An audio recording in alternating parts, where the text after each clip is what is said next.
Hello, dear listener, and welcome to Sacred Slumber.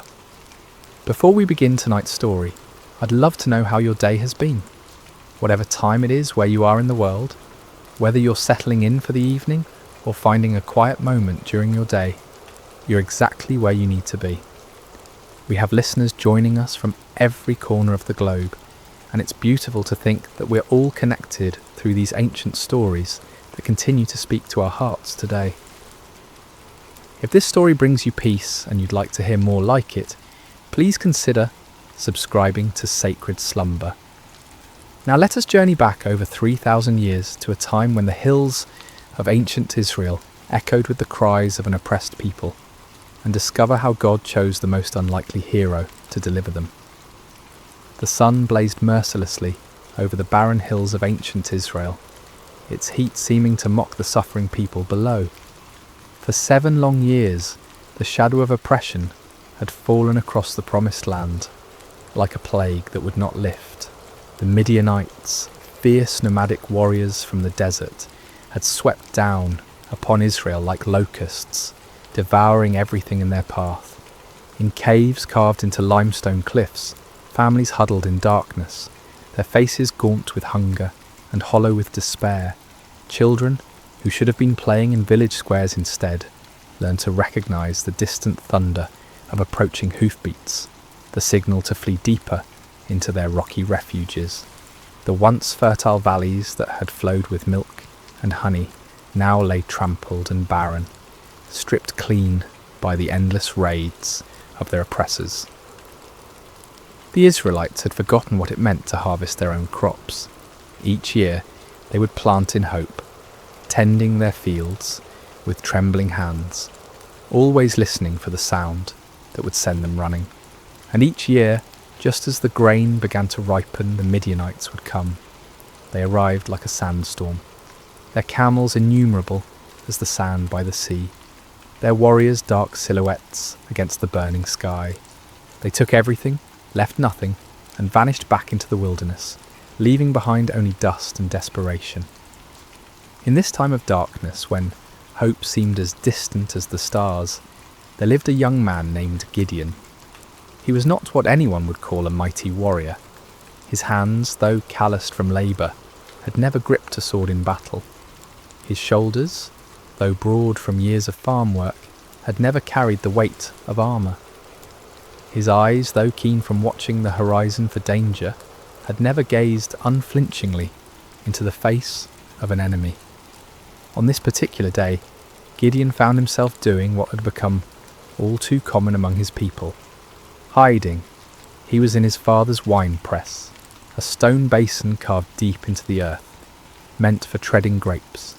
But instead of the purple stain of harvest, this hollow held only wheat stalks and the sound of desperate threshing.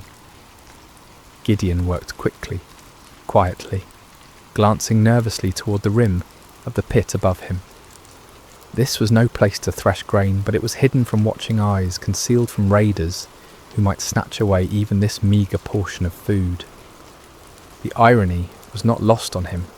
Here he was, a descendant of Abraham, to whom God had promised this very land, reduced to working in secret, like a thief in his own inheritance.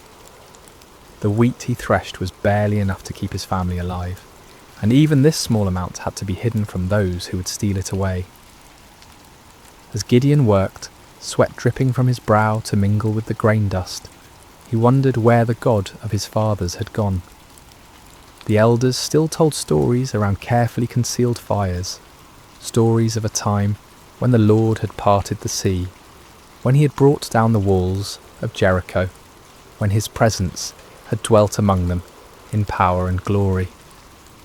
But those seemed like tales from another world, stories of a God who had perhaps grown tired of his people and turned his face away. The rhythmic sound of the flail striking grain filled the small space, a lonely percussion that seemed to echo the beating of his own discouraged heart. Each strike felt like a prayer he didn't know how to voice, a desperate plea to heaven from a pit in the earth, and then without warning, the monotonous rhythm was broken by a voice. "The Lord is with you, mighty warrior. Gideon's flail froze mid-swing. His heart hammered against his ribs as he spun around, expecting to see a Midianite soldier who had discovered his hiding place.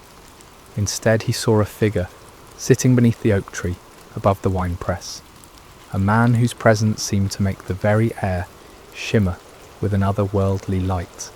The stranger's words echoed in Gideon's mind. Mighty warrior? Him? The man who threshed wheat in secret, who started at shadows, who had never held anything more dangerous than farming tools?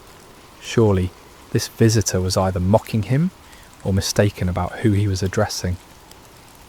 Gideon climbed slowly from the winepress, his legs unsteady, not from exertion, but from the strange presence of this visitor. The man beneath the oak appeared ordinary enough, yet something in his bearing, something in the way the light seemed to gather around him, spoke of anything but ordinary humanity. "Pardon me, my lord," Gideon said, his voice betraying his confusion and fear. "But if the Lord is with us, why has all this happened to us? Where are all his wonders that our ancestors told us about when they said, 'Did not the Lord bring us up out of Egypt?' But now the Lord has abandoned us and given us into the hand of Midian." The words tumbled out of him like water breaking through a dam. 7 years of bottled frustration, 7 years of unanswered prayers, 7 years of watching his people suffer, while heaven remained silent.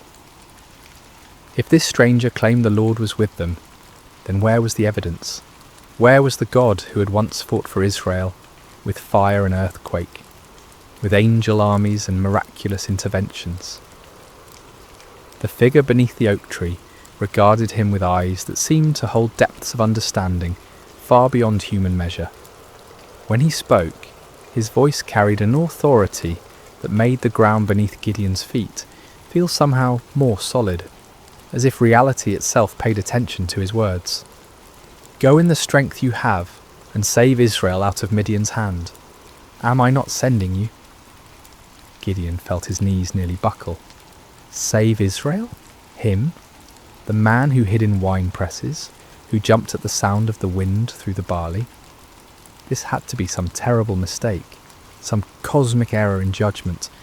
"Pardon me, my lord," he said again, his voice barely above a whisper, "but how can I save Israel? My clan is the weakest in Manasseh, and I am the least in my family." It was true. His family held no position of honour among the tribe. They owned no great flocks, commanded no respect in the councils of the elders.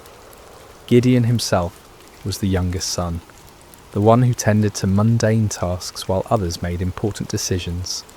He was nobody special, nobody who mattered, nobody whom anyone would follow into battle. But the mysterious visitor seemed unmoved by these protests. "I will be with you," he said simply, "and you will strike down all the Midianites, leaving none alive." The promise hung in the air between them, impossible and overwhelming. Gideon's mind reeled as he tried to comprehend what was being asked of him. But if this was truly a messenger from the Lord, if this was indeed the God of his fathers speaking to him, then surely he could ask for some sign, some proof that this wasn't merely the product of too much sun and too little food. "If now I have found favour in your eyes," Gideon said carefully, "give me a sign that it is really you who speaks with me. Please do not go away until I come back, and bring my offering and set it before you." The figure nodded gravely. "I will wait until you return." Gideon hurried to his house, his heart pounding with a mixture of terror and desperate hope. He prepared what he could offer: a young goat, unleavened bread made from precious flour, broth to complete the meal. It was a significant sacrifice for a family that had so little, but if there was even the slightest chance that the God of Israel was truly speaking to him, no cost was too great. When he returned to the oak tree, the stranger was still there, patient as stone, eternal as the hills. Gideon set the meat on a rock, poured out the broth, and waited to see what would happen. The visitor extended the staff in his hand and touched the meat and bread. Instantly, fire flared up from the rock, consuming the offering completely. In the same moment, the figure vanished from sight, leaving Gideon alone with the blackened stone and the certain terrifying knowledge that he had been speaking with an angel of the Lord. "Alas, sovereign Lord," Gideon cried out, falling to his knees, "I have seen the angel of the Lord face to face." But even as fear overwhelmed him, a voice spoke from heaven itself. "Peace, do not be afraid, you are not going to die." Gideon built an altar there and called it "The Lord is Peace," but peace was far from what he felt in his heart. That very night, the Lord spoke to him again, commanding him to tear down his father's altar to Baal and cut down the Asherah pole beside it. It was to be his first act of obedience, his first step toward the impossible task that lay ahead. Under cover of darkness, accompanied by 10 servants, Gideon did as he was commanded. They worked quietly, dismantling the stone altar and chopping down the wooden symbol of false worship. In their place, Gideon built an altar to the Lord and offered a bull as a sacrifice, using the wood from the Asherah pole as fuel for the fire. When morning came, the men of the town discovered what had been done. Their rage was immediate and fierce. They demanded that Joash, Gideon's father, bring out his son to be killed for destroying the altar of Baal, but Joash surprised everyone, including his son, with his response. "Are you going to plead Baal's cause?" he asked the angry crowd. "If Baal really is a god, he can defend himself when someone breaks down his altar." From that day on, Gideon was called Jerub-Baal, meaning "let Baal contend with him." But even after this first victory, even after seeing fire consume his sacrifice and hearing the voice of the Lord, doubt still gnawed at Gideon's heart like a persistent wound. When the Midianites assembled once again for their annual raid, gathering in the valley like a dark sea of destruction, Gideon knew the time had come. Yet still he hesitated, still he needed more assurance. That night he took a wool fleece and placed it on the threshing floor.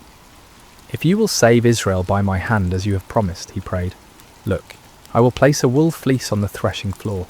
If there is dew only on the fleece and all the ground is dry, then I will know that you will save Israel by my hand, as you said." In the morning the fleece was soaked with dew, while the ground around it was completely dry. Gideon wrung out the fleece and filled a bowl with water, but still he doubted.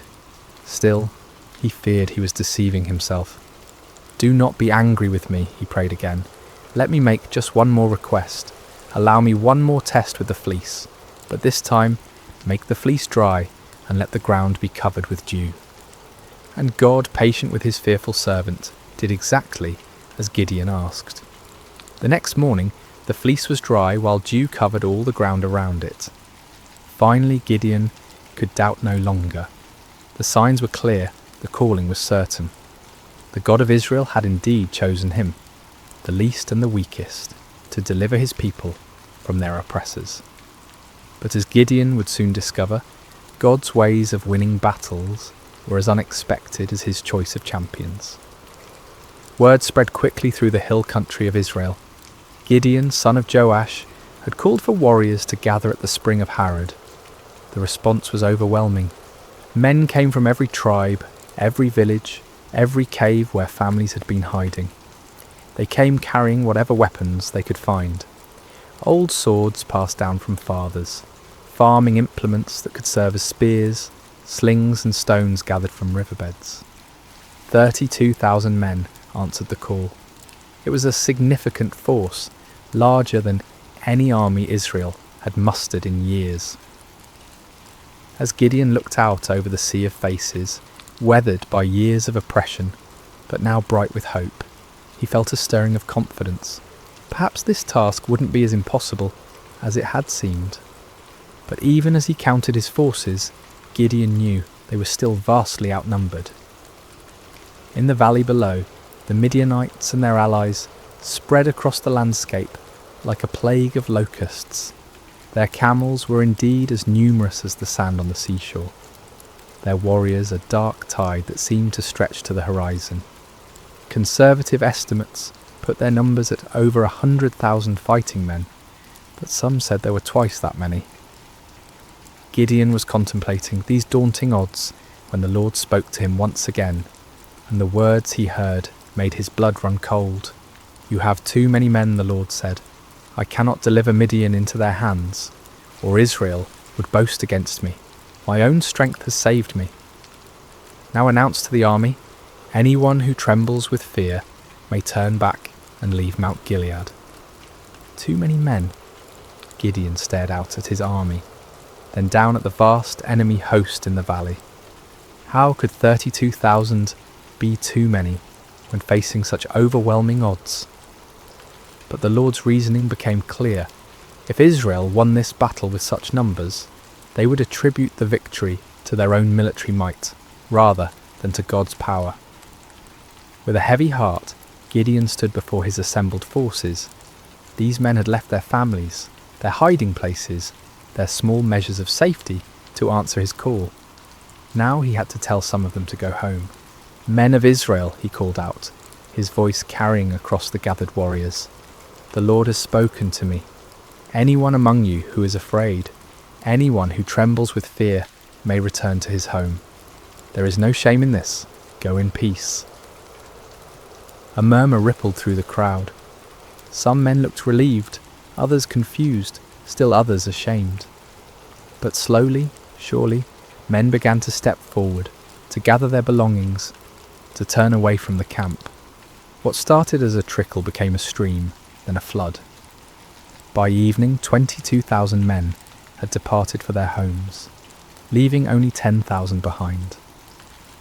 Gideon watched them go with a mixture of understanding and dread. He couldn't blame them for their fear, not after 7 years of running and hiding, but now his army was less than a third of its original size, facing an enemy that seemed to grow larger with every passing hour. Surely now the Lord would be satisfied with the numbers.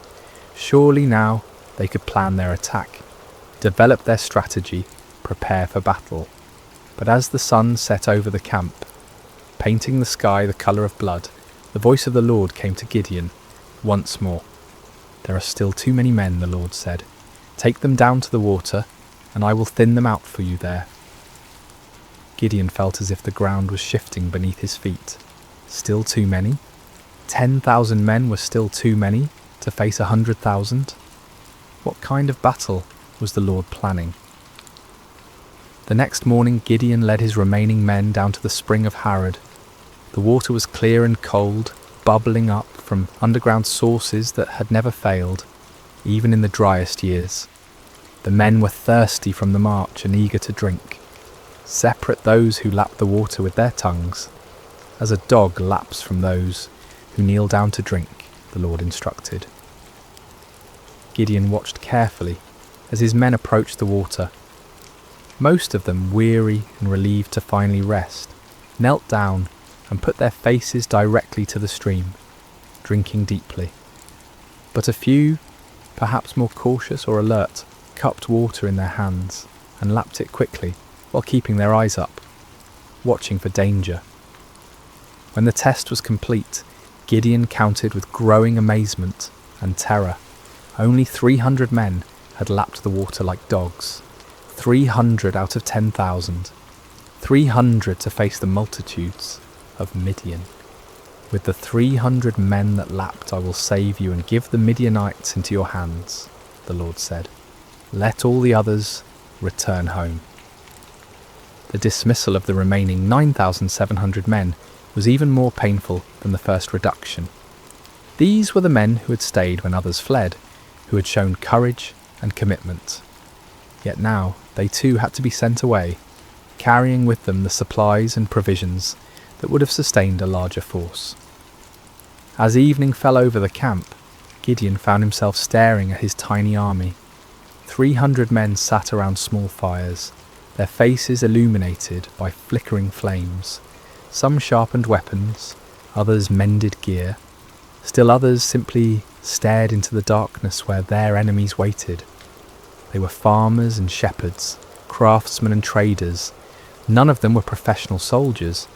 None of them had trained for this kind of warfare. Gideon walked among them, listening to their quiet conversations. Some spoke of their families, wondering if they would ever see their wives and children again. Others talked about the enemy, speculating about Midianite tactics and weapons. A few prayed quietly, their voices barely audible above the crackling of the fires. "Do you think we can win?" one young man asked his companion, his voice carrying the weight of doubt that Gideon felt in his own heart. "With God's help," came the reply, but even that voice held uncertainty.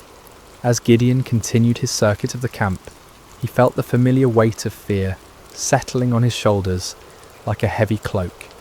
300 men. It was impossible. It was madness. It was a recipe for massacre, not victory. But even as doubt assailed him, Gideon remembered the fire that had consumed his sacrifice, the signs with the fleece, the voice that had called him mighty warrior when he was anything but mighty. The God who had chosen him, who had reduced his army to an impossibly small number, was the same God who had parted the Red Sea, who had brought down the walls of Jericho with trumpets and shouts. Still, as he looked out toward the valley, where enemy campfires twinkled like stars fallen to earth, Gideon found himself struggling with the same fears that had driven him to test God with fleeces. The odds were beyond daunting. They were simply impossible. But perhaps, he thought with growing understanding, that was exactly the point. Sleep eluded Gideon that night. He tossed on his simple bedroll, listening to the sounds of his small army around him. Some of the men snored peacefully, displaying a faith or fatalism that he envied. Others, like himself, shifted restlessly, no doubt contemplating the impossibility of what lay ahead. As the night deepened, the Lord spoke to him once more. "Get up, go down against the camp, because I am going to give it into your hands. If you are afraid to attack, go down to the camp with your servant Purah and listen to what they are saying. Afterward, you will be encouraged to attack the camp." The Lord knew him well, Gideon realized. He was indeed afraid, terrified beyond measure. The offer to scout the enemy camp was exactly what his anxious heart needed. Taking his servant Purah, a young man who had served his family faithfully for years, Gideon crept away from the Israeli camp under cover of darkness. The descent into the valley was treacherous in the darkness. They picked their way carefully between rocks and thorny bushes, each step taking them closer to the vast enemy encampment. As they drew near, the sheer scale of the Midianite army became even more overwhelming. Their campfires stretched as far as the eye could see in every direction, creating a galaxy of light in the darkness of the valley floor. The smell hit them first, thousands of camels, horses and men, creating a pungent mixture that hung heavy in the still night air.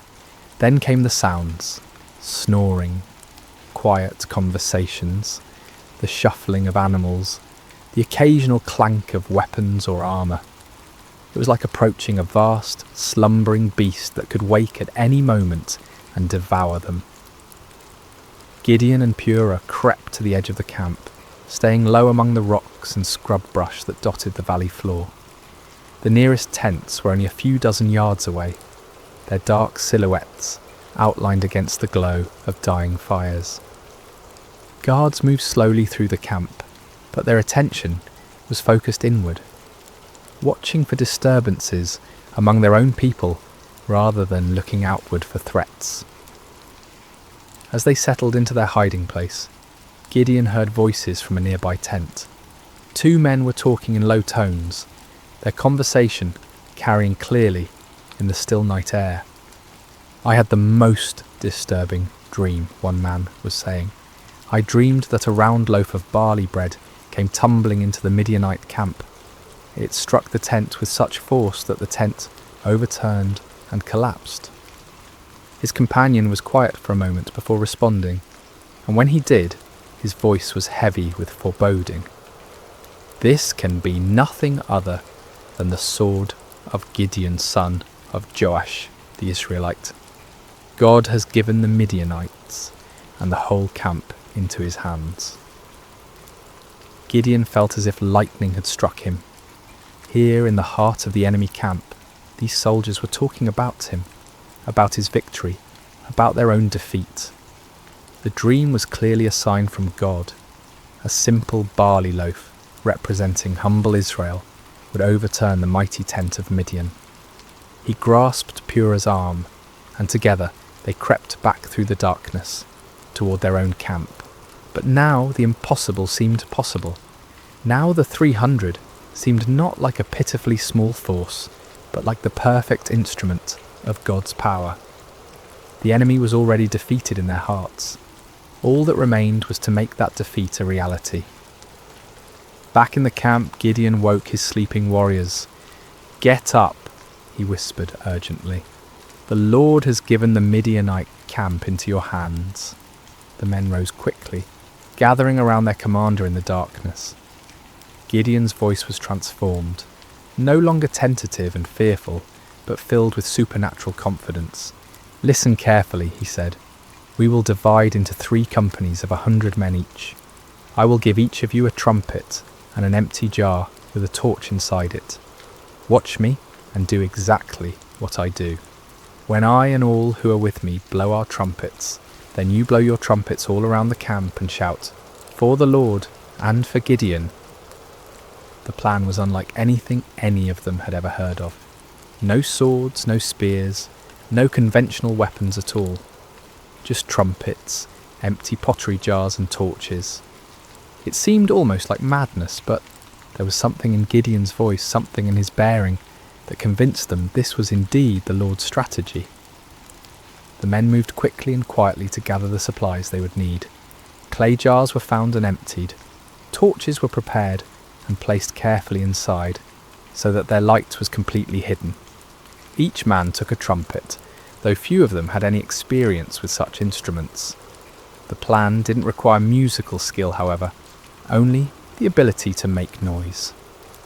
As the first company prepared to move out, Gideon looked at his men one final time. These farmers and shepherds, these ordinary men who had answered an extraordinary call, were about to attempt something that would be remembered for generations to come. They were terrified. He could see it in their faces, but they were also determined. They'd come too far to turn back now. "Remember," Gideon said quietly, "we are not fighting this battle alone. The Lord goes before us. Trust in him, follow my lead, and we will see the salvation of Israel this very night." The 3 companies spread out in the darkness, moving carefully around the perimeter of the enormous enemy camp. It took time to get into position, with each group having to navigate difficult terrain while carrying their unusual equipment. But finally, just as the middle watch began, just as the guards were changing and the camp was at its most vulnerable, Gideon's company reached their position on one side of the valley. He looked across the vast sea of tents and fires, knowing that his other 2 companies were in position on the other sides. Somewhere out there in the darkness, 200 other men were waiting for his signal, trusting him to lead them in this impossible venture. Gideon raised his trumpet to his lips, lifted his jar with its hidden torch, and prepared to find out whether the God of Israel would indeed fight for his people. The moment had come. 300 men were about to challenge an army of over 100,000, armed with nothing but faith and the most unusual weapons in the history of warfare. The fate of Israel hung in the balance, suspended in the darkness between doubt and faith, between human impossibility and divine power. The signal came like thunder splitting the night sky. Gideon's trumpet blast echoed off the hills surrounding the valley, a piercing note that seemed to come from heaven itself. In the same instant, he smashed his clay jar against a rock, releasing the torch inside to blaze forth like a star suddenly born in the darkness. "A sword for the Lord and for Gideon," he shouted at the top of his lungs. The response was immediate and devastating. All around the perimeter of the vast Midianite camp, 299 other men followed their commander's example. The sound was indescribable. 300 trumpets blowing at once, creating a wall of noise that seemed to shake the very foundations of the earth. 300 clay jars smashed simultaneously, the sound like thunder crashing over and over again. 300 torches suddenly blazed to life, creating a ring of fire around the sleeping army. And 300 voices roared out the battle cry, "A sword for the Lord and for Gideon." The effect on the Midianite camp was catastrophic. Men who had been sleeping peacefully moments before were jolted awake by the tremendous noise, their minds struggling to comprehend what was happening. In the darkness, disoriented and terrified, they saw only the ring of torches surrounding them, and heard only the overwhelming sound of trumpets and shouting. To their sleep-clouded minds, it seemed as if they were surrounded by a vast army. The torches suggested thousands of soldiers, each one marking a warrior ready to attack. The trumpets spoke of organised military might, of disciplined forces moving in coordinated assault. The unified battle cry indicated an enemy confident of victory, sure of their superior strength. Panic spread through the camp like wildfire. Men stumbled from their tents, grabbing weapons, looking desperately for officers to tell them what to do. But in the chaos and darkness, with the deafening noise continuing all around them, communication was impossible. No one could hear orders over the sound of 300 trumpets. No one could see clearly through the confusion of flickering torches and deep shadows. "We're surrounded," someone screamed. "The whole Israeli army is here," shouted another. "We're all going to die," cried a third. The panic was contagious, spreading from tent to tent, from company to company, until the entire vast army was in the grip of terror. Men began running in all directions, some trying to escape what they perceived as encirclement, others attempting to mount some kind of defence against an enemy they couldn't see or understand. In their confusion and fear, the unthinkable began to happen. Midianite soldiers, unable to distinguish friend from foe in the chaos, began attacking each other. A man running through the darkness looked like an enemy soldier. A voice shouting commands in the confusion sounded like the voice of an Israeli warrior. Every shadow could be hiding an attacker. Swords were drawn not against the 300 Israelites on the perimeter, but against fellow Midianites. Spears were thrust not at the enemy, but at allies who had become indistinguishable from foes in the panic and darkness. The great army that had terrorized Israel for 7 years was turning on itself, destroying itself in its fear and confusion. Gideon and his men maintained their positions around the camp, continuing to blow their trumpets and brandish their torches, watching in amazement as their enemies did the work of destruction for them. It was the most extraordinary battle any of them had ever witnessed, a battle won without striking a single blow, a victory achieved through terror rather than traditional warfare. As the chaos in the camp intensified, the Midianites began a massive retreat. Those who could find their camels or horses fled toward the Jordan River and beyond. Others ran on foot, abandoning their weapons, their supplies, their wounded comrades, in their desperate attempt to escape what they believed was certain annihilation. But Gideon was not content to simply watch his enemies flee. As the first light of dawn began to creep over the eastern hills, he sent messengers throughout the hill country of Israel, calling on his countrymen to join the pursuit. "Come down against the Midianites," the messengers proclaimed, "and seize the waters of the Jordan ahead of them as far as Beth Barah." The response was immediate and enthusiastic. Men who had been hiding in caves for 7 years suddenly found themselves called to active pursuit of their oppressors.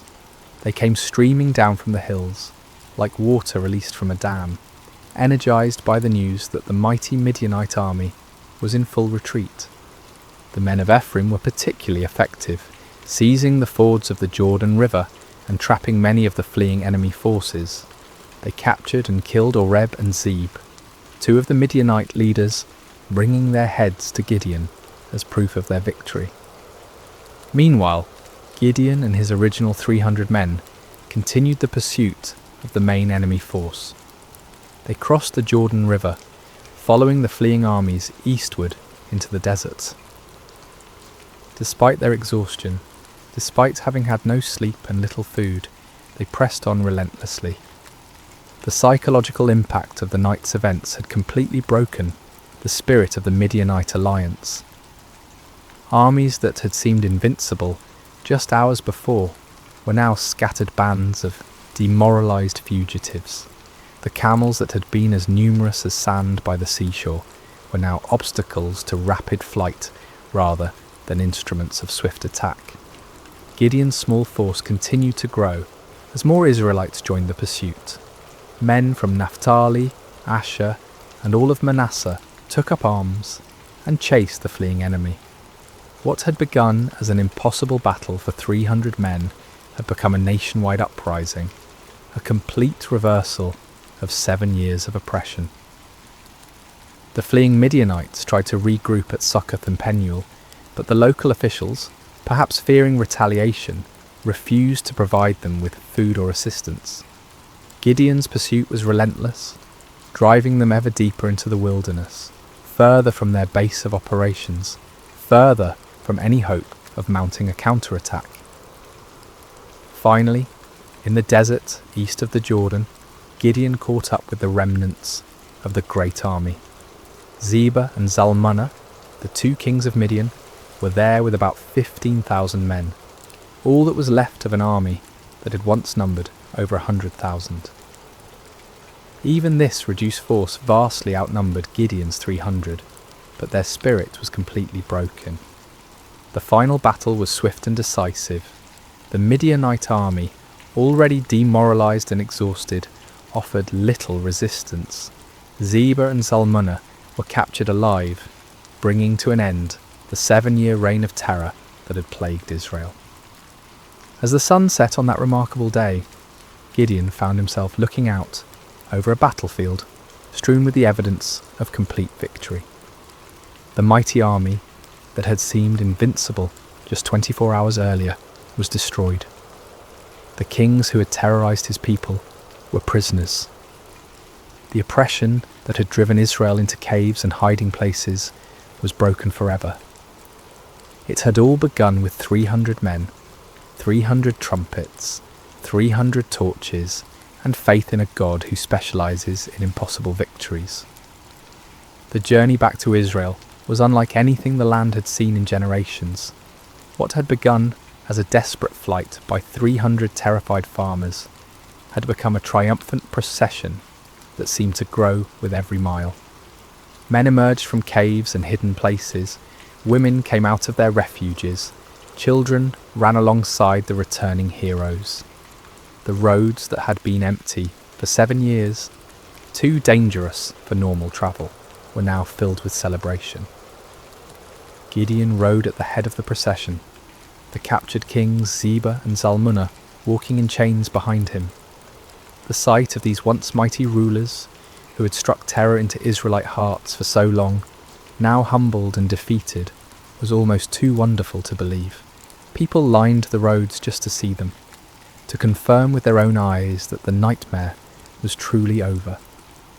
As they passed through villages and towns that had been ghost settlements just days before, people poured out of their houses with tears of joy streaming down their faces. Children, who had never known anything but hiding and fear, looked with wonder at the defeated enemy kings. Elderly men and women who remembered the time before the oppression began whispered prayers of thanksgiving to the God who had delivered them. The celebration that erupted across Israel was spontaneous and overwhelming. In every settlement, people brought out whatever food they had hidden away and shared it freely. Wine that had been buried for safekeeping was uncorked and passed around. Songs that had been silenced for 7 years rang out again from hilltops and valleys. But perhaps the most remarkable aspect of the victory was how complete it had been. The Midianite power was not just temporarily broken, but utterly destroyed. Their military organisation was shattered, their leadership eliminated, their will to fight completely crushed. Never again would they be able to mount the kind of massive raids that had devastated Israel year after year. The psychological impact was equally profound. For 7 years, the Israelites had seen themselves as victims, as weak and helpless prey for stronger predators. Now they had witnessed their God fighting for them in the most dramatic way imaginable. The story of the 300 and their trumpets would be told and retold around campfires for generations to come. A permanent reminder that no enemy is too strong when the Lord chooses to fight for his people. When Gideon finally reached his homeland, representatives from all the tribes of Israel came to meet him. They came with a proposal that on the surface seemed like the natural conclusion to his remarkable victory. "Rule over us," they said, their voices filled with genuine admiration and gratitude. "You, your son, and your grandson, because you have saved us from the hand of Midian." It was an offer of kingship, of dynastic rule that would establish Gideon's family as the permanent rulers of Israel. After centuries of loose tribal confederation, of judges who arose in times of crisis only to fade from prominence when the emergency passed, the people were ready for something more permanent, more stable, and who better to serve as their king than the man who had delivered them from their greatest enemy? The offer was tempting beyond measure. Gideon had gone from threshing wheat in secret to being offered the crown of all Israel. The boy who had hidden in wine presses was being invited to sit on a throne. The man who had doubted his own worth was being told that he was worthy to found a royal dynasty. But Gideon's response revealed the depth of his spiritual growth during this incredible journey. The fearful farmer, who had needed multiple signs and confirmations, had become a man who understood something fundamental about the nature of God's kingdom. "I will not rule over you," he declared firmly, "nor will my son rule over you. The Lord will rule over you." It was a profound statement of faith and wisdom. Gideon recognized that Israel's true king was the Lord himself, and that any human ruler would be merely a steward of God's authority. He had learned through his own experience that victory came not through human strength or wisdom, but through complete dependence on divine power. To accept a crown now would be to claim credit for what God alone had accomplished. The people were disappointed but not surprised. They had seen enough of Gideon's character to understand that he was not motivated by personal ambition. Still, they wanted to honour him in some way, to create some lasting memorial to his remarkable victory. Gideon did make one request of the people, though it would prove to be a fateful one. "I do ask one thing of you," he said. "Each of you give me an earring from your share of the plunder." The Midianites, like many desert peoples, wore gold earrings, and the spoils of victory included a considerable amount of such jewellery. The Israelites were happy to comply with this modest request. They spread out a garment, and each man threw a gold earring onto it. When all the contributions were gathered, the weight of the gold was 1,700 shekels, an enormous fortune by the standards of the time. In addition to the earrings, there were ornaments, pendants, and purple garments worn by the Midianite kings, as well as chains from their camels' necks. With this gold, Gideon made an ephod, a ceremonial garment similar to what the high priest wore. His intentions may have been pure, perhaps wanting to create a memorial to God's victory or a way for the people to seek divine guidance. But the results were tragic. All Israel prostituted themselves by worshipping it there, and it became a snare to Gideon and his family. The very man who had torn down his father's altar to Baal, who had refused the crown because only God should rule Israel, inadvertently created an object that led his people back into idolatry.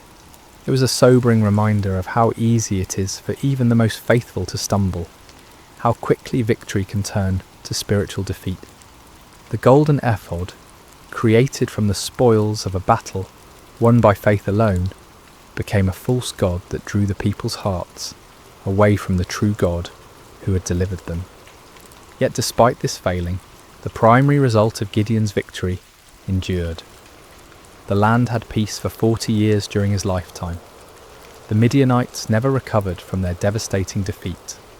Other potential enemies, seeing what had happened to the mighty Desert Confederation, thought twice before threatening Israel. Gideon himself lived quietly on his estate, enjoying the respect of his people, but never again taking up the sword. He married and had many children, 70 sons from his various wives.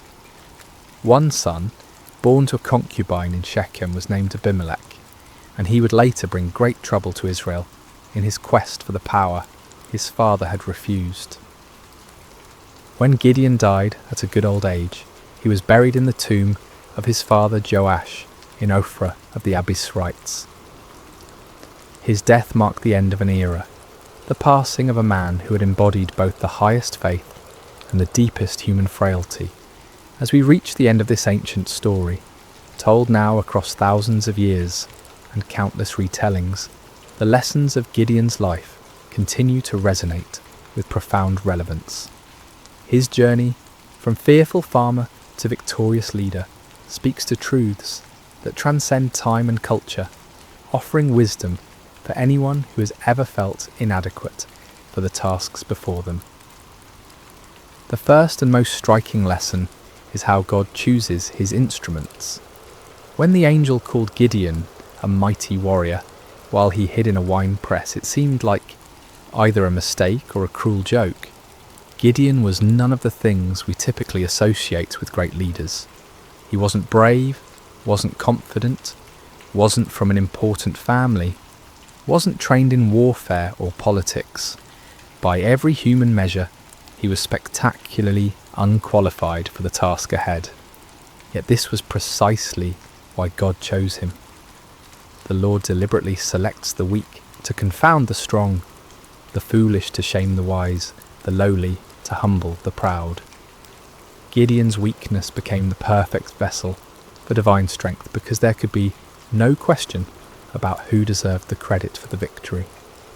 This principle was reinforced by the reduction of Gideon's army from 32,000 to 300. With overwhelming numbers, Israel might have attributed their victory to superior military strategy or exceptional courage. With just 300 men, there could be no doubt that the victory belonged to God alone. The method of the victory itself drove this point home with unmistakable clarity. No swords were swung, no arrows were shot, no conventional battle was fought. Instead, the enemy was defeated by trumpets, torches, and shouting. It was a victory that made no sense according to human wisdom, but perfect sense according to divine strategy. Gideon's story also illustrates the patient grace of God toward human weakness. When Gideon asked for signs, when he tested God with fleeces, when he needed encouragement through overhearing the enemy's dream, the Lord did not respond with anger or impatience. Instead, he provided exactly what his frightened servant needed to move forward in faith. This divine patience extends to our failures as well as our fears. Even when Gideon created the golden ephod that led Israel into idolatry, even when his victory was tainted by this spiritual stumble, God's larger purposes were not thwarted. The peace that came to Israel lasted for 40 years, and the story of Gideon's faith continued to inspire future generations. Yet Gideon's failure with the ephod serves as a sobering warning about the subtle nature of spiritual pride. The man who had refused a crown could still fall into the trap of creating an object that drew worship away from God.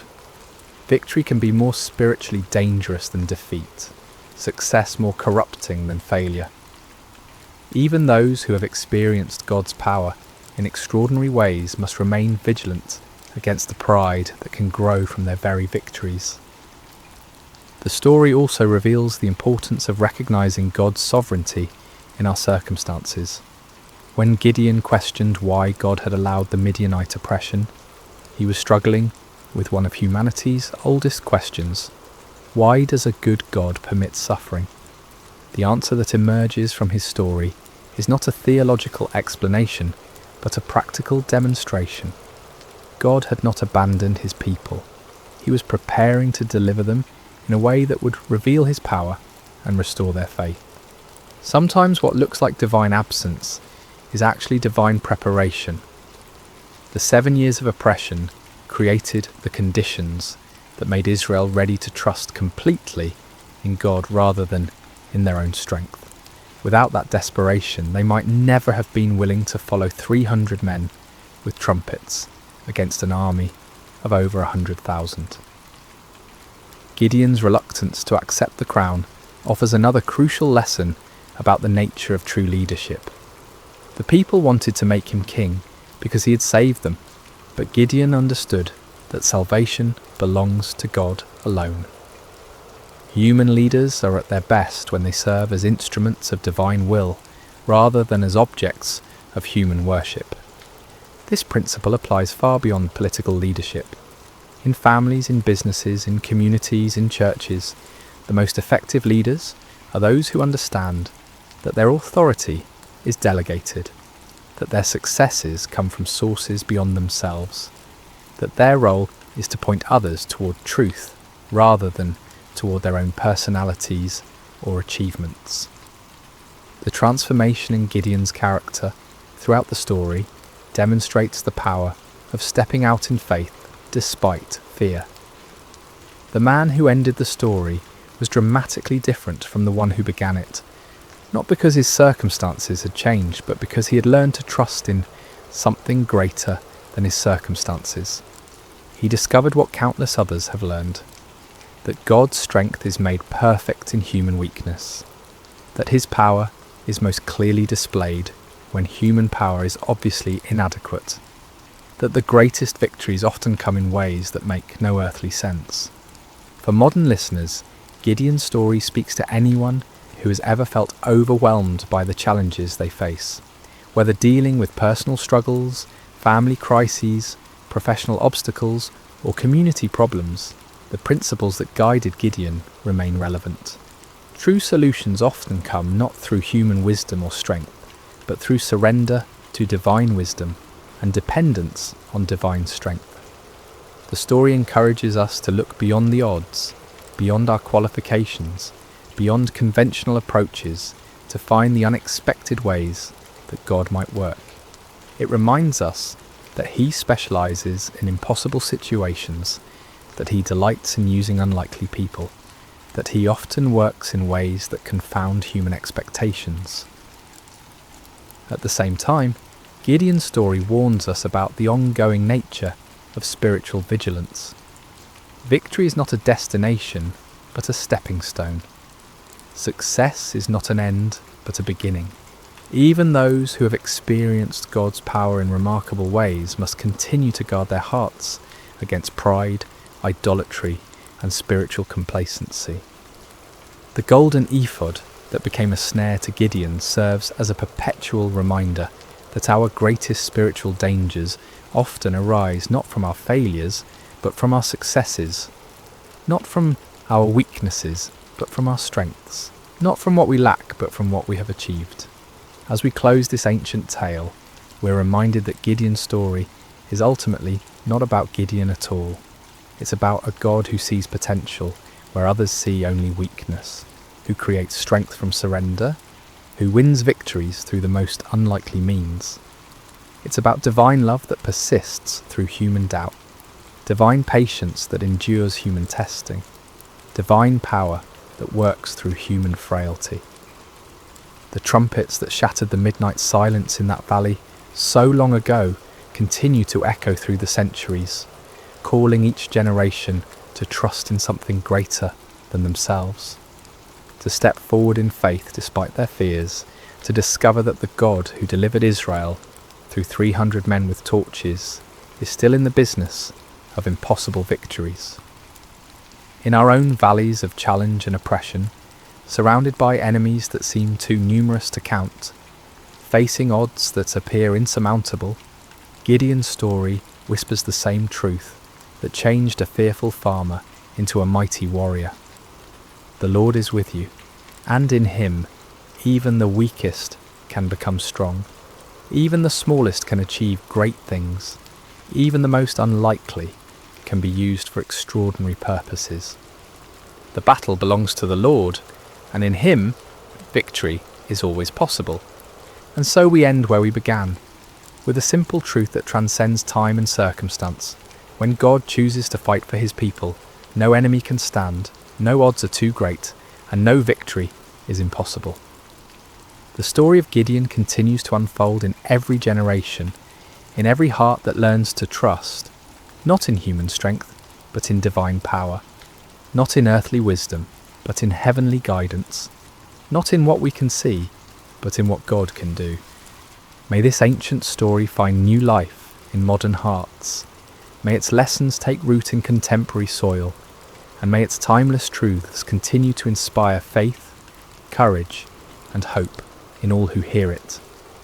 For the God who called Gideon from his hiding place continues to call ordinary people to extraordinary purposes, continues to choose the weak to confound the strong, and continues to win impossible victories through the most unlikely means. The story of Gideon is, in the end, the story of all who learn to trust in something greater than themselves. It is the story of divine love that never gives up, divine power that never fails, and divine grace that transforms fearful hiding into mighty victory. This has been the story of Gideon and the battle against Midian, shared with you tonight through sacred slumber. May it bring you peace, may it strengthen your faith, and may it remind you that no challenge is too great when faced with divine help.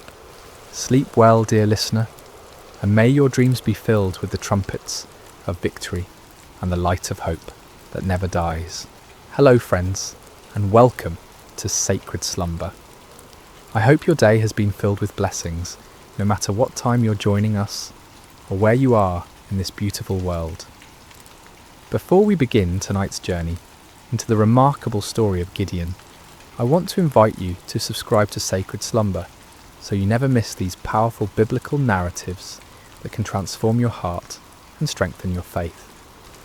Now let's settle in as we explore one of the most extraordinary accounts of courage, faith, and divine intervention in all of Scripture. The sun hung low over the hills of Israel, casting long shadows across a land that had once flowed with milk and honey. But those days seemed like distant memories now. The once prosperous nation had fallen into chaos, its people scattered and hiding like frightened animals. For 7 long years, the Midianites had swept down upon Israel like locusts, devouring everything in their path. Picture, if you will, the terror that gripped every village and farmstead. Families would wake each morning, not knowing if this would be the day the raiders would come. Fathers would venture out to check their crops, only to find them trampled and stolen. Children would be hushed to silence at the first sound of hoofbeats on the horizon. The very air seemed thick with fear and desperation. The Midianites, along with their allies, the Amalekites, and other eastern peoples, had turned the conquest of Israel into an annual ritual. Like a plague of locusts, they would arrive at harvest time, their camels beyond counting, stretching across the landscape as far as the eye could see. They would strip the land bare, taking not only the grain and livestock, but also crushing the spirits of God's chosen people. Farmers had abandoned their fields, choosing instead to hide in mountain caves and underground chambers. The marketplaces that once bustled with commerce now stood empty and silent. What should have been a time of celebration and thanksgiving for the harvest had become a season of dread and starvation. Israel's cities, once proud and strong, had crumbled into mere shadows of their former glory. The walls that should have protected the people lay in ruins, and the gates that once welcomed travellers now hung broken on their hinges. It was as if the very blessing of God had departed from the land, leaving behind only sorrow and defeat.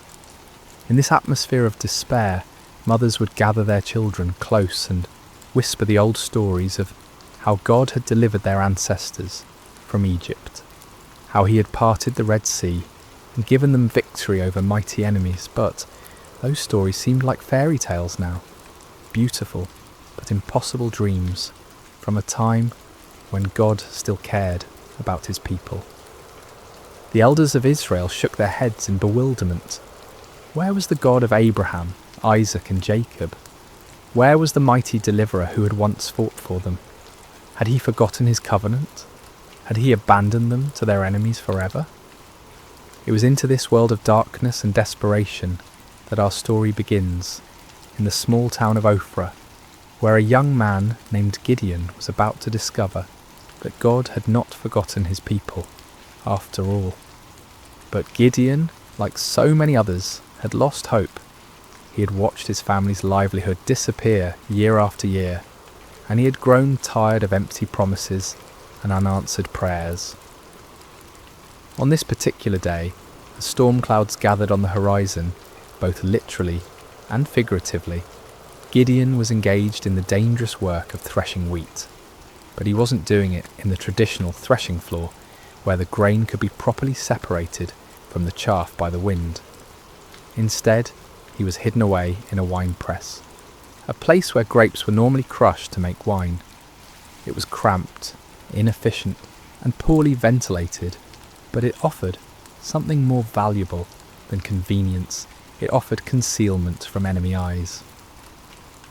As Gideon worked in his makeshift hiding place, sweat dripping from his brow in the confined space, he embodied the broken spirit of his entire nation. Here was a man reduced to secret, fearful labour just to provide basic sustenance for his family. The very act of threshing wheat, once a joyful community celebration, had become a furtive, isolated struggle for survival. Little did Gideon know that this moment of apparent defeat would become the launching pad for one of the most remarkable displays of God's power in human history. The God who seemed absent was actually watching, waiting, and preparing to use this unlikely hero in ways that would astound both friend and foe alike. The rhythm of Gideon's work was steady but tense. Each strike of his flail against the wheat stalks echoed softly in the confined space of the wine press. His eyes darted frequently toward the opening above, watching for any sign of danger. The precious grain he was salvaging represented not just food for today, but hope for tomorrow, assuming the Midianites didn't discover his hiding place. The silence of the afternoon was broken by an unexpected voice. "The Lord is with you, mighty warrior." Gideon's heart nearly stopped. He spun around, flail raised defensively, expecting to see a Midianite scout who had somehow discovered his secret location. Instead, he found himself face to face with a figure unlike any he had ever encountered. The stranger sat calmly beneath the great oak tree that overlooked the wine press, his presence somehow both commanding and peaceful. The greeting struck Gideon as almost mockingly ironic. Mighty warrior? Him? The man who was reduced to threshing wheat in secret, constantly looking over his shoulder in fear. And the Lord is with you? If that were true, then why was Israel suffering under such devastating oppression? "Pardon me, my lord," Gideon replied, his voice heavy with skepticism and pain.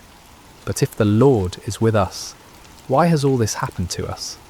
Where are all his wonders that our ancestors told us about when they said, 'Did not the Lord bring us up out of Egypt?' But now the Lord has abandoned us and given us into the hand of Midian." The words poured out of Gideon like water from a broken dam. Years of frustration, disappointment, and unanswered questions came tumbling forth. He had grown up hearing the magnificent stories of God's mighty deeds, of pillars of fire and cloud, of armies defeated and nations subdued. But where was that God now? Where were those miracles when his people needed them most? The stranger listened patiently to Gideon's outburst, showing no offence at the young man's boldness or apparent lack of faith. There was something in his eyes that spoke of ancient wisdom and unlimited compassion. When Gideon finished speaking, the visitor's response was both simple and earth-shattering. "Go in the strength you have and save Israel out of Midian's hand. Am I not sending you?" The audacity of the command took Gideon's breath away. Save Israel? Him? The implications were staggering. This wasn't a request for him to join an army or support a cause. This was a divine commission to personally lead the deliverance of an entire nation from a seemingly impossible situation. "Pardon me, my lord," Gideon stammered, his mind reeling, "but how can I save Israel? My clan is the weakest in Manasseh, and I am the least in my family." Gideon's response revealed the depth of his feelings of inadequacy. In a culture where tribal strength and family position determined social standing and influence, he saw himself as doubly disqualified. His clan held no political power, commanded no great armies, and possessed no significant wealth. Within that already weak clan, he was the youngest, the most inexperienced, the least likely to be chosen for any position of leadership. But the stranger's next words would echo through the ages as one of the most profound promises ever given to a human being. "I will be with you, and you will strike down all the Midianites, leaving none alive." The promise was comprehensive and absolute. Not some of the Midianites, not most of them, but all of them. The victory would be complete and decisive, but more importantly, it would not depend on Gideon's strength, wisdom, or experience. It would depend entirely on the presence and power of God himself. Still struggling to believe what he was hearing, Gideon made a request that would reveal both his desire for faith and his need for certainty. "If now I have found favour in your eyes, give me a sign that it is really you talking to me. Please do not go away until I come back and bring my offering and set it before you." The stranger agreed to wait, and Gideon hurried to his house to prepare an offering. His heart raced as he worked, his hands trembling slightly as he prepared a young goat and made bread from an ephah of flour. This was not a small offering by the standards of his time, especially for a family struggling under the oppression of constant raids. Yet something within him compelled him to give generously, to honour this mysterious visitor properly. When Gideon returned with the prepared food, the stranger instructed him to place the meat and unleavened bread on a rock and pour out the broth. Gideon obeyed, though he couldn't understand the purpose of these strange instructions. What happened next would leave no doubt about the supernatural nature of his visitor. The stranger touched the meat and bread with the tip of the staff he carried, and immediately fire flared from the rock, consuming the entire offering in an instant. The flames burned with an intensity and heat that no ordinary fire could match, leaving nothing behind but the memory of their brilliance. In that same moment, the stranger vanished from sight, disappearing as suddenly and mysteriously as he had appeared. Terror gripped Gideon's heart as the full realization of what had just occurred crashed over him like a mighty wave. This had been no ordinary man, no mere messenger or prophet. This had been the angel of the Lord, a manifestation of God himself. In that moment of understanding, Gideon was overwhelmed not with joy, but with mortal fear. "Alas, sovereign Lord," he cried out in anguish, "I have seen the angel of the Lord face to face." In the ancient world, it was believed that no human could see God and live. The very encounter that should have filled him with confidence instead filled him with terror. Had his boldness in questioning and testing the Lord sealed his doom? Would he die for having stood in the presence of the Almighty? But even in his moment of greatest fear, God's grace reached out to comfort him. The voice of the Lord came to him again, gentle and reassuring. "Peace, do not be afraid, you are not going to die." With his own hands, Gideon built an altar on that spot and called it, "The Lord is Peace." The place where he had threshed wheat in fear and desperation had become holy ground, the site of a divine encounter that would change not only his life, but the destiny of an entire nation. As night fell over Ophrah, Gideon stood beside his new altar, his mind swirling with the magnitude of what had occurred. The God of his ancestors had not abandoned Israel after all. He had been working, planning, preparing for this very moment, and somehow, incredibly, he had chosen Gideon to be his instrument of deliverance. Yet even as faith began to bloom in his heart, doubt lingered like shadows at the edges of his mind. The task before him seemed impossible, the odds insurmountable. How could he, one man from the weakest clan in Manasseh, possibly hope to defeat the countless multitudes of Midian and their allies? It was a question that would lead him to make one of the most famous requests for divine confirmation in all of Scripture. The days following Gideon's encounter with the angel of the Lord were filled with a mixture of excitement and anxiety. The divine commissioning had been clear and unmistakable, yet the human heart, prone to doubt and fear, struggled to fully embrace what seemed impossible. Gideon found himself caught between the supernatural certainty of his calling and the natural uncertainties of his circumstances. As he went about his daily tasks, Gideon's mind constantly returned to that moment when fire had consumed his offering and the angel had vanished from sight. Had it really happened? In the bright light of day, with the familiar sounds and sights of ordinary life surrounding him, the encounter almost seemed like a dream.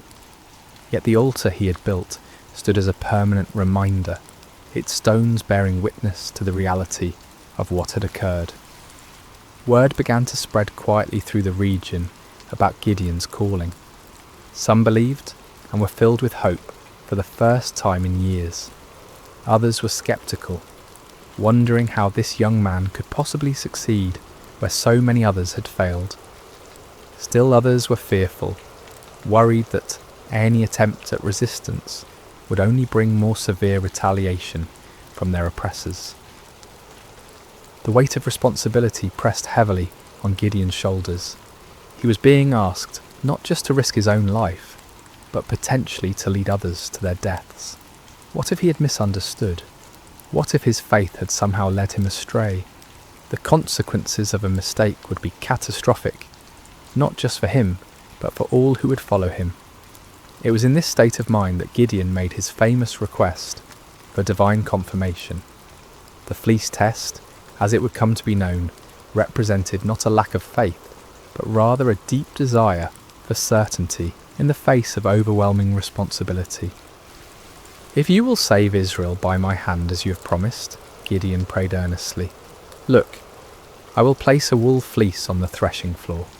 If there is dew only on the fleece, and all the ground is dry, then I will know that you will save Israel by my hand, as you said."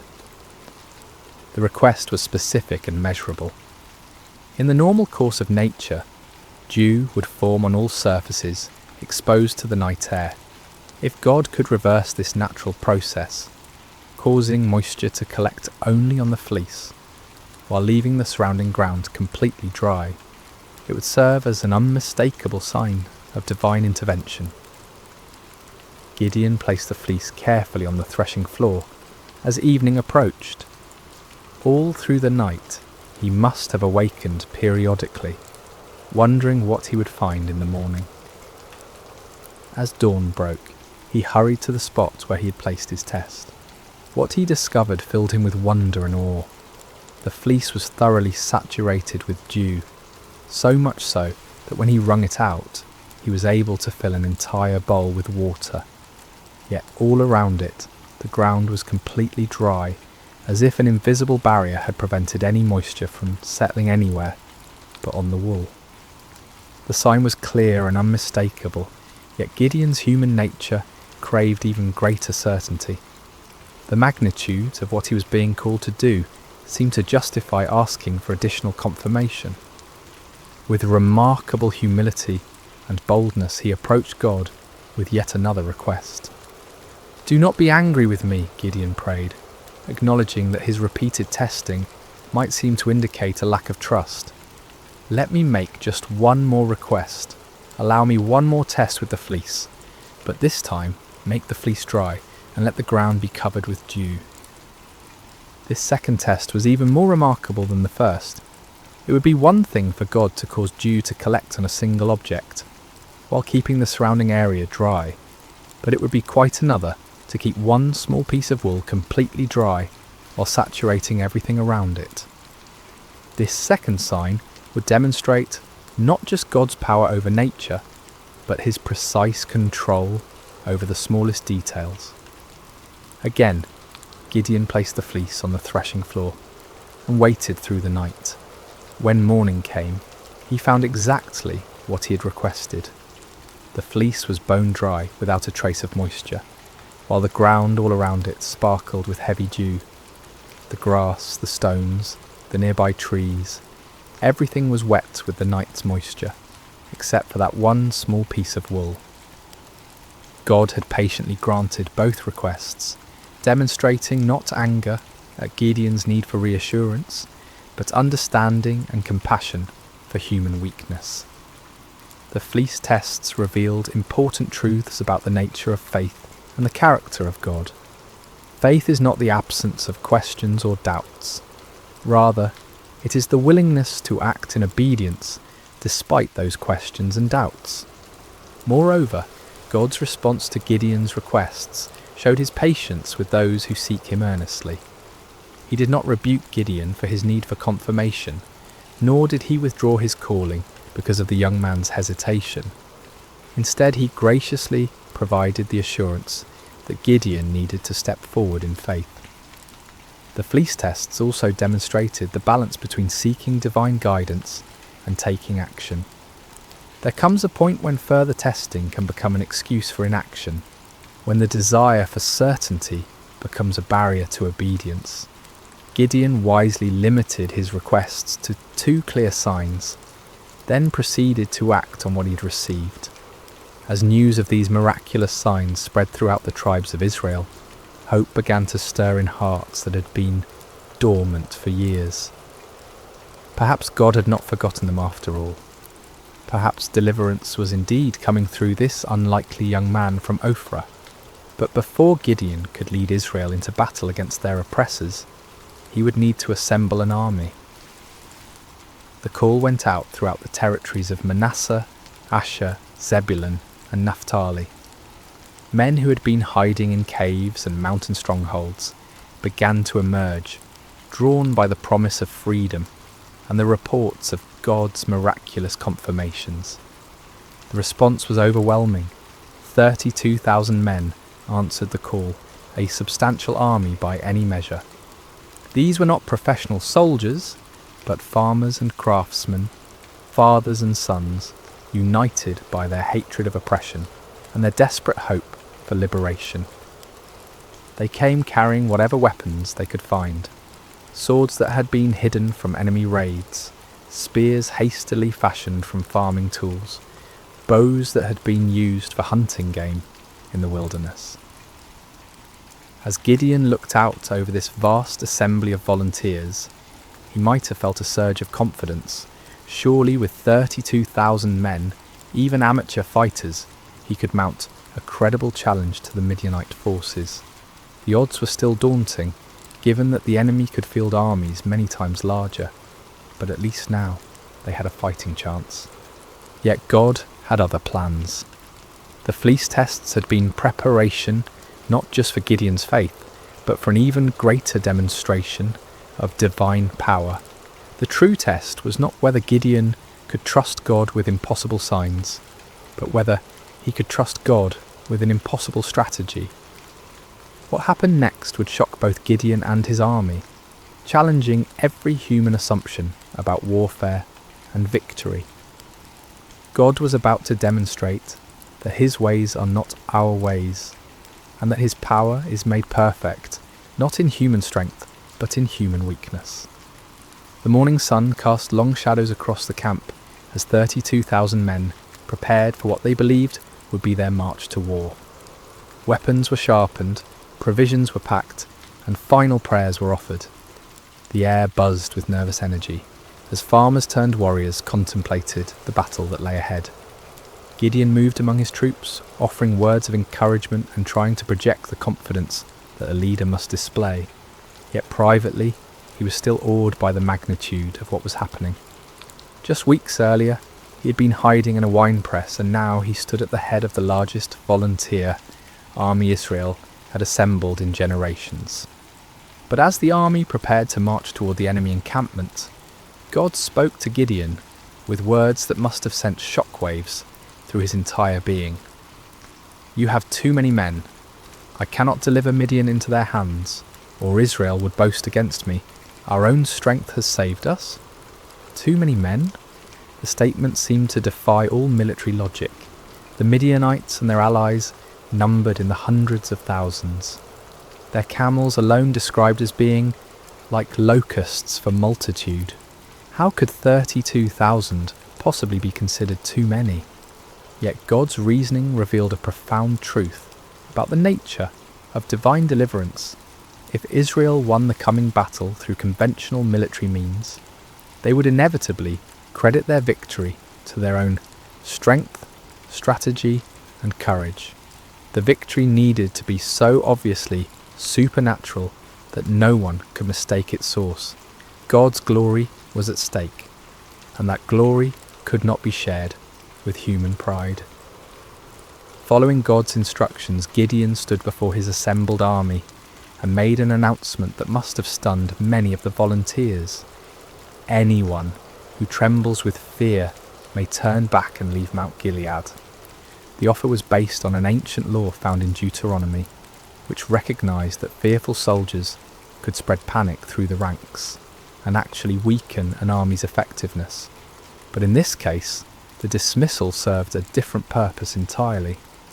God was beginning the process of reducing the army to a size that would make his intervention unmistakable.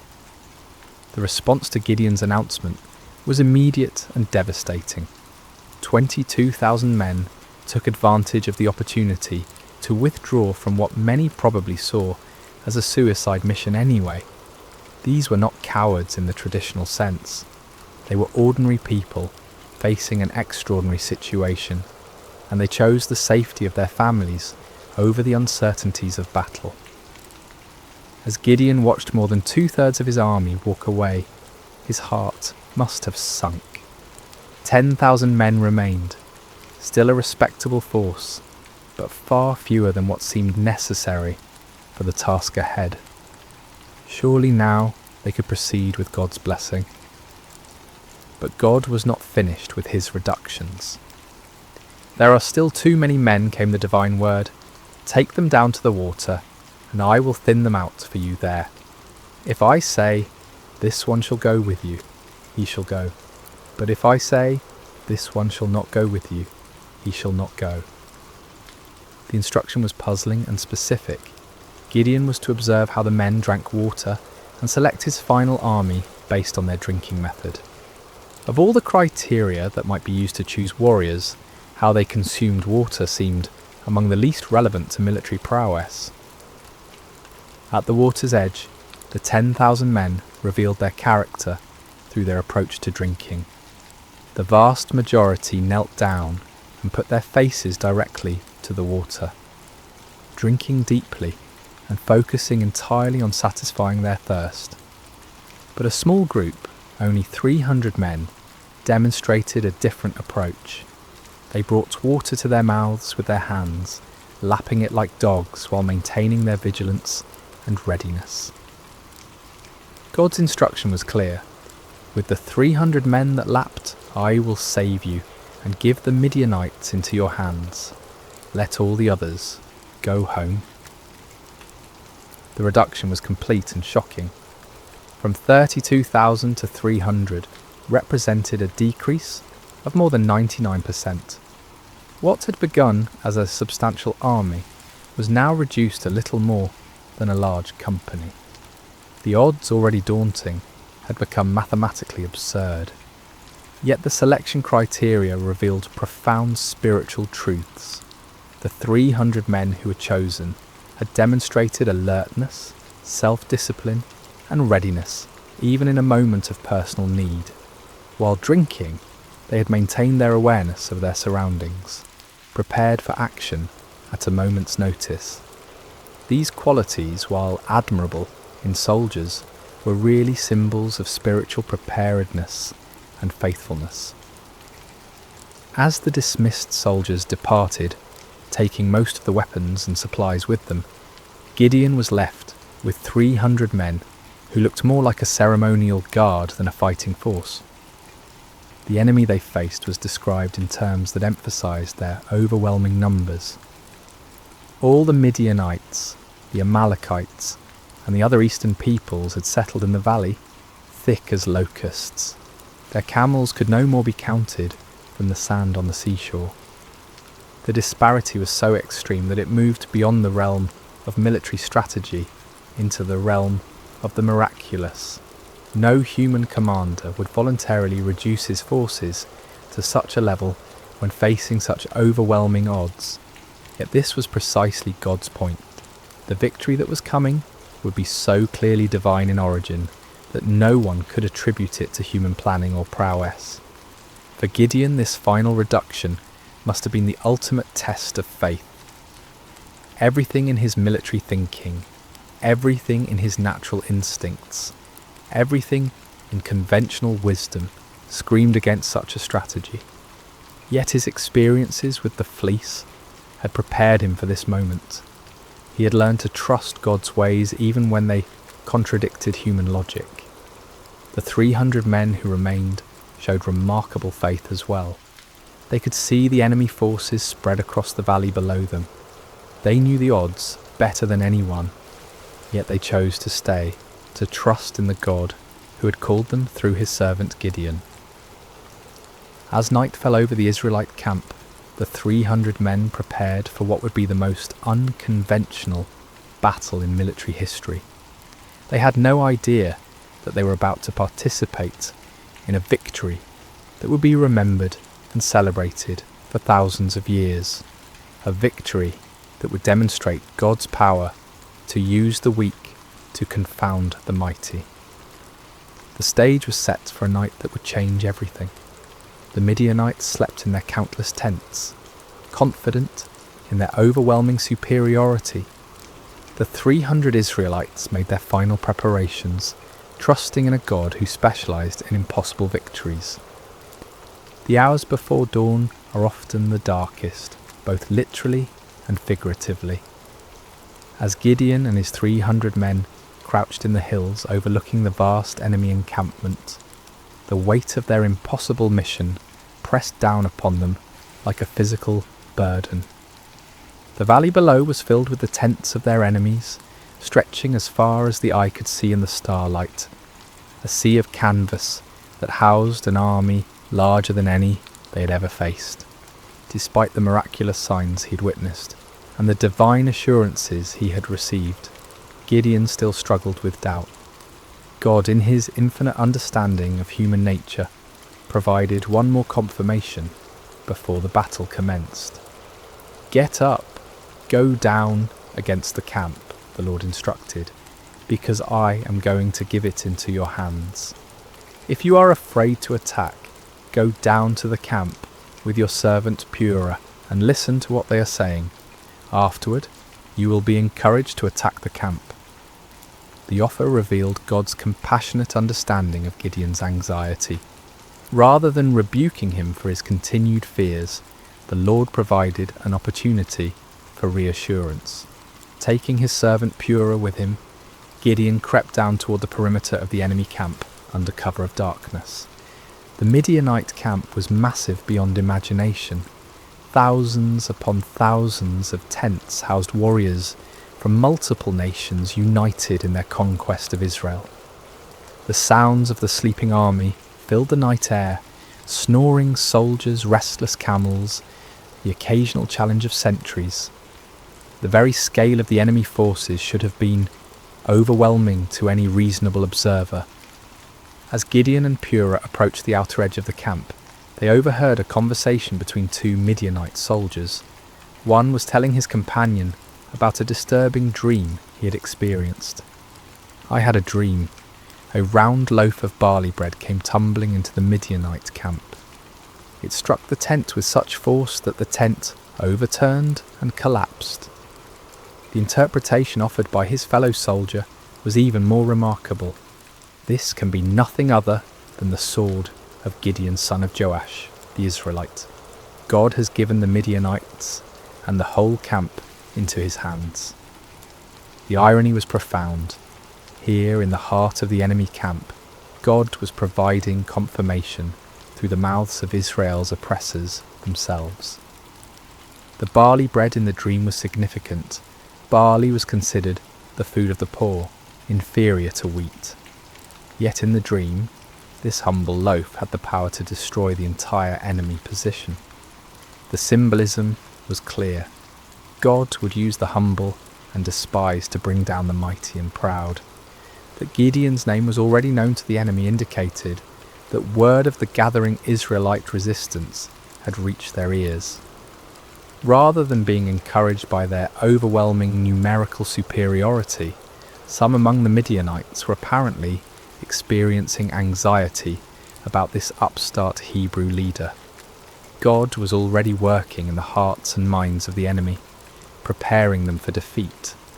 Gideon and Purah retreated to their own lines, hearts pounding with excitement and renewed confidence. The doubt that had plagued Gideon was finally dispelled by this remarkable confirmation. When they reached the Israelite position, Gideon called his men together for final instructions. "Get up," he announced with newfound authority and confidence. "The Lord has given the Midianite camp into your hands." What followed was perhaps the most unusual battle plan in military history. Instead of swords and spears, Gideon distributed trumpets, empty clay jars, and torches to each of his 300 men. The weapons of conventional warfare were set aside in favour of items that seemed more suited to a religious ceremony than a military campaign. Gideon divided his small force into 3 companies of 100 men each. The strategy was simple, yet audacious. They would surround the enemy camp and at Gideon's signal create as much noise and confusion as possible while giving the appearance of a much larger force. "Watch me," Gideon instructed his men. "Follow my lead. When I get to the edge of the camp, do exactly as I do. When I and all who are with me blow our trumpets, then from all around the camp blow yours and shout, 'For the Lord and for Gideon.'" The plan required perfect timing and coordination. Each man would conceal his torch inside a clay jar, maintaining complete darkness and silence until the moment of attack. Then at Gideon's signal, they would simultaneously break their jars, revealing blazing torches, blow their trumpets with all their might, and shout their battle cry. The psychological impact was designed to be devastating. The enemy would suddenly find themselves surrounded by lights and noise, creating the impression of a massive attacking force. In the confusion of a night assault, with limited visibility and the disorientation of being awakened from sleep, even experienced soldiers could panic and lose their sense of direction. As the 3 companies moved into position around the vast perimeter of the enemy camp, each man must have felt the weight of the moment. They were not professional soldiers, but ordinary citizens who had answered the call to fight for their freedom. Now they found themselves in the most critical moment of their lives, armed with the most unconventional weapons imaginable, trusting in a God who had promised victory through seemingly impossible means.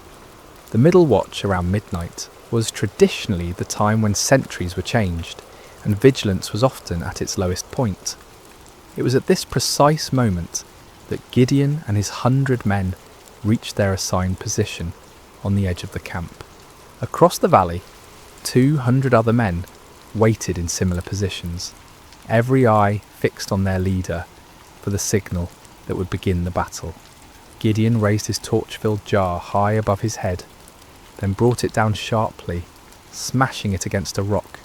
The clay shattered with a sound that seemed to echo across the silent valley, and immediately his torch blazed forth in the darkness. At the same instant, he lifted his trumpet to his lips and blew a long, piercing blast. "For the Lord and for Gideon!" he shouted at the top of his lungs. The signal rippled around the camp as 300 jars smashed simultaneously. 300 torches burst into flame, and 300 trumpet hags sounded their defiant call. The battle cry of "For the Lord and for Gideon" echoed from every direction, creating the impression that the Midianite camp was completely surrounded by a massive army. The effect was instantaneous and devastating. Thousands of sleeping soldiers were jolted awake to find their camp surrounded by blazing lights and deafening noise. In the confusion and darkness, panic spread like wildfire through the ranks. Soldiers stumbled from their tents, grabbing whatever weapons they could find, unable to determine the size or direction of the attacking force. In their panic and confusion, the Midianites and their allies began attacking each other. Unable to distinguish friend from foe in the darkness, and hearing battle cries in their own languages from every direction, they assumed they had been betrayed by their allies. The coalition that had seemed so formidable began to tear itself apart.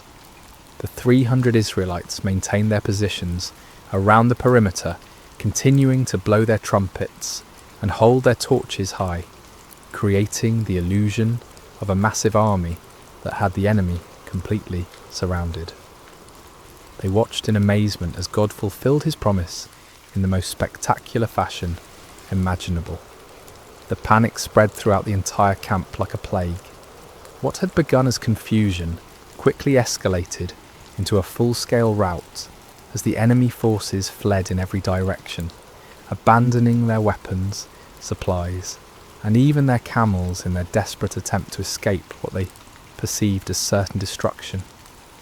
The victory was complete and overwhelming, achieved not through superior numbers or military might, but through divine intervention, working through the obedience of 300 faithful men. The God who had called Gideon from his hiding place in the winepress had once again demonstrated that his power is made perfect in human weakness. As dawn broke over the valley, an astonishing sight greeted the 300 Israelites. Where the night before had stood the mighty encampment of Israel's oppressors, now lay only scattered debris and abandoned supplies.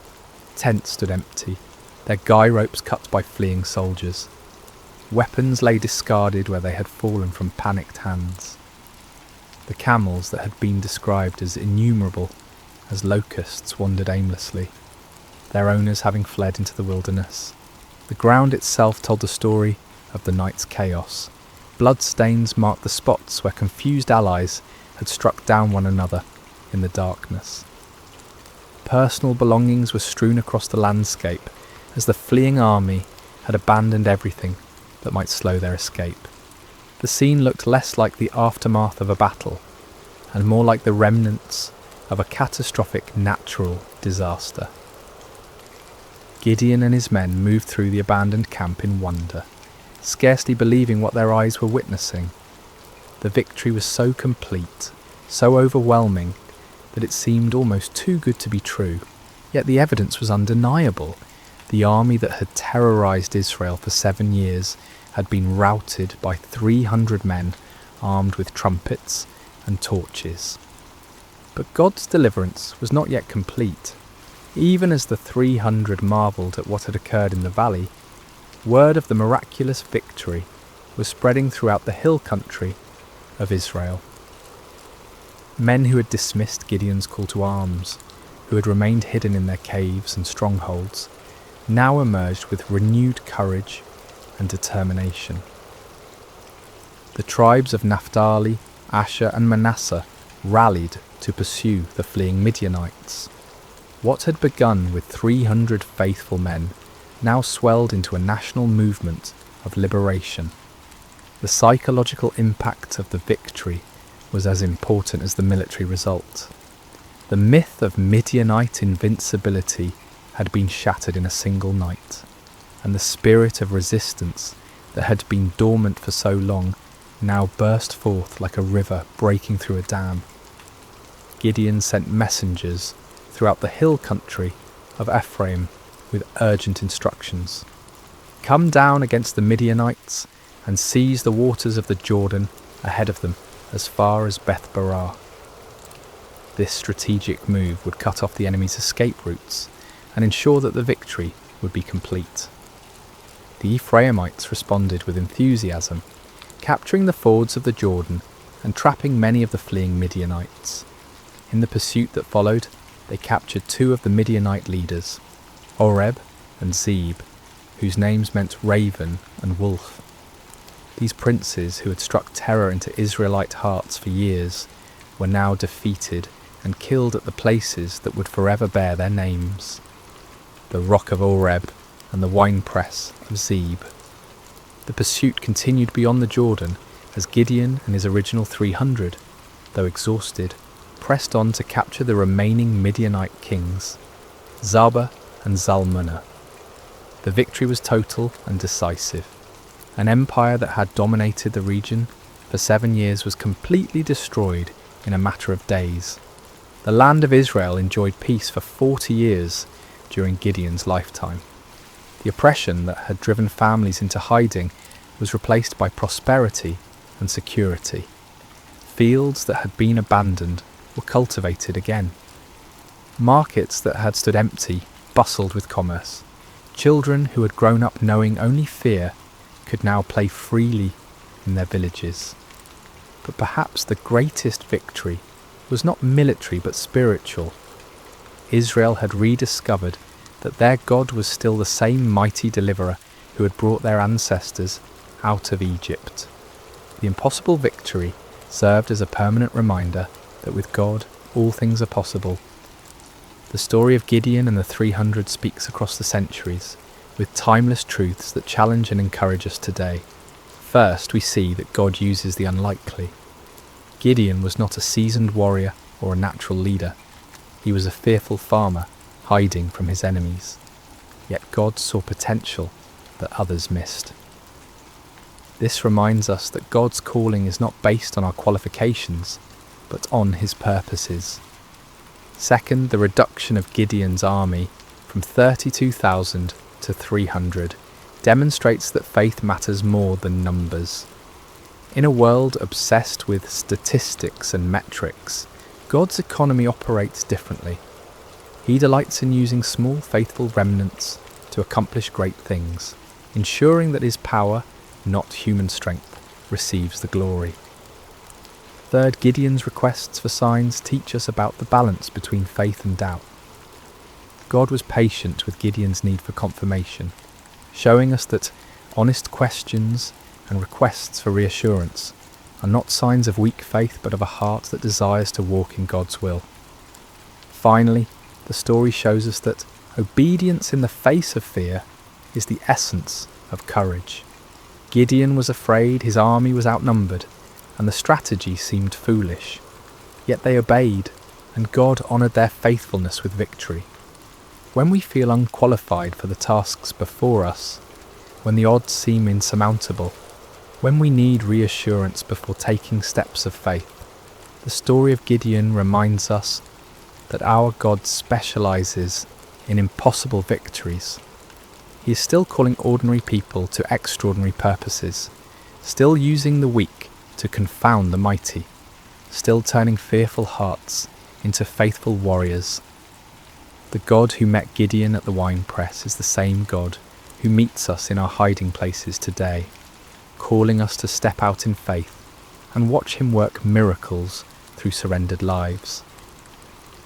Just as the 300 trumpets and torches became instruments of divine victory, our simple obedience can become the means through which God accomplishes his purposes in our generation.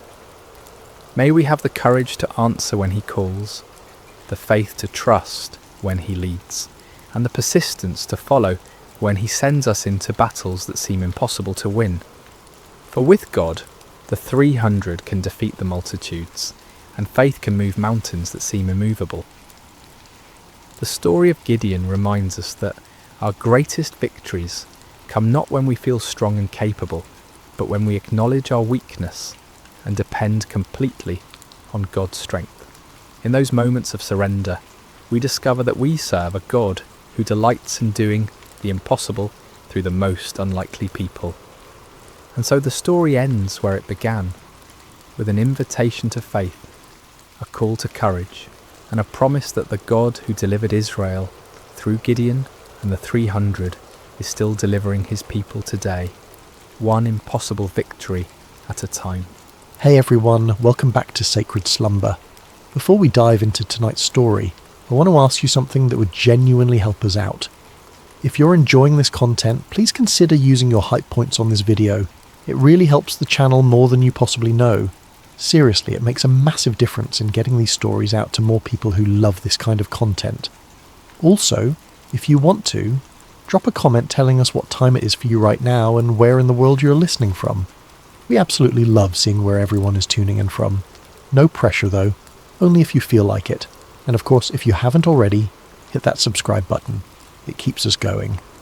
Alright, let's get into it. A whisper in the darkness. Imagine a night so quiet you can hear the oil lamps flickering. Picture a massive stone sanctuary in the ancient city of Shiloh, where shadows dance across walls that have witnessed centuries of worship. The air is thick with the scent of incense and burning oil, that peculiar combination of cedar smoke and olive essence that clings to sacred spaces. Outside, the wind moves through the hills of Israel like a whispered prayer, carrying with it the distant bleating of sheep settling for the night and the occasional call of a desert owl. Inside, in the sacred chambers near the Ark of the Covenant, a young boy lies sleeping on a simple mat. The stones beneath him still hold the warmth of the day's sun, though the night air has begun to cool. His breathing is steady, deep, the kind of sleep that comes from honest physical labour and a clear conscience. His name is Samuel. This is not a story about miracles that shake mountains or angels descending in blinding light. This is a story about something quieter, something more intimate, something that happens in the space between waking and dreaming, where the boundaries of reality become permeable. It is about a voice in the darkness, a child who learned to listen when the entire world had gone deaf, and a moment that would alter the spiritual trajectory of an entire nation. Because sometimes the most profound truths do not arrive with thunder and earthquake. Sometimes they do not announce themselves with burning bushes or pillars of fire. Sometimes they arrive in whispers, in the stillness between breaths, in the gentle calling of a name spoken 3 times before it is finally understood. What you're about to hear is one of the most mysterious and beautiful moments in ancient scripture. A moment when heaven reached down to touch earth, not through spectacular signs, but through the simple act of calling a child's name in the night. But it is also a story about silence broken, about the end of a spiritual drought, about what happens when the divine decides to speak again after generations of absence. This is the story of Samuel, the boy who heard God speak when the rest of the world had forgotten how to listen. And perhaps, hidden within this ancient narrative, there are questions we have forgotten to ask. Questions about why heaven goes silent. Questions about who gets chosen to break that silence. Questions about whether the voice that called to Samuel in that darkened sanctuary is still calling, still speaking, still searching for those rare individuals who know how to say, "I am listening." Chapter 1. Hannah's Promise. To understand Samuel's calling, we must first understand how he came to be sleeping in that sanctuary. His story begins not with him, but with his mother. a woman named Hannah, who knew the bitter taste of desperation and the hollow ache of prayers that seemed to vanish into an empty sky. In the hill country of Ephraim, in a small village whose name has been lost to history, there lived a man named Elkanah who had 2 wives, as was common in that era. His first wife, Peninnah, had given him several children, sons to carry his name, daughters to arrange in marriage, a legacy written in flesh and blood. His second wife, Hannah, had given him only heartache and unanswered prayers. Year after year, Hannah remained childless, and in a culture where a woman's worth was often measured by her ability to bear children, this was not just a personal grief. It was a social death sentence, a daily humiliation, a question mark hanging over her entire existence. Neighbours would whisper, extended family would exchange knowing glances, even well-meaning friends would offer useless advice, or suggest that perhaps she had offended God in some way, that her barrenness was divine punishment for some unknown sin. Elkanah loved Hannah. The text makes this clear. He would give her double portions at feasts, trying to compensate with material generosity for what biology had denied her. He would ask her with genuine confusion, "Am I not better to you than 10 sons?" It was a question born of love but blind to understanding. He could not fathom that the issue went deeper than his affection, that Hannah's grief was not about him at all, but about her own sense of purpose, of completion, of being seen as fully human by the society around her. Peninnah, with the cruelty that can only come from insecurity dressed as triumph, would taunt Hannah relentlessly. Every time the family made their annual pilgrimage to the sanctuary at Shiloh to worship and offer sacrifices, Peninnah would remind Hannah of her barrenness. The taunts were not subtle. They were designed to cut deep, to remind Hannah that in the eyes of the world she was incomplete, cursed, forgotten by the very God she came to worship. Peninnah would parade her children before Hannah, would make comments about how blessed she was, would turn every moment of worship into a reminder of Hannah's failure. And Hannah would weep. She would refuse to eat. The pain went beyond physical longing for a child. It touched something deeper, the existential question that haunts anyone who feels overlooked by the divine. Does God see me? Does he hear my prayers? Am I worthy of his attention? Or am I simply background noise in a universe too vast to care about one woman's grief? The pilgrimage to Shiloh was supposed to be a time of joy, of celebration, of renewal. But for Hannah, it became an annual reminder of everything she lacked. Year after year she would go through the motions of worship, while her heart broke quietly in places no one could see. One year, during their pilgrimage to Shiloh, Hannah could bear it no longer. The weight of accumulated grief, the years of disappointment, the constant humiliation, all of it reached a breaking point. While the rest of the family feasted after the sacrifice, celebrating with wine and roasted meat, Hannah slipped away to the entrance of the sanctuary. She stood there, in the place where earth met heaven, in the threshold between the mundane and the sacred, and she prayed with an intensity that went beyond words. Her lips moved, but no sound emerged. Her whole body shook with the force of her grief and desperation. Tears streamed down her face. Her hands trembled. This was not the polite, ritualized prayer of public worship. This was raw, unfiltered communion with the divine. This was a woman pouring out her soul, holding nothing back, demanding to be heard by a God who had seemed deaf to her pleas for years. She made a vow that day, one that would echo through generations. If God would grant her a son, she would give him back to God. Not for a season, not for a few years, but for his entire life. The child would be dedicated to divine service from the moment he was weaned.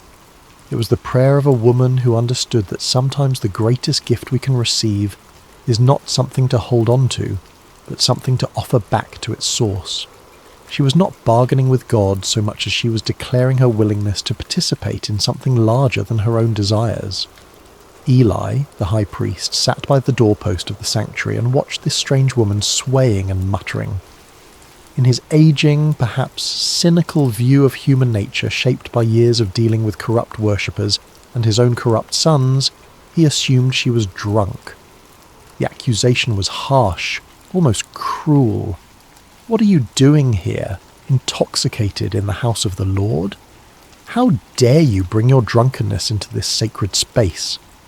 Hannah lifted her eyes, and in them Eli saw not the glaze of wine, but the clarity of absolute desperation, the look of someone who has nothing left to lose, who has stripped away all pretense and pride, who stands naked before God with only their need.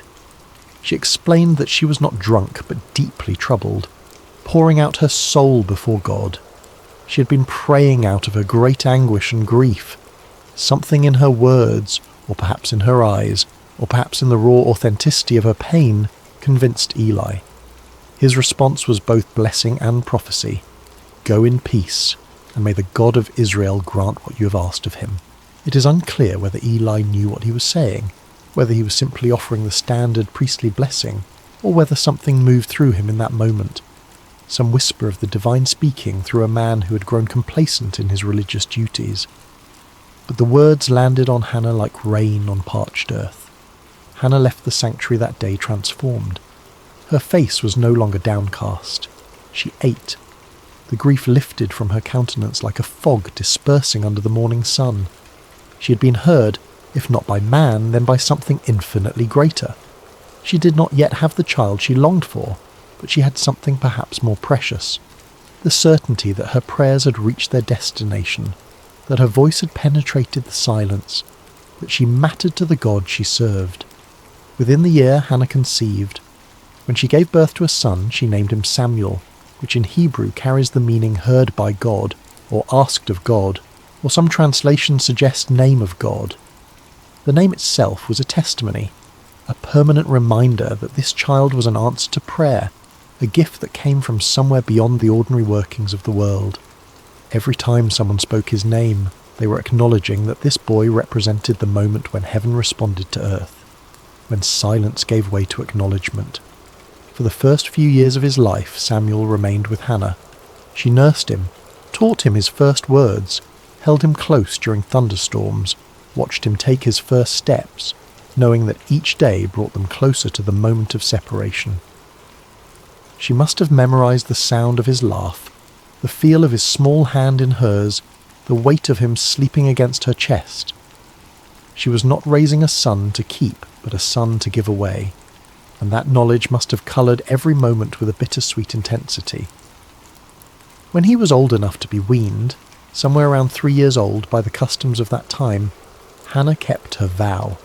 She could have rationalised her way out of it. She could have argued that God understood, that the vow was made in a moment of emotional extremity, that surely keeping her son would be acceptable. But Hannah was a woman who understood that integrity means keeping promises even when they cost you everything. She took Samuel to Shiloh. She brought him before Eli, the same priest who had blessed her years earlier, and she said words that must have torn her heart even as she spoke them. "I am the woman who stood here praying. I prayed for this child, and the Lord has granted me what I asked. So now I give him to the Lord. For his whole life he will be given over to the Lord." Then Hannah sang, not a lament, but a song of triumph and praise. She sang of God overturning the proud and lifting up the humble. She sang of barren women bearing children and the powerful being brought low. She sang of the Lord bringing death and giving life, bringing down to the grave and raising up. She sang of God judging the ends of the earth, giving strength to his king and exalting his anointed. Her song was radical, revolutionary, a declaration that the God she served delighted in reversing the expectations of the world, in using the weak to shame the strong, in lifting up those the world had written off as irrelevant. And then she left her son in that sanctuary and went home. Imagine being that child, too young to fully understand why your mother brought you to this vast, echoing building filled with strange smells and unfamiliar faces and then walked away. Too young to grasp that you had become the physical embodiment of a promise, a living prayer offered back to its source. You watch her figure receding, growing smaller. disappearing down the road back to the only home you have ever known, and you are left in the care of an old man whose eyes can barely see you, whose own sons are corrupt, in a place that will become your entire world. Samuel's childhood was unlike any other in Israel. While other boys played in fields and learned their father's trades, running through olive groves and swimming in streams, Samuel grew up in the sacred space of the tabernacle. His world was one of ritual and reverence, of ancient objects and whispered prayers, of shadows and lamplight, and the constant awareness that this place was different from all other places. He opened the doors of the sanctuary each morning, flooding the holy space with light. It was his job to unlock the heavy wooden doors that seal the sacred from the profane, to let in the dawn and with it the worshippers who would come seeking connection with the divine. He assisted Eli in the daily tasks of worship, learning the intricate patterns of sacrifice and ceremony, memorizing which offerings required which procedures, understanding the difference between sin offerings and burnt offerings and peace offerings, learning to read the subtleties of ritual purity. He tended the lamps that burned through the night, ensuring their wicks were trimmed and their oil replenished. This was not glamorous work. It required attention to detail, a willingness to wake in the darkness to check that the flames had not guttered out, an understanding that these small acts of maintenance were what kept the sacred space functioning. The lamps represented the presence of God, and Samuel learned that presence requires constant tending, constant attention, constant care. He cleaned the sacred vessels, swept the courts, washed the linens used in ceremonies, helped prepare the incense, carried water, ran errands. He memorized scriptures, learning to recite the stories of Abraham and Isaac and Jacob, the tales of Moses and the Exodus, the laws given at Sinai. His education was entirely religious, entirely focused on service, entirely oriented towards something beyond himself. By all accounts, Samuel was a good child, humble, obedient, faithful in small things. The text tells us he grew in favour with both the Lord and with people. He was not resentful of his circumstances. He did not seem to chafe against the boundaries of his unusual childhood. Perhaps he had accepted that this was simply who he was, the boy who belonged to God, the boy who lived in the house of the Lord. But what must it have been like psychologically? To have no mother to comfort you when you woke from nightmares, to have no siblings to quarrel and play with, to grow up watching Eli's corrupt sons come and go, seeing the way they abused their position, hearing the whispers of their misconduct, to be surrounded by holiness and yet witness its corruption, to serve faithfully while those who should have been models of righteousness displayed only greed and lust and contempt for the sacred. Did Samuel wonder why he had been left here? Did he feel abandoned by the mother who had kissed him goodbye and walked away? Did he question whether the God he served even noticed his small acts of service? The text does not tell us. We see only the external facts. A boy growing up, performing his duties, learning his role. But surely there were moments of loneliness, moments of doubt, moments when the weight of it all felt too heavy for small shoulders to carry. Hannah visited when she could. Each year during the family's annual pilgrimage to Shiloh, she would bring Samuel a new robe she'd made for him, watching him grow, trying to compress a year of mothering into a few brief encounters. These visits must have been both blessing and torment. The joy of seeing his mother mingled with the pain of watching her leave again. The new robe a reminder that somewhere he had a home, a family, a life he was not permitted to live. Yet there is no indication that Samuel rebelled or resented his circumstances. He simply continued. Day after day, year after year, faithful in the small things, present in the sacred space, available to be used however God saw fit. There was no indication in those early years that he would become anything more than a helpful assistant to an aging priest, that he would one day be the voice through which God spoke to an entire nation. But God, it seems, has a habit of preparing his instruments in obscurity before bringing them into the light. Samuel was being shaped by his circumstances, formed by his loneliness, refined by his faithfulness in tasks that no one celebrated. He was learning what it meant to serve without applause, to be obedient without immediate reward, to remain present even when presence felt like punishment. He was learning to listen in the silence. Chapter 2. The State of Israel at the Time. To appreciate what happened on that quiet night when God called Samuel's name, you need to understand the spiritual condition of Israel during this period. It was, to put it simply, a disaster. But the disaster raises uncomfortable questions that the text never fully answers. Questions about divine silence. Questions about why systems of worship become corrupt. Questions about what happens when the mediators between heaven and earth become obstacles instead of conduits. The problem started with Eli's sons, Hophni and Phinehas. These two men had inherited their father's position as priests, but they had not inherited his reverence for the sacred. They were corrupt in ways that went beyond simple moral failing. They actively perverted the worship of God, treating the sacrifices and offerings as opportunities for personal gain, turning the sacred into the profane with a systematic cruelty that suggests something darker than mere greed. When people brought animals to sacrifice at Shiloh, the priests were entitled to a specific portion of the meat according to the law of Moses. But Hophni and Phinehas were not content with their allotted share, with what had been designated as rightfully theirs.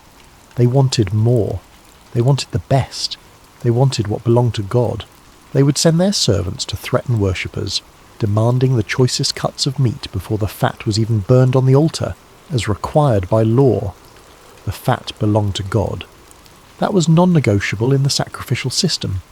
The burning of the fat was the moment when the sacrifice became truly sacred, when the offering transitioned from human gift to divine acceptance. But Hophni and Phinehas did not care about divine acceptance. They cared about their appetites. If people objected, if they tried to follow the proper procedures and insist that the fat be burned first, the servants would respond with threats of violence. We will take it by force if necessary. The priests were literally stealing from God, taking what belonged to the altar and consuming it themselves. They were turning worship into extortion, using their position of spiritual authority to exploit the vulnerable and the faithful. But their corruption went even darker, into territories that the text only hints at with uncomfortable brevity. They engaged in sexual immorality with women who served at the entrance to the sanctuary. These were women who had dedicated themselves to service at the tabernacle, who came to worship and serve with sincere devotion. And Hophni and Phinehas exploited them, used their authority and position to prey upon those who should have been under their protection. They turned the house of God into a place of exploitation and abuse, where the very people who were supposed to represent divine holiness became perpetrators of trauma. Worship became a source of fear rather than transcendence. People stopped coming, or when they came with cynicism and resentment, going through the motions but empty of faith. How could you trust a system where the gatekeepers were predators? How could you believe in the holiness of a place where the priests defiled it daily? The sanctuary at Shiloh, which was meant to be the central hub of Israel's spiritual life, became instead a monument to religious corruption. Eli knew what his sons were doing. The text makes this painfully clear. People told him. They came with reports of misconduct, of abuse, of exploitation. He heard the rumours and saw the evidence. He was not ignorant. He was not blind to their crimes. And to his credit, he confronted them. But his rebukes were weak, almost apologetic, carrying no weight and no consequence. Why do you do such things? I hear reports from the people about your wicked deeds. If someone sins against another person, God may mediate. But if someone sins against the Lord, who will intercede? The words acknowledge the problem but offer no solution. There is no threat of removal from office, no stripping of authority, no punishment that might actually deter the behaviour. Just words, just disappointment, just a father hoping his wayward sons might suddenly develop a conscience they had never demonstrated. Hophni and Phinehas ignored their father and continued their corruption. Why wouldn't they? There were no consequences. Eli's position as high priest gave him the authority to remove them, to appoint others, to enforce standards. But he did nothing, and his inaction was itself a form of action, a choice that enabled the continued degradation of worship. The impact on Israel's spiritual life was catastrophic. The text records it with devastating simplicity. The people came to despise the offerings to the Lord. Think about what that means. The sacrificial system was the heart of Israel's covenant relationship with God. It was how sins were atoned for, how gratitude was expressed, how the community maintained its connection with the divine. And people were learning to despise it, to see it as corrupt and meaningless, to associate worship with exploitation rather than with holiness. Faith withered. Cynicism spread. A generation was growing up believing that God either did not care about corruption in his own house, or that he was powerless to stop it, or worse, that he did not exist at all, and the whole system was simply a mechanism for priestly power and exploitation. But perhaps the most devastating aspect of this era, the detail that haunts the narrative with its implications, was not the corruption of the priests. It was the silence of heaven.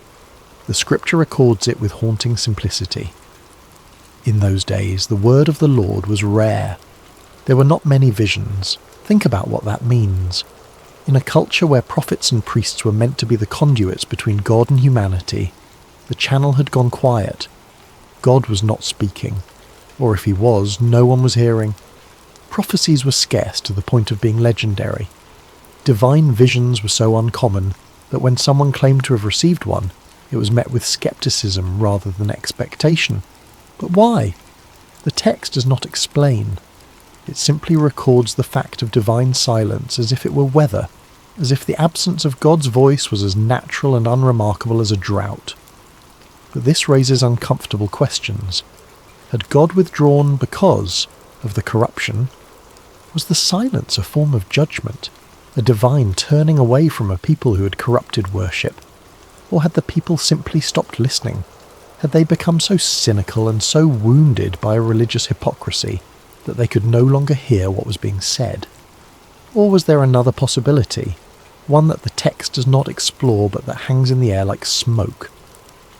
Perhaps the priests, who were supposed to be the mediators between God and people, had become such effective blockers of communication that divine messages simply could not get through. Perhaps Hophni and Phinehas were not just corrupt individuals, but symptoms of a systemic failure, a spiritual infrastructure that had collapsed under the weight of its own contradictions. Israel was spiritually adrift, navigating by dead reckoning through waters where the stars had gone dark.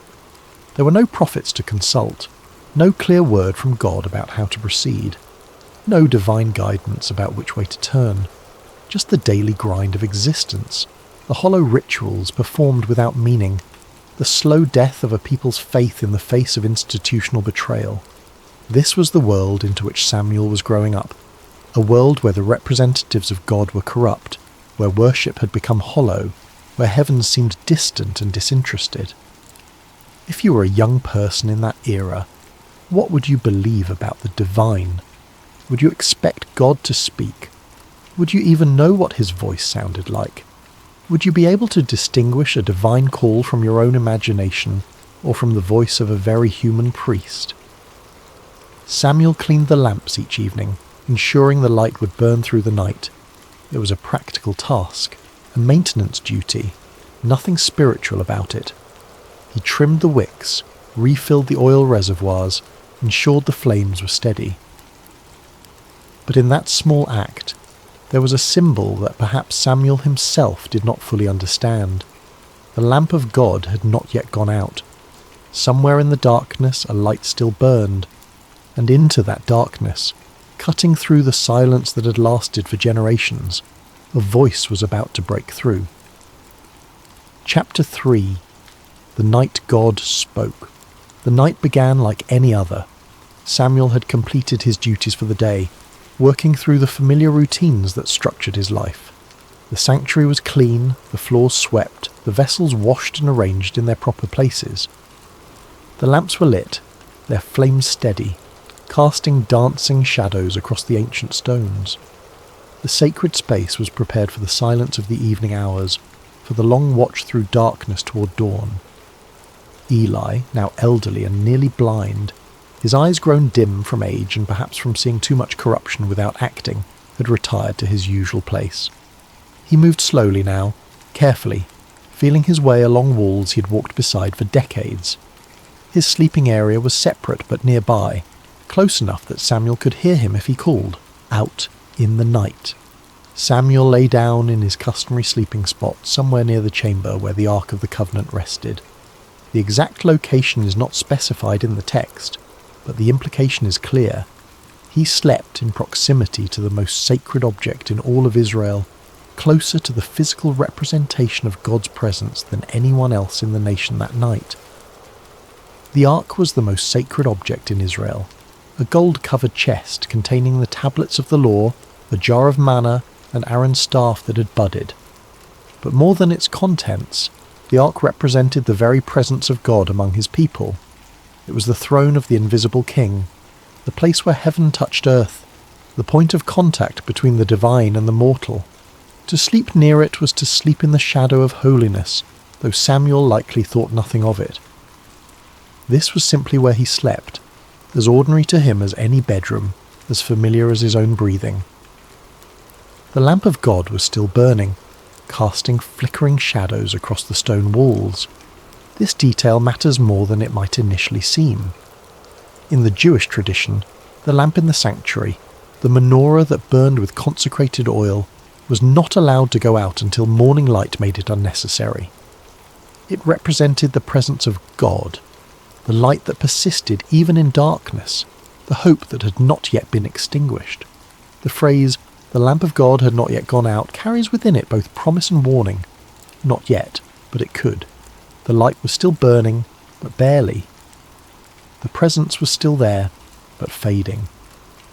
As long as the lamp burned, there was hope. As long as the light persisted against the encroaching darkness, God had not abandoned his dwelling place entirely. Samuel drifted into sleep, a boy exhausted from the honest labour of serving in the house of God. His breathing slowed, his muscles relaxed. He sank into that deep, dreamless sleep that comes from physical work and a clear conscience. The sanctuary around him settled into its nighttime sounds. The creak of cooling stone, the whisper of wind through high windows, the distant cry of a night bird, the soft flutter of the lamp flames, and then, in the darkness, cutting through the silence like a knife through cloth, he heard his name, Samuel. The voice was clear, distinct, personal. Not a shout that would echo through the halls, but not a whisper that could be mistaken for imagination either. It had the quality of someone standing nearby, speaking with intention and purpose, with the certainty that they would be heard. It was a voice that expected a response. Samuel's eyes snapped open. His heart leaped in his chest. There was no confusion, no moment of disorientation. He knew immediately that someone had called him. The voice had been too clear, too deliberate, too unmistakably directed at him.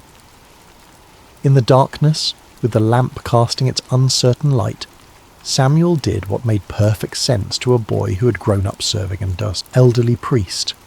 Eli must need something. The old priest was nearly blind now, stumbling in the darkness. Perhaps he had dropped something. Perhaps he needed water. Perhaps he was unwell and required assistance. Samuel threw off whatever covering he used against the night chill and ran to where Eli slept. "Here I am. You called me?" The response was immediate, instinctive. "Here I am." 2 words that would become the defining posture of Samuel's entire life. Not, "What do you want?" Not, "Can it wait until morning?" Just presence. Just availability. Here I am. Eli, pulled from sleep and confused, his mind foggy with the remnants of dreams, looked in the direction of Samuel's voice with eyes that could barely make out shapes in the darkness. "I did not call. Go back and lie down." Samuel returned to his place, perhaps a little puzzled, but not overly concerned. Perhaps he had been dreaming. Perhaps the transition from sleep to waking had jumbled his perceptions. Perhaps the old man had called out in his sleep and forgotten. These things happen. The mind plays tricks in the boundary spaces between consciousness and unconsciousness. He lay back down, pulled his covering around him, and closed his eyes, willing himself back towards sleep. The sanctuary settled back into silence. The lamp continued its steady burning. Outside, the wind moved through the hills with a sound like breathing. Samuel's heartbeat slowed back to its resting rhythm. Samuel? Again. The same voice, the same clarity, the same undeniable sense that someone was speaking directly to him, calling him by name with purpose and intention. This was not imagination. This was not the remnant of a dream clinging to the edge of waking. This was not the echo of Eli's voice misheard in the darkness. Someone had called his name clearly and deliberately, as real as the stone beneath him and the lamplight flickering against the walls. Once more, Samuel got up and went to Eli. His bare feet made soft sounds against the cold stone floor. His breathing was quicker now, his confusion deeper. If Eli had not called the first time, then who had? "Here I am. You called me." Eli, now more awake and perhaps slightly irritated at being disturbed a second time, sent him away again with a tone that suggested both confusion and mild frustration. "I did not call, my son. Go back and lie down." Samuel returned, but now there was a question forming in his mind that would not be silenced. If Eli was not calling him, then who was?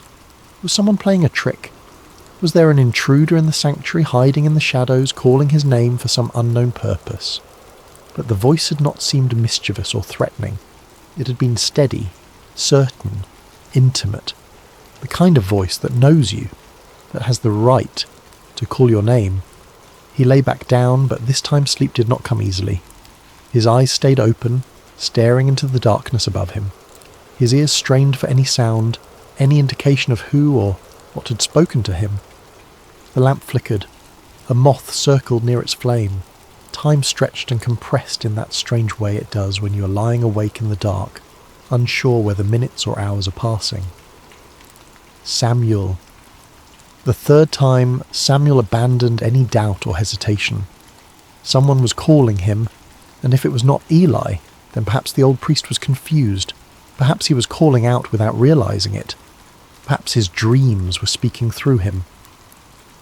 Samuel got up once more, faster now, urgent, and went to Eli. He stood at the foot of the old priest's sleeping mat, his young face barely visible in the dim light that filtered in from the main chamber. "Here I am. You called me." And finally, after decades of serving in the sanctuary, after years of watching the word of the Lord become rare and vision scarce, after witnessing the corruption of his sons and the slow death of Israel's faith, Eli understood. The realization must have hit him like a physical blow. God was calling the boy, not the high priest, not the experienced religious leader, not the man who had served in this place for decades. The boy who cleaned the floors and tended the lamps and slept near the ark without fully comprehending what that meant. Eli's response is one of the most beautiful moments in the entire narrative. He could have been jealous, wounded by the divine bypassing, bitter that his years of service were being overlooked in favour of a child. He could have been defensive, questioning whether this was really happening, whether Samuel was perhaps confused or making things up. He could have claimed the voice for himself, insisted that any divine communication should come through proper channels, through the established hierarchy of priesthood. But instead, Eli became a teacher in the truest sense. He gave Samuel the gift of understanding and the words that would change everything. He put aside whatever personal feelings he might have had, and focused entirely on helping Samuel navigate what was about to happen. "Go and lie down," Eli said, and you can hear in those words both resignation and hope, both the sadness of being passed over and the wonder that God was speaking again at all. And if he calls you, say, "Speak, Lord, for your servant is listening." Those words, "Speak, Lord, for your servant is listening," not "Who are you?" not "What do you want?" not "Prove yourself to me." Just openness, just availability, just the humble acknowledgement that if God is speaking, the only appropriate response is to listen. Samuel returned to his place one more time. He lay down in the darkness, the lamp of God still burning nearby, casting its uncertain light across ancient stones, and he waited. His heart must have been pounding so hard he could hear it in his ears. His mind must have been racing with questions and fears and wonder. What does the voice of God sound like? What will he say? Am I worthy to hear it? What if I do not understand? What if I get it wrong? The silence stretched. The lamp flickered. Outside, the night continued its slow progression toward dawn. And then, for the fourth time, the voice came. But this time there was a difference. This time the name was repeated, spoken twice, with an intimacy and urgency that had not been there before. Samuel! Samuel! The repetition is significant. In Hebrew, when a name is called twice, it indicates intimacy, urgency, importance. Abraham, Abraham, Moses, Moses. Now Samuel, Samuel. This was not a casual summons. This was personal, direct, unmistakable. This time, the boy was ready. Following Eli's instructions exactly, word for word, he responded with the words that have echoed through millennia as the perfect posture of faith, the ideal response to divine initiative. Speak, for your servant is listening. And God spoke. What happened next was not what a child would want to hear. God did not give Samuel a message of encouragement or blessing. He did not reveal some beautiful mystery or share some cosmic secret about the nature of reality or the structure of heaven. He did not offer comfort or promise Samuel a glorious future. Instead, God gave Samuel a prophecy of judgment, and the judgment was against Eli's household, against the man who had been like a father to him, against the only family he had truly known. God told Samuel that he was about to do something in Israel that would make the ears of everyone who heard it tingle. That phrase, ears tingling, suggests something shocking, something that would reverberate through the nation like a physical sensation. This was not going to be a quiet judgment, a private correction. This was going to be public, unmistakable, impossible to ignore. He was going to carry out against Eli everything he had spoken concerning his family, from beginning to end. There had been warnings before. A prophet had come to Eli years earlier with a similar message, speaking of judgment to come, of the priesthood being taken from his lineage, of his sons dying on the same day. That prophecy had been spoken and then seemingly forgotten, filed away as one of those uncomfortable truths that people acknowledge but never really expect to see fulfilled. But God was saying now that the time of fulfillment had come. The warnings were over. The judgment was at hand. The reason was clear and devastating. Eli knew about the sins of his sons. He knew they were blaspheming God, treating the sacred as profane, exploiting women, stealing from the altar, corrupting worship itself. He had heard the reports. He had seen the evidence. He had confronted them, yes, but his rebukes were empty, carrying no weight, leading to no consequences. He had failed to restrain them, failed to use his authority to stop them, failed to choose God's honour over his son's comfort, and that failure, that complicity through inaction, meant that the guilt of Eli's house would never be atoned for by sacrifice or offering. Think about what that means.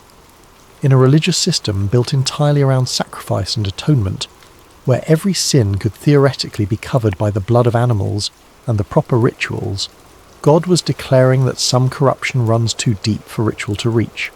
Some betrayals are so fundamental that the system itself cannot address them. Eli's family would carry their guilt to the grave and beyond, marked forever by their choice to prioritize family loyalty over divine justice. Imagine being Samuel in that moment. You are a child, perhaps 11 or 12 years old, lying in the darkness of a sanctuary, having just heard the voice of God for the first time in your life. And the message you have been given is not one of blessing or calling or future glory. It is a message of doom for the man who has raised you, who has taught you everything you know about worship and service, who has been your only father figure in a life marked by abandonment and loneliness. The weight of it must have been crushing. How do you speak words of judgment to someone you love? How do you become the bearer of bad news that will break someone's heart? How do you look into the eyes of a man who has shown you kindness and tell him that his family line is cursed, that his sons will die, that everything he has built will crumble? This was the cost of prophecy that no one talks about. This was the burden of truth that cannot be softened or avoided or delayed. Samuel had been given a message, and whether he wanted to deliver it or not was irrelevant. The truth had been spoken to him, and now he was responsible for speaking it to others. This is what it means to be a prophet. Not visions and mystical experiences and spiritual heights, but the grinding, awful responsibility of speaking truths that wound you as deeply as they wound those who hear them. The rest of the night must have been agony for Samuel. The text tells us he lay there until dawn, too afraid to tell Eli what he'd heard. He did not sleep. How could he? His mind must have raced through possibilities. Maybe he had misunderstood. Maybe there was a way to soften the message to make it less harsh. Maybe if he just kept quiet, the whole thing would fade like a dream, and he could go back to his simple life of tending lamps and sweeping floors. But deep down, he knew. The voice had been too clear. The message had been too specific. And God had not asked his opinion about whether this was a good idea or whether Samuel felt ready for such responsibility. The divine does not consult us about our readiness. It simply calls, and we must answer. Chapter 4. The Weight of the Message. As morning light began to filter into the sanctuary, pale and hesitant through the high windows, Samuel rose and went about his duties as usual. Muscle memory guided him through the familiar routines. He opened the doors of the house of the Lord, pushing aside the heavy wooden barriers that sealed the sacred from the profane, letting in the day, with all its ordinary demands. But everything felt different now. The air was heavier, pressing down on his shoulders like a physical weight. The silence was louder, filled with the words he carried but could not speak. He carried within him words that would change everything, and he was terrified to voice them. His hands shook as he performed his tasks.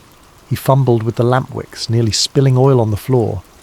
He could not meet anyone's eyes.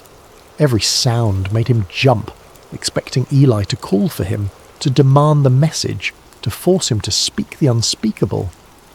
Eli, however, knew something had happened. Years of serving in the sanctuary had given him an intuition about spiritual matters that his failing eyesight could not diminish. He could sense the change in Samuel, could feel the weight the boy was carrying. He called Samuel to him, his voice gentle but insistent, and when the boy came, reluctant and pale, the old priest asked him directly, "Samuel, my son, what was it he said to you? Please do not hide it from me." Then he added words that carried the weight of both authority and desperation. "May God deal with you, be it ever so severely if you hide from me anything he told you." It was an oath, a binding formula that made concealment impossible. Eli was not giving Samuel an easy out. He was demanding truth, however painful, however devastating. And in doing so, he was teaching Samuel one of the most important lessons of prophetic ministry: that truth matters more than comfort, that integrity requires speaking even when silence would be kinder. There is something deeply moving about this moment. Eli was giving Samuel permission to speak truth, even painful truth. He was not demanding a comfortable answer. He was not pressuring the boy to lie or soften the message. He was not using his position as high priest to intimidate or manipulate. He was simply asking for honesty, for the faithful delivery of whatever word had been given, regardless of personal cost. Samuel, to his credit, did not hold back. He told Eli everything, every word of the judgment, every detail of the coming consequences, every aspect of the doom pronounced against his house. He did not sugarcoat it. He did not try to make it easier to hear. He did not add comforting caveats or suggest ways the judgment might be avoided.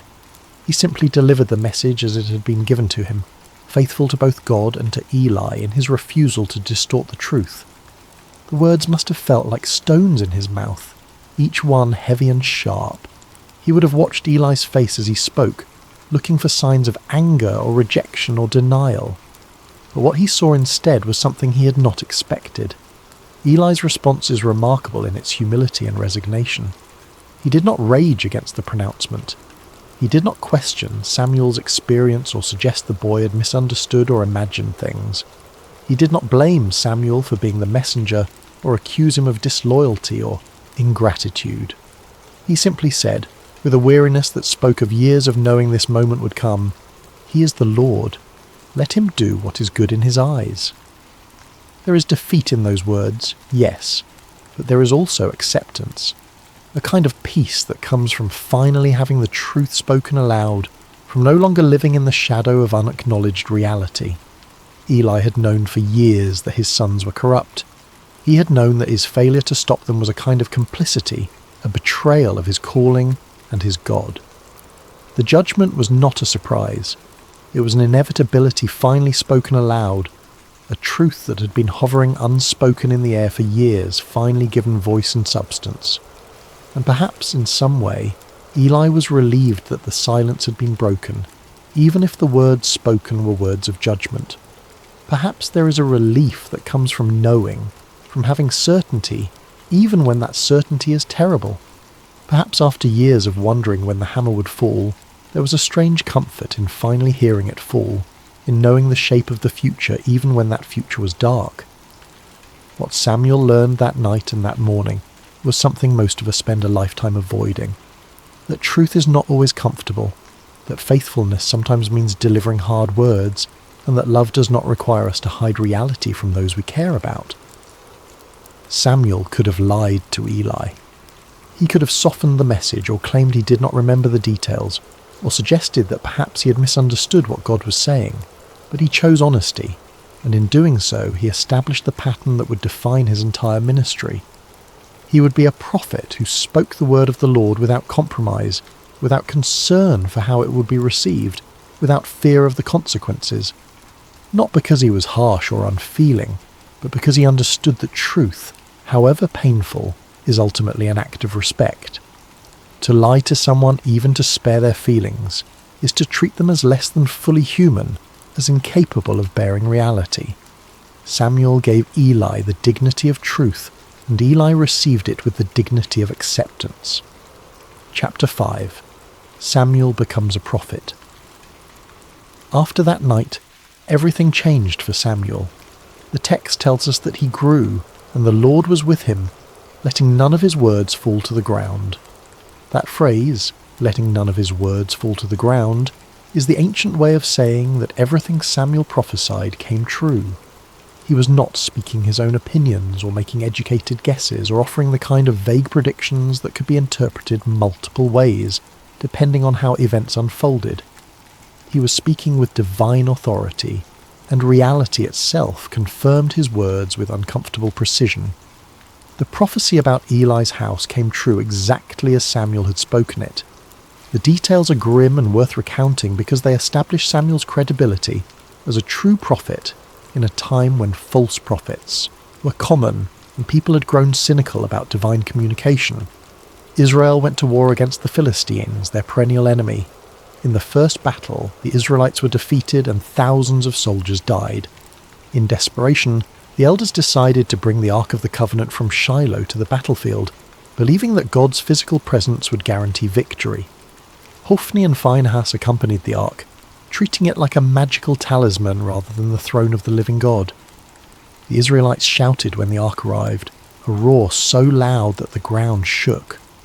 The Philistines were terrified at first, knowing the stories of what the God of Israel had done to Egypt. But they fought anyway, and in the battle that followed, Israel was utterly defeated. 30,000 soldiers died, and on that same day, exactly as prophesied, both Hophni and Phinehas were killed.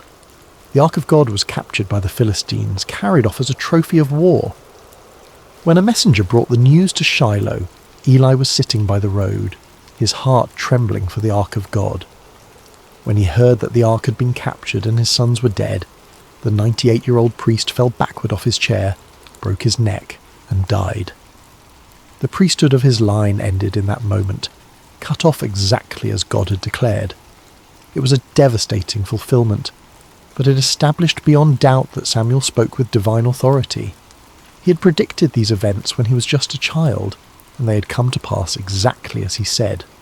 The word of the Lord through Samuel was reliable, trustworthy, deserving of attention. As Samuel matured from boy to young man, his reputation spread throughout Israel like wildfire. From Dan in the far north to Beersheba in the deep south, spanning the entire geographical extent of Israel's territory, everyone knew that Samuel had been established as a prophet of the Lord. The word that had been rare, the visions that had been scarce, now flowed through this young man who had learned to listen in the darkness. Samuel was more than just a prophet delivering occasional messages. God continued to appear at Shiloh, revealing himself to Samuel through his word on a regular basis. Samuel became the primary channel of divine communication for the entire nation. The silence had been broken. The channel between heaven and earth, clogged by corruption and complacency for generations, had been cleared. And the instrument God chose was not a powerful warrior or a cunning politician or even an experienced priest with decades of religious training. It was a boy who had learned to say 5 simple words: "Speak, for your servant is listening." Samuel's influence on Israel cannot be overstated. He became the bridge between the chaotic era of the judges and the establishment of the monarchy, standing at one of the most critical transitions in the nation's history. He was the last judge, travelling on a circuit through Bethel, Gilgal and Mizpah, settling disputes and administering justice with a wisdom that people recognised as coming from God. He was also the first of the great prophets, the founder of a prophetic tradition that would produce Elijah, Elisha, Isaiah, Jeremiah, and all the voices that would call Israel back to God throughout its history. When the people demanded a king like the surrounding nations, it was Samuel who anointed Saul, a tall and handsome man from the tribe of Benjamin, as Israel's first king. And when Saul proved disobedient and unfaithful to God, it was Samuel who had to deliver yet another hard message of judgment, who had to watch another man he had elevated fall under divine displeasure. Later, it was Samuel who anointed David, the youngest son of Jesse, a shepherd boy with no apparent qualifications except that God had chosen him. That shepherd boy would become Israel's greatest king, the man whose lineage would eventually produce the Messiah. But beyond the political role, beyond the anointing of kings and the settling of disputes, Samuel represented something Israel desperately needed: spiritual integrity in a world corroded by compromise. In a time when the priesthood had become corrupt, when worship had become hollow, when the word of the Lord was rare, Samuel embodied what it meant to hear from God and speak his truth faithfully regardless of personal cost. He reformed religious life throughout Israel, establishing schools of prophets where young men could learn to listen for God's voice and speak his word. He called the people back to authentic worship, challenging them to put away their foreign gods and serve the Lord only. He led the nation in repentance at Mizpah, where they fasted and confessed their sins, acknowledging that they had abandoned God. And when the Philistines attacked during that gathering, Samuel interceded for the people, and God threw the enemy into confusion with thunder and lightning, giving Israel a decisive victory. Samuel demonstrated that God had not abandoned his people, that the silence had been circumstantial rather than permanent, that divine presence and power was still available to those who would seek them with integrity. The boy who once cleaned floors and trimmed lamp wicks became the conscience of a nation. The child who slept near the ark became the voice through which God spoke to kings and commoners alike. His authority came not from position or political power or military might, but from the simple fact that he had learned to listen and had the courage to speak what he heard, even when speaking cost him dearly. Chapter 6. The Legacy of the Story. So what do we take from this ancient narrative? What does it mean for us, centuries removed from oil lamps and tabernacles and sleeping near the Ark of the Covenant? And perhaps more intriguingly, what questions does this story raise that it never fully answers? First, there is the theme of listening. God can speak in quiet places, in ordinary moments, when we least expect it. Samuel was not performing some elaborate spiritual ritual when God called his name. He was not fasting on a mountain. He was not in a trance or a vision quest. He was sleeping, exhausted from a day of mundane labour. He was simply present in a sacred space, available to be awakened. How often do we miss the voice of the divine because we are too busy, too distracted, too convinced that revelation only comes in spectacular packages? We wait for burning bushes and angelic visitations, for dramatic signs and unmistakable interventions, while the still small voice speaks in the darkness and we mistake it for our imagination, or for human conversation, or for nothing at all. Samuel teaches us that sometimes the most profound moments arrive softly, in the space between waking and sleeping, in the darkness when our defences are down and our minds are quiet enough to hear what has always been speaking. But this raises uncomfortable questions. How many times has that voice spoken and we have ignored it? How many times have we attributed divine communication to coincidence or psychology or wish fulfillment because we have lost the ability to recognise it for what it is? Second, there is the theme of obedience. Samuel's first response when he heard his name was immediate and complete. Here I am. No hesitation, no calculation, no weighing of options or considering whether this was a good time, just presence and availability. Not, what do you want, but here I am. Not, let me think about it, but immediate response. Later, when Eli gave him the words to use, Samuel followed the instruction exactly. He did not improvise or try to improve on the formula or insert his own personality into the exchange. He simply said what he had been taught to say, "Speak, for your servant is listening." Obedience in this story is not about blind submission to authority. It is about being teachable, about recognizing when someone knows more than you do, about trusting guidance even when you do not fully understand where it is leading. But there is something deeper here, something that troubles the waters of easy interpretation. Samuel was obedient to a voice he had never heard before, to a presence he could not see, based entirely on the instruction of a priest whose own family was corrupt, and whose judgment had been compromised by his failure to discipline his sons. What made Samuel so certain that this was God speaking and not some other voice? What internal compass guided him toward trust when skepticism would have been equally reasonable? Third, there is the theme of humility. Samuel's greatness began in small acts of service. He was faithful in opening doors, in cleaning, in tending lamps, in all the unglamorous work that keeps a sacred space functioning. He did not despise the small things, or consider himself above menial tasks. He swept floors with the same attention he later brought to anointing kings. He trimmed lamp wicks with the same care he would later exercise in delivering prophetic words, and it was in that posture of humble service, in the daily repetition of small faithful acts, that God found him. How different this is from our modern obsession with platform and visibility, with making a name for ourselves and ensuring everyone knows our accomplishments, with treating service as a stepping stone to something better rather than as its own reward. Samuel reminds us that true influence is built in obscurity, that character is formed in the small decisions no one sees, that greatness is the fruit of faithfulness in little things rather than the result of ambitious self-promotion. But again, there is a mystery here. Why Samuel? What was it about this particular boy that made him suitable for this calling? The text gives no indication that he was exceptional in any way. He was simply there, simply faithful, simply available. Which raises the question, are there others who are equally faithful, equally available, who never heard their name called? Is divine calling arbitrary, or is there some hidden criteria that determines who hears the voice and who does not? Fourth, there is the theme of responsibility. Sometimes truth is hard but necessary.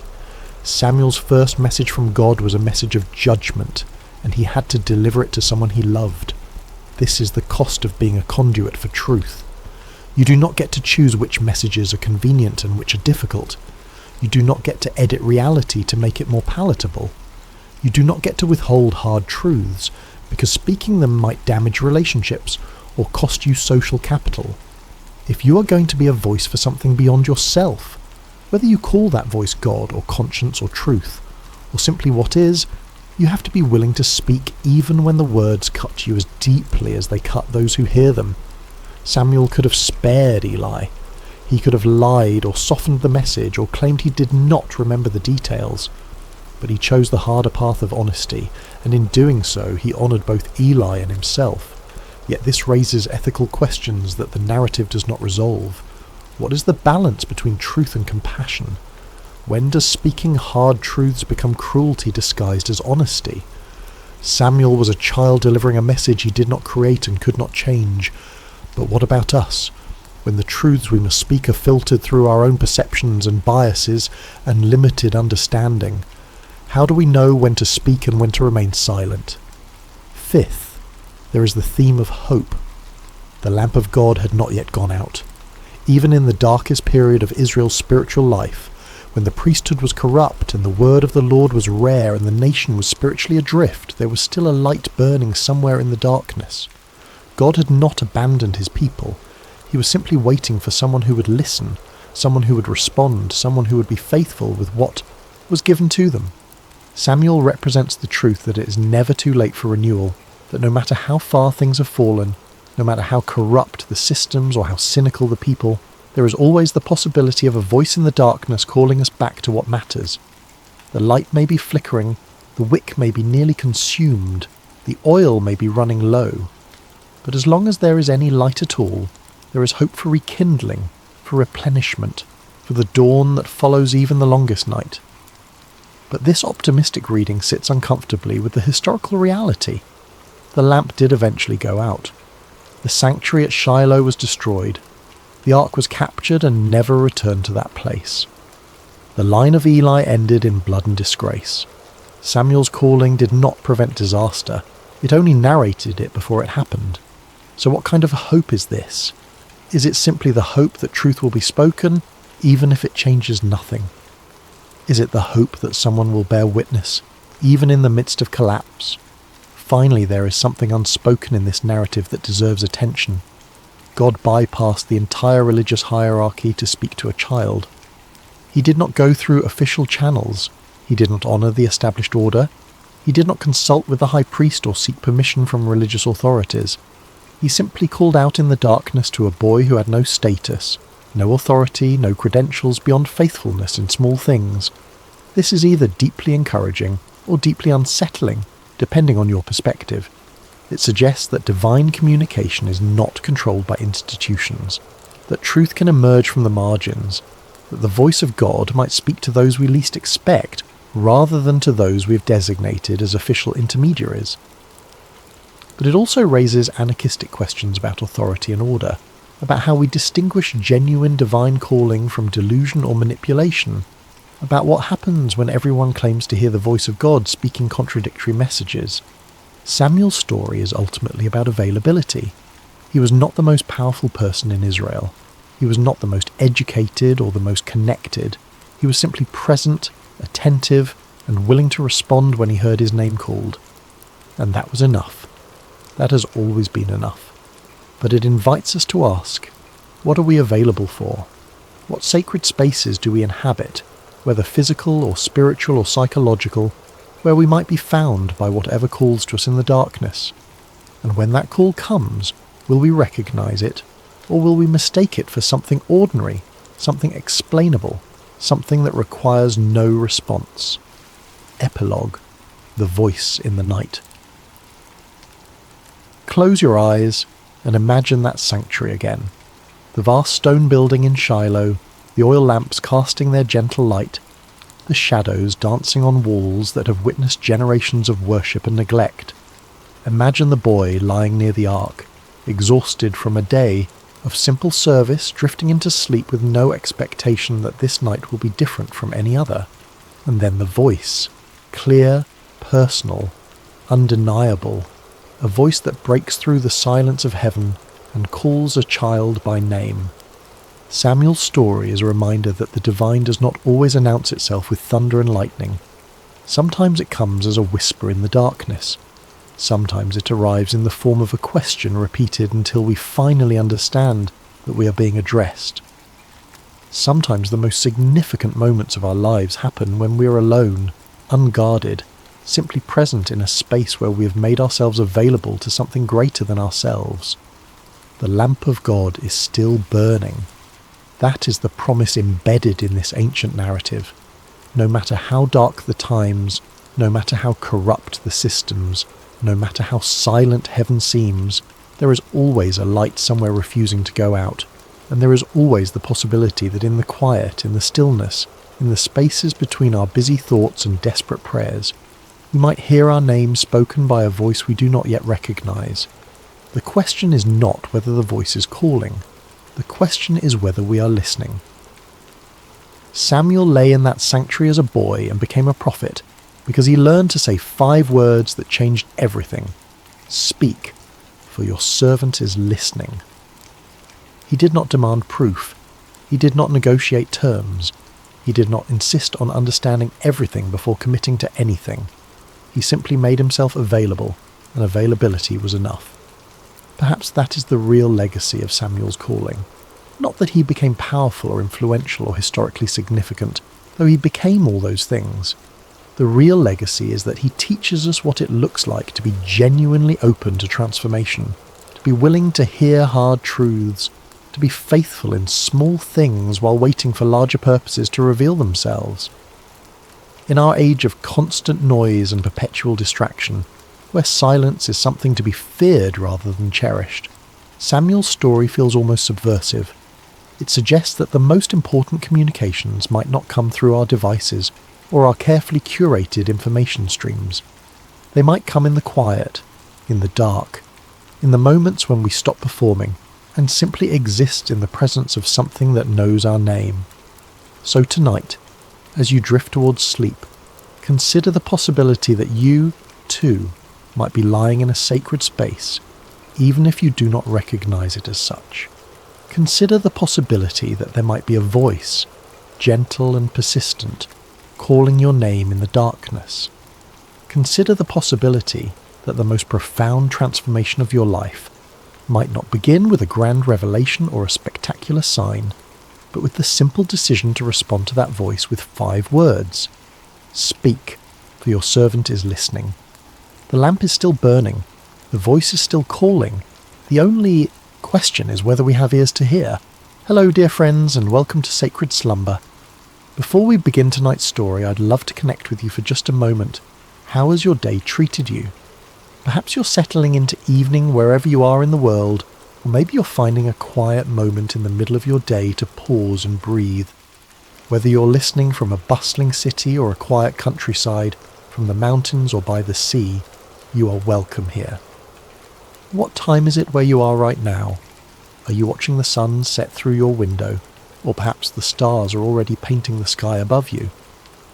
No matter where you find yourself in this beautiful world we share, you found your way to this sacred space, and I'm so grateful you're here. If this story brings you peace tonight, I'd be honoured if you'd consider subscribing to Sacred Slumber. Your presence in our community means the world to us, and it helps us continue sharing these timeless stories that remind us of hope, faith, and the gentle strength that carries us through life's seasons. Now let's settle in together for tonight's story. Take a deep breath with me. Let your shoulders drop. Let your heart rest. Tonight, we journey to an ancient land, to a time of great drought and scarcity, where we'll meet a widow whose small act of faith would echo through the ages. This is the story of bread in the drought, the story of the widow of Zarephath. The sun beat down mercilessly on the cracked earth of Israel, its rays sharp as bronze swords piercing through air that shimmered with heat. Not a cloud had crossed the sky for months, and the land lay barren and broken, crying out for relief that would not come. This was the drought that Elijah had prophesied, the drought that would bring a proud king to his knees and teach a nation that there was still a God in Israel. Elijah moved like a shadow across the wilderness, his weathered feet finding paths where others saw only desolation. His dark hair hung long and wild, his beard streaked with dust from countless days of wandering. The rough camel's hair that wrapped around his lean frame had become his second skin, and the leather belt at his waist held the simple tools of a man who had learned to survive on little. But Elijah was no ordinary wanderer. He was a prophet of the Most High God, and his words had the power to shut up the heavens themselves. When he had stood before King Ahab in his glittering palace, surrounded by the false prophets of Baal and Asherah, Elijah had spoken with the authority of heaven itself. As the Lord, the God of Israel, lives, whom I serve, there will be neither dew nor rain in the next few years except at my word. Those words had sealed his fate as a fugitive. Ahab's rage had been swift and terrible, and Queen Jezebel's thirst for the prophet's blood was legendary throughout the land. So Elijah had fled, following the voice of God that whispered to him in the wind, that spoke to him in the silence of the wilderness, that guided his steps away from the palaces of men and toward the humble places where faith still flickered like a candle in the darkness. For months God had provided for his prophet in the most unlikely ways. By the brook Cherith, ravens had brought him bread and meat morning and evening, their black wings carrying sustenance from heaven itself. Elijah had learned to read the language of divine provision, to trust in a God who could command the birds of the air and the streams of the earth to serve his purposes. But as the drought deepened and the brook dried up, God's voice came to Elijah again, gentle but unmistakable. Go at once to Zarephath in the region of Sidon and stay there. I have directed a widow there to supply you with food. Zarephath. The name itself meant refining or smelting place, a fitting destination for a prophet who was learning daily what it meant to be refined by fire, to have the dross of self-reliance burned away until only faith remained. It was a small coastal town in Phoenicia, in what we now call Lebanon, far from the borders of Israel and the reach of Ahab's soldiers.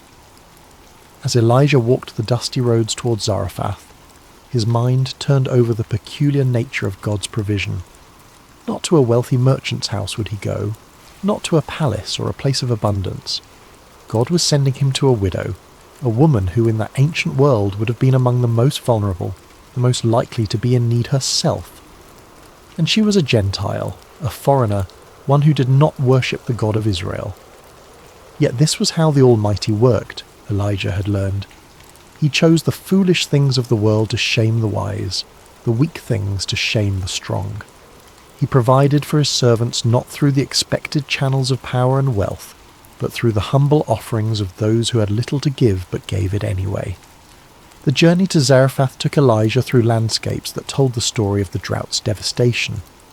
Wells that had once bubbled with clear water stood empty, their stones exposed and cracking in the heat. Fields that should have been green with growing grain stretched out like brown parchment. The soil so hard it rang under his footsteps like pottery. Trees that had weathered centuries of seasons now stood leafless and dying, their branches reaching toward a pitiless sky like the arms of supplicants begging for mercy. In the villages he passed through, Elijah saw the human cost of the judgment he had pronounced. Children with hollow eyes clung to their mothers' skirts, their small faces etched with the premature wisdom that comes from knowing hunger. Men sat in the shade of buildings, their hands idle because there was no work to be done in fields that would not grow. Women walked great distances with empty water jars, returning with barely enough to wet their families' lips. Yet Elijah did not waver in his conviction that he had spoken truly the word of the Lord. This drought would serve its purpose in drawing the hearts of the people back to the God they had abandoned for the seductive promises of Baal, the god of storms and fertility who had proven powerless to bring rain when it was most needed. Sometimes the mercy of God looked like judgment, and the healing had to begin with the pain of truth.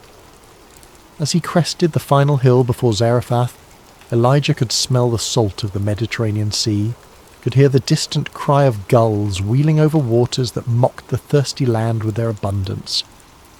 The town spread before him, small and unpretentious, its whitewashed buildings clustered around a modest marketplace. Smoke rose from only a few chimneys, and even here, far from Israel, the drought had left its mark in the form of empty gardens and worried faces. Elijah paused at the crest of the hill, looking down at the place where God had promised him provision. Somewhere in that humble town was a widow who would supply him with food, though she herself was surely struggling to survive. The prophet's heart stirred with curiosity and a deep sense of anticipation. What manner of woman would God choose for such a task? What kind of faith would he find in this foreign place? The sun was beginning its descent toward the western horizon as Elijah made his way down the hill and through the narrow streets of Zarephath. The town was quiet in the afternoon heat, most of its people taking shelter in the cool shadows of their homes. A few merchants sat listlessly beside their stalls, their wares meagre and their customers few. Children played half-heartedly in the dust. their games subdued by the oppressive weight of want that hung over everything like a heavy blanket. Elijah walked with purpose toward the town gate, a place where travellers traditionally stopped to rest and where the business of daily life was conducted. It was there, God had whispered to his spirit, that he would find the woman who would provide for him. As he approached the gate, his eyes searched the few people moving about in the late afternoon shadows, looking for a sign, a divine indication of which among them was the widow God had prepared. And then he saw her. She was gathering sticks near the city gate, her movements slow and deliberate, like someone conserving every ounce of strength for an essential task. Elijah knew immediately that this was the woman God had sent him to find, not through any dramatic sign or heavenly voice, but through the quiet certainty that settled in his spirit like dew on morning grass. The widow of Zarephath was neither young nor old, but somewhere in that indefinite middle season of life, where hope and despair wage their daily battle in a woman's heart. Her dark hair was partially covered by a simple headscarf, and her clothes, though clean and carefully mended, spoke of years of making do with little. Her hands, as she bent to gather the dry branches scattered near the gate, were the hands of one who had worked hard for everything she had ever possessed. There was something in her posture, in the careful way she selected each stick and added it to her small bundle, that spoke of finality. These were not the movements of someone gathering fuel for many meals to come, but of someone preparing for a last act, a final ceremony before surrendering to whatever fate awaited. Elijah approached her slowly, not wanting to startle her. In her concentration on her task, she had not yet noticed the travel-worn prophet making his way toward her. When she finally looked up, her eyes registered first surprise, then the wary caution of a woman who had learned to be careful around strangers. "Peace be with you," Elijah said gently, his voice carrying the warmth of one who understood what it meant to be far from home and dependent on the kindness of others. The widow straightened, still holding her bundle of sticks against her chest like a shield. "And with you, traveller," she replied, her voice soft but tinged with the wariness of one who had little left to lose and could therefore afford few mistakes. Elijah gestured toward the well that stood near the gate, its depths long since dry, but its stone rim still serving as a place for travellers to rest. "Could you bring me a little water in a jar so I may have a drink?" The request was simple enough, the kind of hospitality that travellers routinely requested and that kind hearts routinely provided. But as the widow looked toward the well, Elijah saw something flicker across her face, a shadow of pain that told him water too had become precious in this place. Still she nodded. "I will see what I can do," she said, and began to turn away to fulfill his request. But Elijah's voice stopped her. "And bring me, please, a piece of bread." The words hung in the air between them like a bridge that could either be crossed or burned. The widow turned back to face him, and now Elijah could see the full weight of her circumstances written in the lines around her eyes, in the slight tremor of her hands as she clutched her bundle of sticks more tightly. "As surely as the Lord your God lives," she said, her voice barely above a whisper, "I don't have any bread, only a handful of flour in a jar and a little olive oil in a jug. I am gathering a few sticks to take home and make a meal for myself and my son, that we may eat it and die." The words struck Elijah's heart like physical blows. Here was not abundance hiding behind false modesty, not plenty disguised as poverty. Here was the raw truth of scarcity, spoken with the quiet dignity of one who had already made peace with her fate. This woman was preparing her last meal, gathering these few sticks to kindle a final fire that would cook the final handful of flour into one last piece of bread for herself and her child.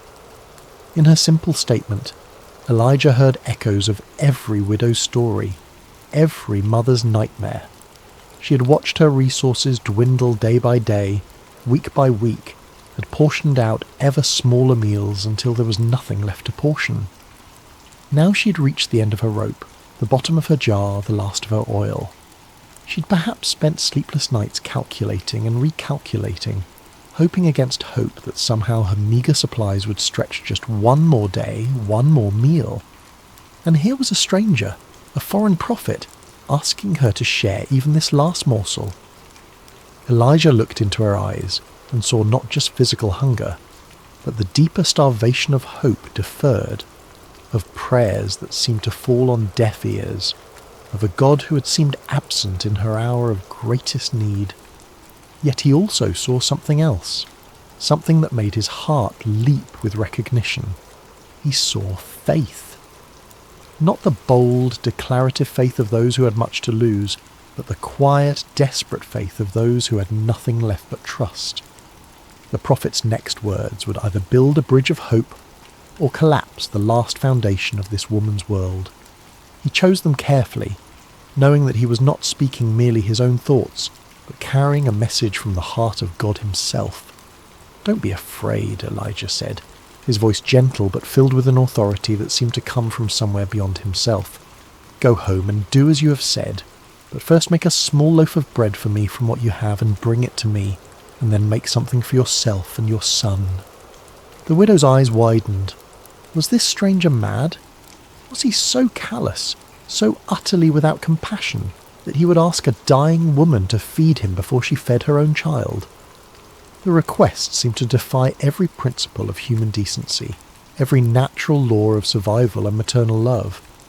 But Elijah was not finished speaking. "For this is what the Lord, the God of Israel, says, the jar of flour will not be used up, and the jug of oil will not run dry, until the day the Lord sends rain on the land." The promise hung in the air like morning mist, beautiful and insubstantial, the kind of words that could either transform a life or break a heart with false hope. The widow stared at this strange prophet with his wild hair and sun-darkened skin, this man who claimed to speak for the God of Israel, a foreign deity she had heard of but never worshipped. How could she possibly believe such a thing? How could a handful of flour become an endless supply? How could a few drops of oil multiply like the stars of heaven? Every practical bone in her body, every lesson learned through years of careful management and hard-won survival, told her this was impossible. Yet something in Elijah's eyes, something in the quiet confidence with which he spoke these impossible words, awakened an echo in her heart. Perhaps it was the memory of childhood stories her grandmother had told, tales of gods and miracles from the ancient days. Perhaps it was the sheer desperation of a mother who would try anything, believe anything, if it meant one more day of life for her son. Or perhaps it was something deeper, something that recognized in this weathered prophet's promise the voice of the same divine love that had sustained her through every previous trial, that had somehow always provided just enough, just when she needed it most, until now. The widow looked down at her bundle of sticks, then back at Elijah. She thought of her son waiting at home, trusting her to return with enough fuel to cook their final meal. She thought of the empty jar that had once held pounds of flour, now scraped clean except for that last precious handful. She thought of the oil jug that had once gurgled with golden liquid, now holding barely enough to moisten the flour into dough. And then she thought of something else, the strange peace that had settled over her heart as Elijah spoke his impossible promise. It was not the peace of understanding, for she understood nothing of what he proposed. It was not the peace of certainty, for everything in her circumstances screamed that his words were foolishness. It was the peace of surrender, the peace that comes when one has exhausted all human possibilities and stands at the edge of mystery, ready to step into the unknown. "I will do as you have said," she whispered, her voice carrying the weight of a decision that would echo through all eternity. The walk back to her small home felt both eternal and instantaneous to the widow. Each step carried her further from the safety of reasonable despair and closer to the dangerous territory of hope. The bundle of sticks in her arm seemed to grow heavier with each pace, not because of their weight, but because of what they represented, the fuel for a miracle she dared not quite believe in, yet could not quite dismiss. Her house stood at the end of a narrow alley, its walls built of the same white stone as most of the buildings in Zarephath, its roof flat and practical. It was small but carefully maintained, the kind of home that spoke of pride surviving in the face of poverty. A few clay pots stood near the doorway, empty now except for the dust that had settled in them during the long months of drought. As she approached her door, the widow could hear movement inside, the soft sounds of her son moving about in the dim interior. He was perhaps 10 years old, still young enough to trust completely in his mother's ability to provide, yet old enough to understand the gravity of their situation.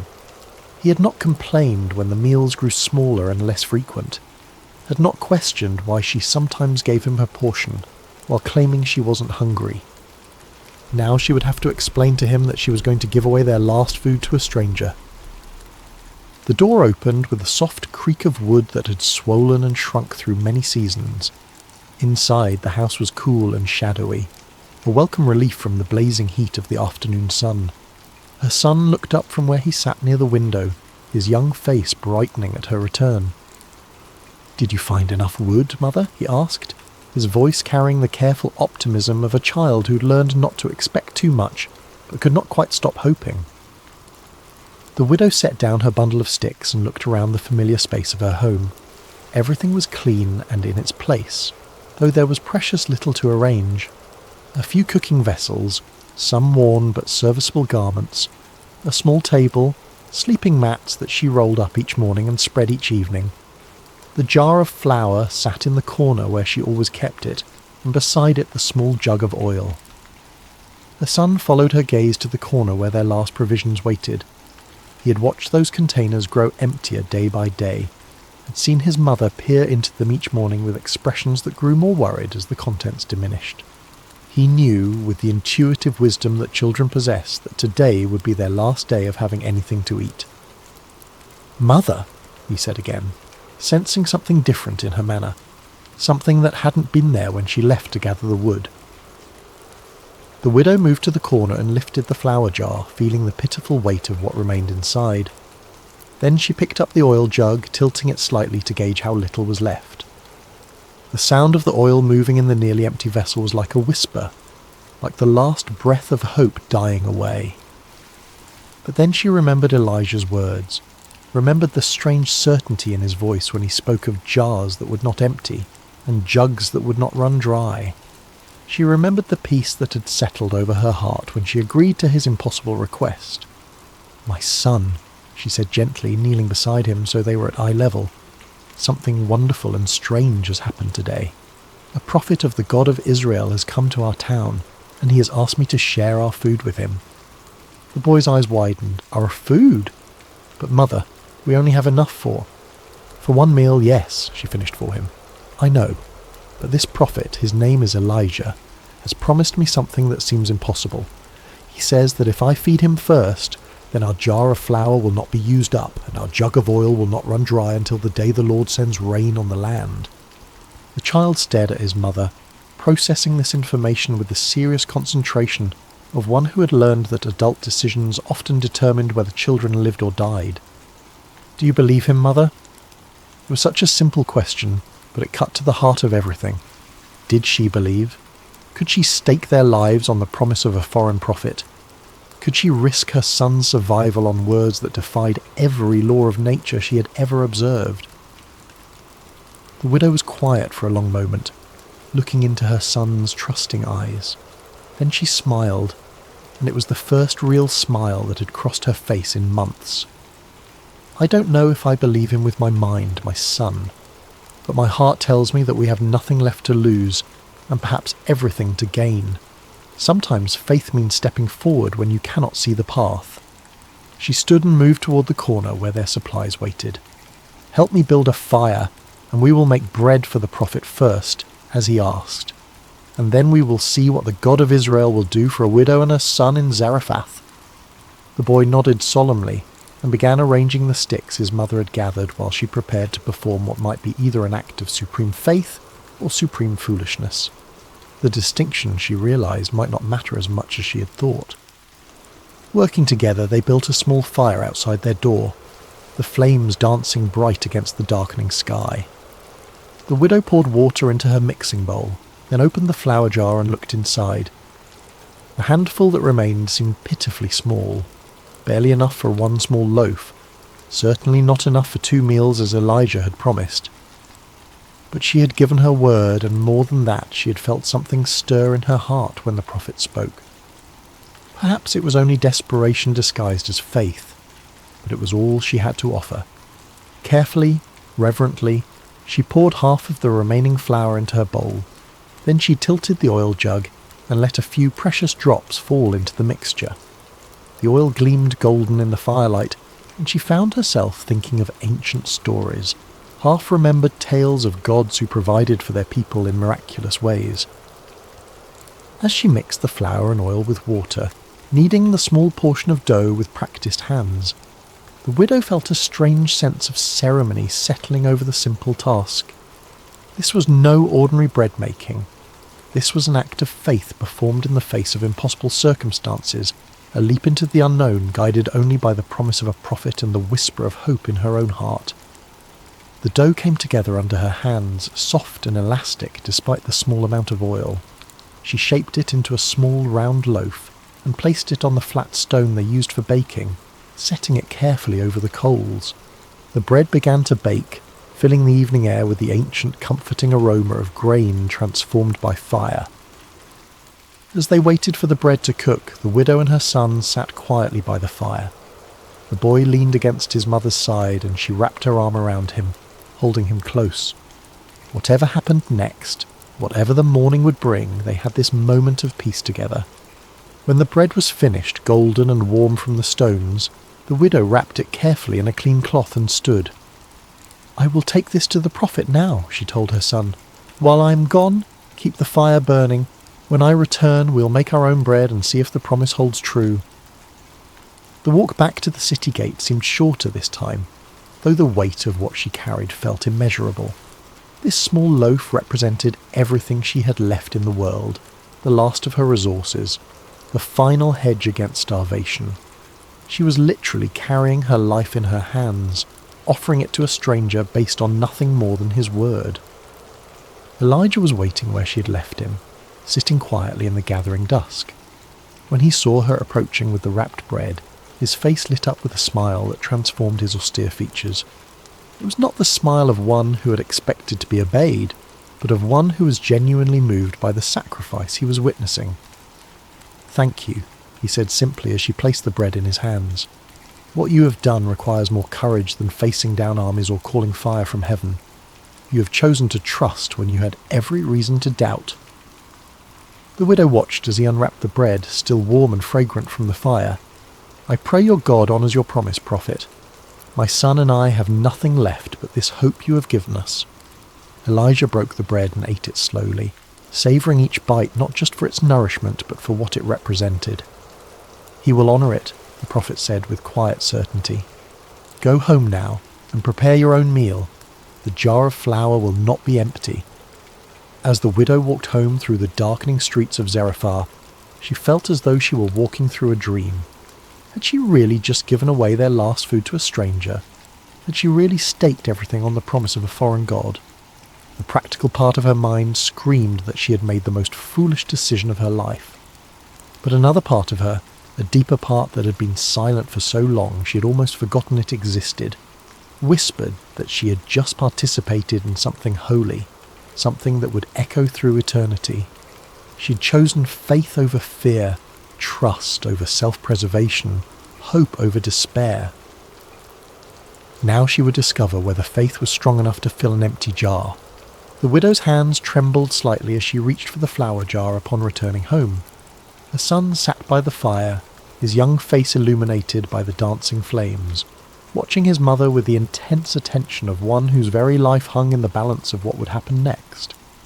The jar felt the same in her hands as it had an hour before, neither heavier nor lighter. There was no external sign that anything miraculous had occurred, no glow of divine presence, no heavenly music announcing supernatural intervention, just a simple clay vessel that might contain their salvation or their final disappointment. The widow closed her eyes for a moment, offering a wordless prayer to whatever divine power might be listening. Then she lifted the jar and looked inside. The flour was there, not overflowing, not abundant, but there. The same handful that had been there before, perhaps even a little more. Enough for another small loaf of bread, enough for one more meal. The widow blinked, wondering if her desperate hope was playing tricks on her vision. She reached into the jar with trembling fingers, feeling the soft texture of the flour, confirming that it was real and not some mirage born of starvation and desperation. "Mother," her son whispered, seeing the wonder in her expression. "Is it true? Is the flour still there?" "It's still here," she replied, her voice filled with amazement. "There's enough for our bread." With reverent hands, she measured out flour for their evening meal, leaving what appeared to be the same small amount in the bottom of the jar. Then she reached for the oil jug, tilting it carefully to pour just enough to bind the flour into dough. The oil flowed golden and pure, and when she set the jug aside, it still contained what seemed to be the same small amount it had held before. As she mixed their bread, the widow felt as though she were participating in something beyond the natural order of things. Each movement of her hands felt sacred, each ingredient holy. This was not just food preparation, this was communion with the divine, a daily miracle made manifest through the simple elements of flour and oil and fire. The bread they ate that night tasted different somehow, though it was made from the same ingredients as countless other loaves she had baked over the years. It tasted of hope, of promise, of a future that extended beyond the next meal. As they shared the warm bread in the light of their small fire, the widow and her son spoke in hushed tones, as if they were in the presence of something too wonderful to fully comprehend. That night, as the widow spread their sleeping mats and prepared for rest, she found herself looking repeatedly toward the corner where the flour jar and oil jug sat. Would they still contain their precious contents in the morning, or would she wake to find them empty, the miracle revealed as nothing more than a cruel dream? But when dawn broke over Zarephath, painting the walls of her small home with gentle rose-coloured light, the widow's first sight was of the flour jar sitting exactly where she had left it.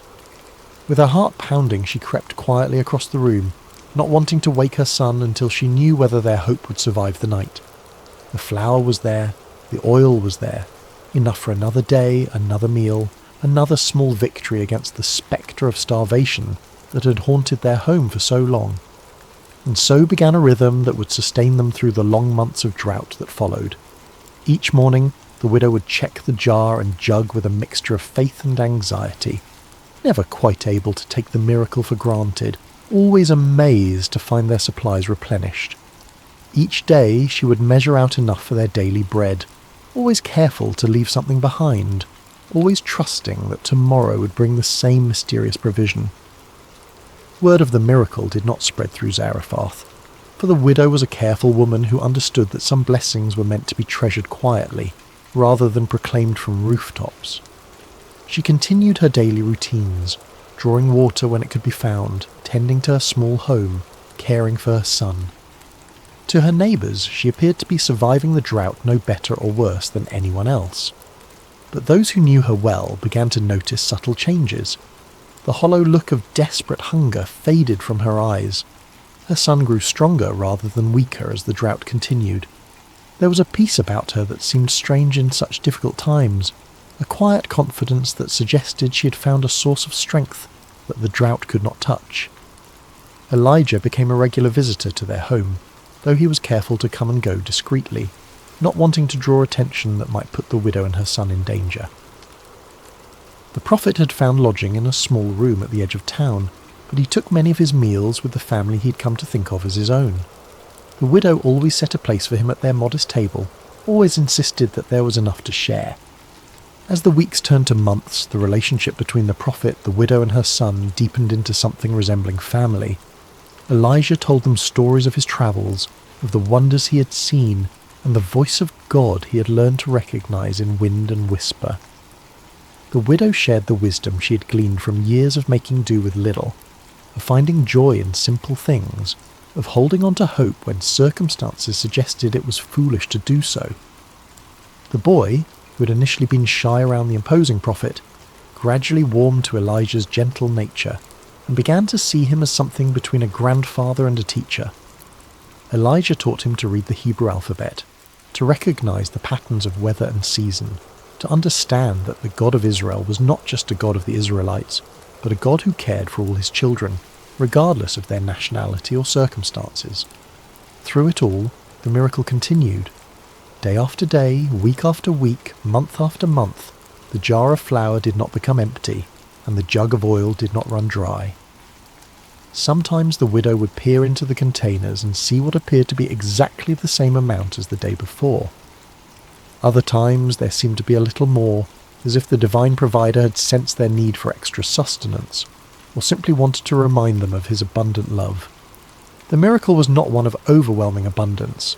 The widow never found her home suddenly filled with grain sacks or her courtyard overflowing with amphoria of oil. The provision was measured, daily, sufficient. It was the miracle of enough for today, enough for now, enough to take the next step in faith. As the months passed, the widow began to understand that she was living in the midst of a parable, a living illustration of how divine providence works in the world. God did not promise to fill her storehouses with abundance, but he promised that each day would bring what was needed for that day. It was a lesson in trust, in living one day at a time, in believing that the same power that provided today would provide tomorrow. The drought continued to devastate the land around them. Wells dried up completely, rivers became cracked beds of stone, crops failed utterly. Neighbouring towns reported widespread famine, and travellers brought stories of desperation and death from across the region. Yet in the small home at the end of the narrow alley in Zarephath, a widow and her son and a prophet of God continued to eat bread each day, sustained by flour that did not diminish and oil that did not fail. There were moments when the widow found herself wondering if she was dreaming, if the whole experience was some elaborate fantasy created by a mind pushed to the brink by starvation. But then she would see Elijah's weathered face across their simple table, would hear her son's laughter as he played in the courtyard, would taste the reality of the bread in her mouth, and she would know that she was living in the midst of the miraculous. The widow learned to live with wonder as her constant companion. Each morning brought the possibility of disappointment, yet each morning brought instead the confirmation of promise kept. She learned that faith was not a single dramatic leap, but a daily choice to trust, a daily decision to act on belief rather than sight. As the seasons cycled and the drought persisted, the widow's faith deepened from desperate hope to quiet confidence. She had seen the faithfulness of God demonstrated not in spectacular signs and wonders, but in the daily grace of provision, in the steady reliability of a promise kept day after day after day. Her son, too, was changed by their experience. The boy who had faced starvation learned that he served a God who provided for his children, who noticed the needs of the small and insignificant, who could be trusted to keep his word even when all evidence suggested otherwise. The lessons he learned at his mother's table, watching flour and oil multiply through divine grace, would shape his understanding of faith for the rest of his life. And Elijah found his own faith strengthened as he witnessed the widow's daily trust. This foreign woman, this Gentile who had no obligation to believe in the God of Israel, demonstrated a quality of faith that put many of his own countrymen to shame. She trusted not because she understood, but because she chose to believe. She obeyed not because the path was clear, but because she was willing to walk into mystery. The miracle of the flour and oil became more than mere physical provision. It became a daily sacrament, a reminder that the God who made the universe was intimately involved in the details of their lives. Every meal was a communion, every shared bread a celebration of divine faithfulness. Through it all, the rhythm of ordinary life continued. The widow swept her floors, mended their clothes, drew what water could be found. Her son played with other children when energy permitted, helped with household tasks, grew taller and stronger despite the famine that surrounded them. Elijah prayed, studied, taught, and waited for the word of the Lord that would eventually send him back to Israel to confront the king and end the drought. But in the quiet moments, when the work was done and the evening meal was finished and they sat together in the glow of their small fire, all three understood that they were witnessing something eternal. They were living proof that God's love extends beyond the boundaries of nation and tribe, that his provision flows to all who trust him, and that faith the size of a mustard seed can move mountains of impossibility. The widow would often reflect on that first day when Elijah had asked for her last handful of flour. She had stood at the crossroads between fear and faith, between holding tight to what little she had and releasing it into the hands of an unknown God. Her choice to trust, to give when she had nothing left to give, had opened the door to a miracle that sustained not just her body, but her soul. As the months passed, other miracles followed. The widow's health improved, her son grew strong, and their small home became a beacon of hope in a drought-stricken land. Neighbours began to notice that this family seemed to weather the crisis better than most, though they never suspected the divine intervention that made it possible. Elijah taught them that true wealth was not measured in the size of one's storehouses, but in the faithfulness of one's provider. The widow learned that obedience to God's word, even when it seemed to contradict human wisdom, always led to blessing. Her son discovered that the God of Israel was also his God, that divine love knew no boundaries of race or nationality. Years later, when the drought finally ended, and rain fell once again on the parched earth, the widow would remember these days as the most precious of her life, not because they were easy, but because they were holy. In her poverty she had discovered riches. In her weakness she had found strength. In her emptiness she had encountered the fullness of God's love. The jar of flour never ran empty until the day the rains came. The jug of oil never ran dry until the crisis passed. And the faith that began with a handful of flour and a desperate prayer grew into a testimony that would echo through generations, reminding all who heard it that God's provision is always sufficient, his timing always perfect, and his love always faithful. In the quiet of your own heart tonight, as you rest in the peace of this ancient story, remember the widow's courage. Remember that sometimes faith looks like giving when you have nothing left to give, trusting when you cannot see the way forward, believing when all evidence suggests you should despair. Remember that the same God who provided for a widow in Zarephath provides for you today. He sees your needs, knows your fears, and holds your tomorrow in his hands. Sleep now in the assurance that his love surrounds you, his grace sustains you, and his faithfulness will carry you through every season of your life. The jar of flour will not be empty, the jug of oil will not run dry, and the God who multiplied a widow's faith will multiply yours as well, one day at a time, one meal at a time, one breath at a time. Rest well, dear friend. Tomorrow brings new mercies, fresh provision, and the continued unfolding of God's perfect plan for your life. Like the widow of Zarephath, you can trust that there will always be enough. As we close this sacred story tonight, let your heart rest in the truth that the same God who provided for the widow provides for you. In your own seasons of scarcity, whether of resources or hope or strength, remember that divine provision often comes not as abundance but as enough. Enough for today, enough for now, enough to take the next step in faith. The widow's miracle was not that her cupboards overflowed, but that they never emptied. Sometimes God's greatest gift is not more, but sufficient. Not wealth, but provision. Not ease, but sustenance for the journey.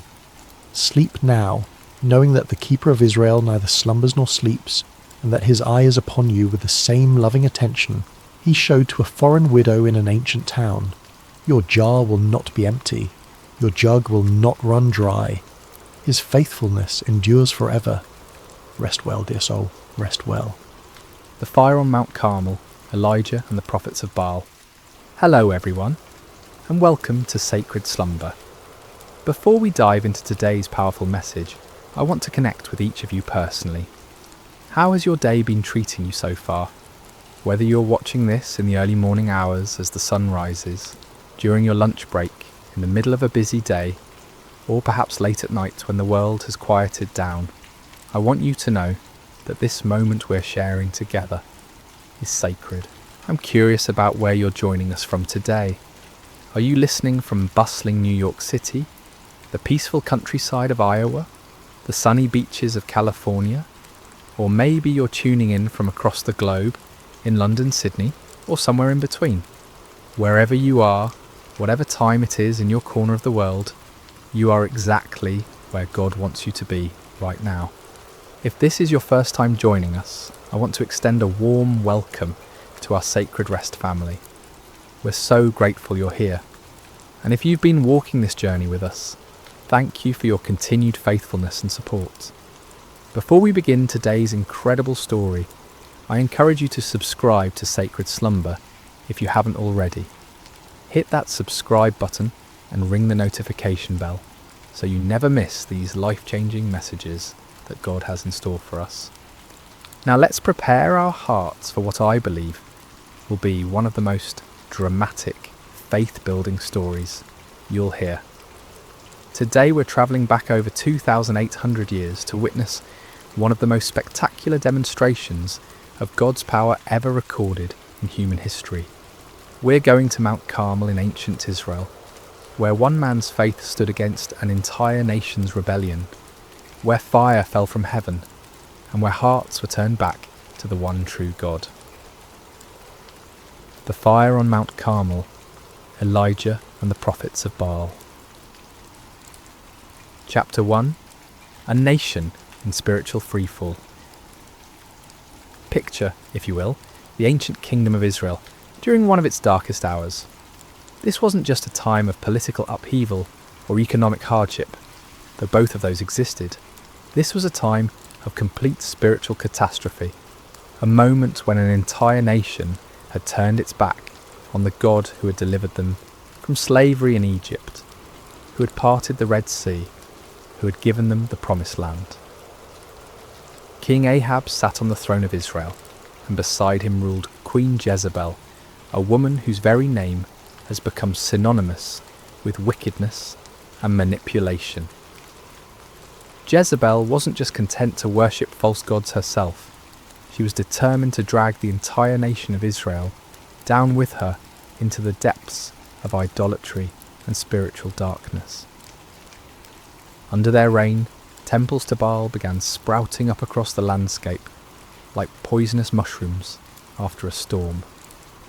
Baal was the Canaanite storm god, supposedly the controller of rain and fertility, the giver of crops and abundance. The people were drawn to him because they believed he could provide what they desperately needed: prosperity, security, and success. Sound familiar? In our modern world, we may not bow down to statues of Baal, but how many of us have made idols out of our careers, our bank accounts, our social media followers, or our pursuit of comfort and pleasure?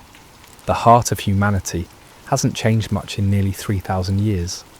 But Jezebel wasn't satisfied with just building temples.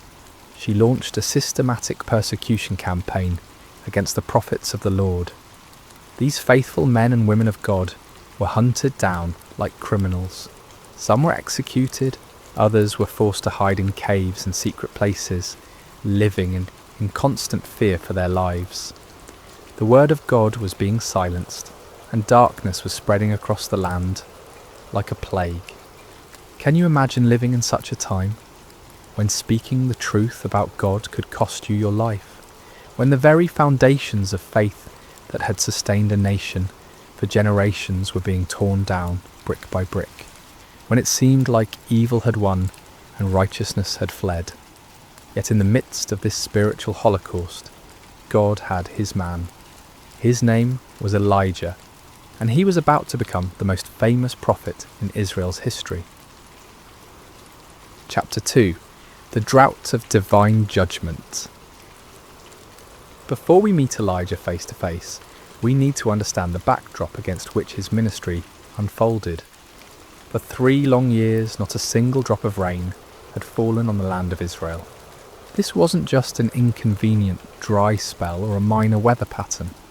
This was divine judgment, God's response to a nation that had forgotten him and chased after false gods.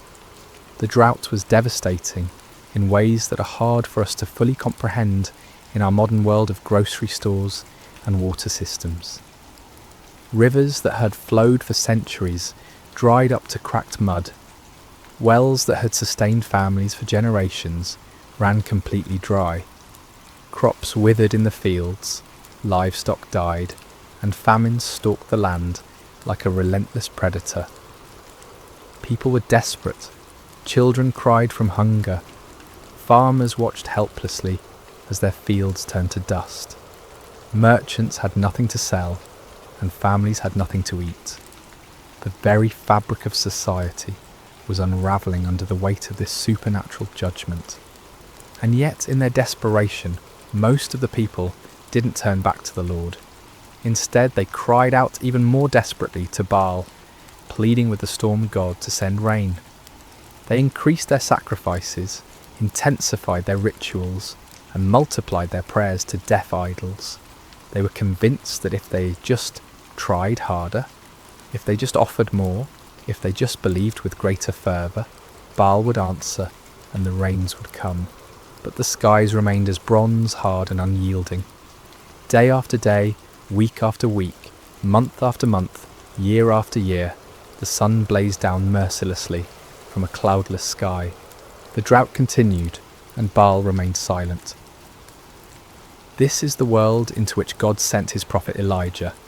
Not a comfortable world of revival meetings and supportive congregations, but a hostile environment where speaking God's truth could mean death, where the majority had embraced lies, and where the very elements seemed to declare that God's judgment was upon the land.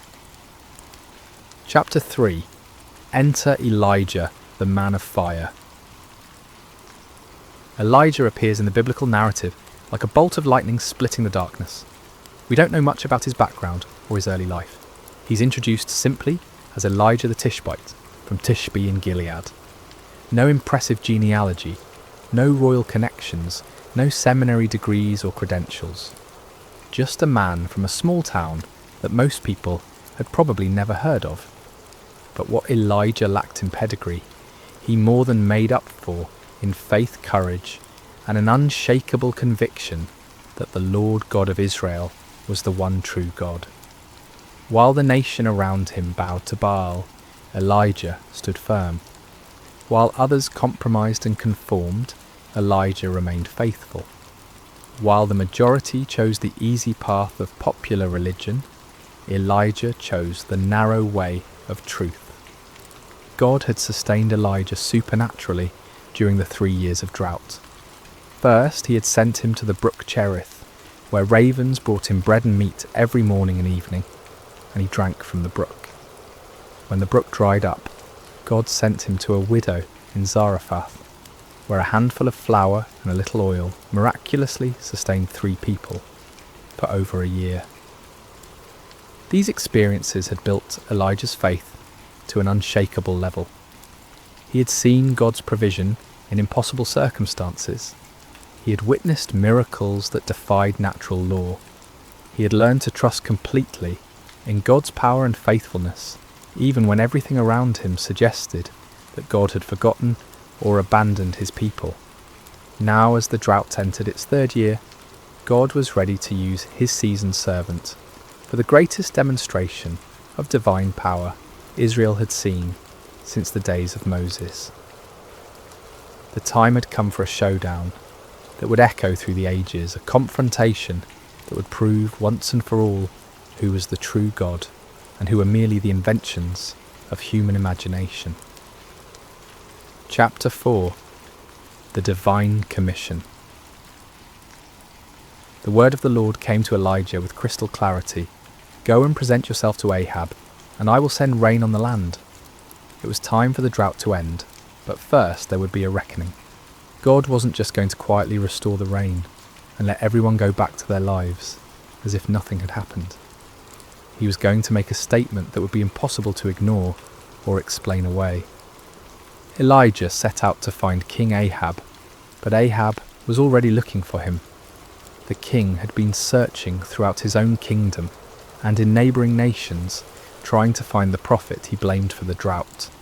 When Ahab finally encountered Elijah, his greeting was filled with accusation and anger. Is that you, you troubler of Israel?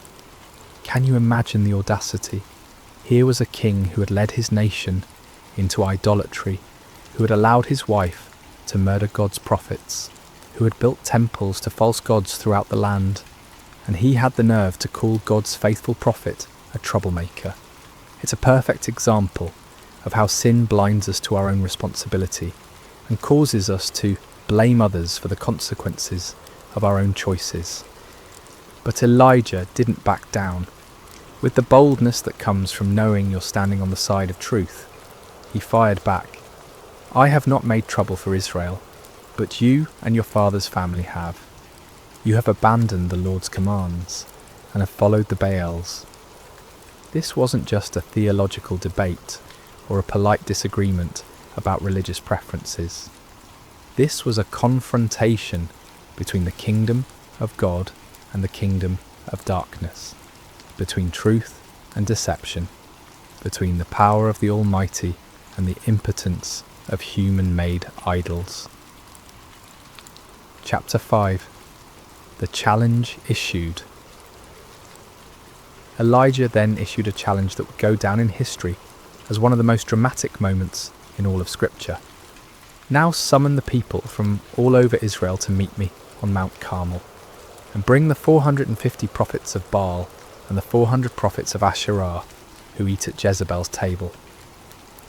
Mount Carmel was the perfect location for this showdown. Rising about 1,800 feet above sea level, it offered a commanding view of the surrounding countryside and could accommodate the massive crowd that would gather. More importantly, Mount Carmel was considered sacred to Baal worship. The Canaanites believed it was one of Baal's favourite dwelling places. By choosing this location, Elijah was essentially challenging Baal on his home turf. The terms of the contest were elegantly simple. "Get 2 bulls for us. Let Baal's prophets choose one for themselves, and let them cut it into pieces and put it on the wood, but not set fire to it. I will prepare the other bull and put it on the wood, but not set fire to it.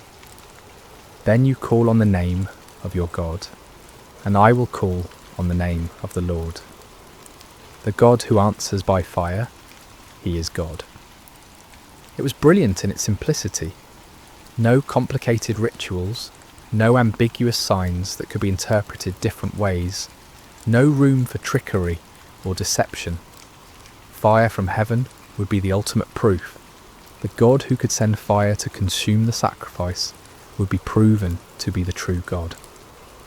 The people's response revealed both their spiritual confusion and their deep hunger for truth. What you say is good.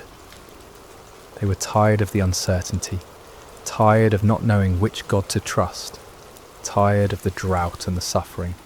They wanted a clear answer, and Elijah's challenge offered exactly that. Chapter 6. The prophets of Baal take the stage. As dawn broke over Mount Carmel, an incredible scene began to unfold. Hundreds of prophets of Baal gathered around their altar, dressed in their ceremonial robes, carrying their ritual instruments, confident in their God's ability to answer their call.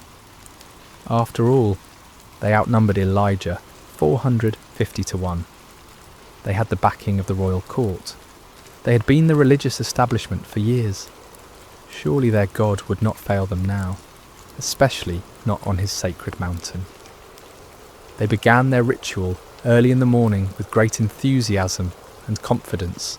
"Baal, answer us," they cried, their voices echoing across the mountainside. They danced around their altar with wild abandon, their movements becoming more and more frenzied as they worked themselves into a religious fervour. This wasn't a quiet, dignified ceremony. This was raw, primal religion at its most intense. They leaped and shouted, they waved their arms and beat their chests. They called upon their God with every fibre of their being. The sound of their voices, the pounding of their feet, the clashing of their instruments created a cacophony that could be heard for miles around. But as the morning wore on and became noon, something became increasingly obvious. Nobody was answering. The sky remained clear and cloudless. No fire fell from heaven. No voice spoke from the heavens. The altar remained cold and lifeless, despite all their passionate pleading. You have to understand, these weren't insincere men going through empty motions. These prophets genuinely believed in Baal. They had devoted their lives to serving him. They had staked their reputations, their careers, and their very identities on the belief that he was real and powerful. The failure of their God to respond wasn't just embarrassing, it was devastating to everything they had built their lives upon. Chapter 7. Elijah's Divine Sarcasm. As the noon sun blazed overhead and the prophets of Baal continued their increasingly desperate rituals, Elijah decided it was time for some divine commentary. With a wit that was both cutting and brilliant, he began to mock their futile efforts. "Shout louder! Surely he is a god. Perhaps he is deep in thought, or busy, or travelling. Maybe he is sleeping and must be awakened." Can you imagine the scene? Here's Elijah, one man against 450, calmly watching their frantic efforts and offering helpful suggestions for why their God might not be responding. The sarcasm was devastating because it highlighted the absurdity of their situation. If Baal was truly the almighty storm god they claimed he was, why would he need to be awakened? Why would he be too busy or distracted to answer his devoted followers in their hour of greatest need? But Elijah's mockery served a deeper purpose than just humiliating the false prophets. He was exposing the fundamental weakness of all false gods. They are not truly there. They cannot hear because they have no ears. They cannot speak because they have no voice. They cannot act because they have no power. They are creations of human imagination, given form by human hands, but possessing no divine substance. The prophets of Baal, stung by Elijah's taunts and desperate to prove their God's reality, intensified their efforts to an almost unbelievable degree. They began to cut themselves with swords and spears, following their religious traditions until their blood flowed freely. This wasn't just symbolic, this was literal self-mutilation in the name of religious devotion.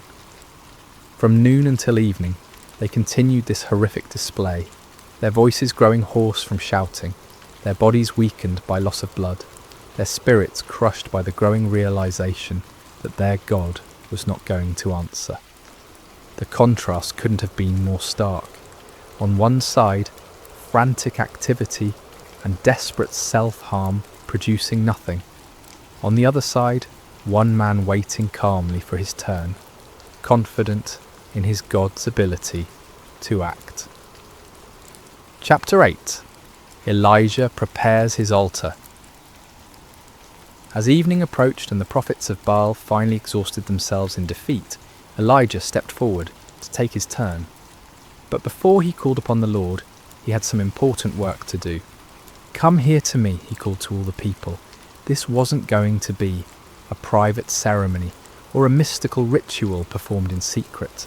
Everything Elijah was about to do would be in full view of hundreds or perhaps thousands of witnesses.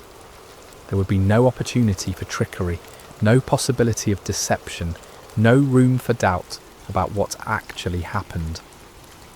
The first thing Elijah did was repair the altar of the Lord that had been torn down.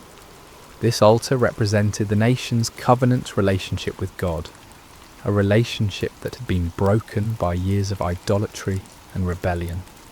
By repairing it, Elijah was symbolically calling the nation back to their true identity as God's chosen people.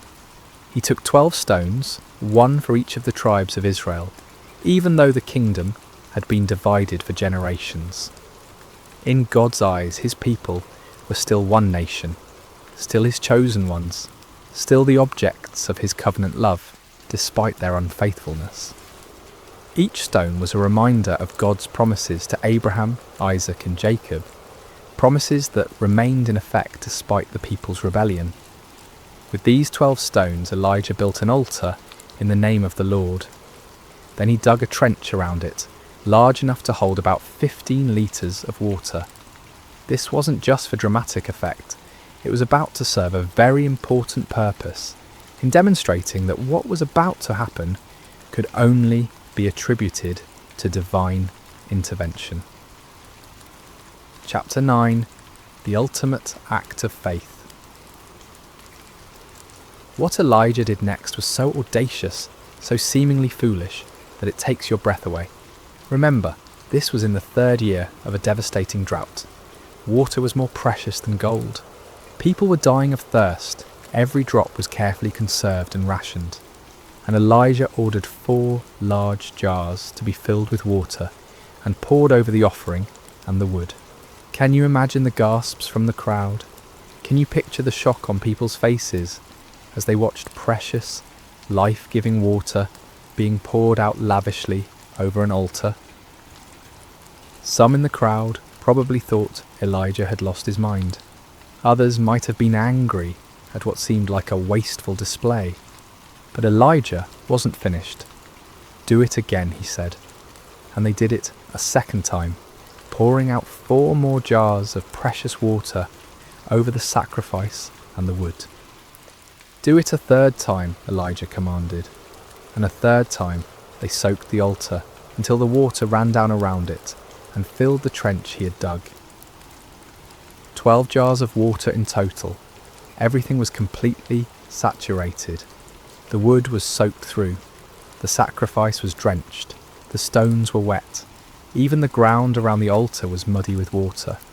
If anyone had been planning to suggest that Elijah had somehow hidden fire or used trickery to ignite his altar, that possibility was now completely eliminated. This act of faith was staggering.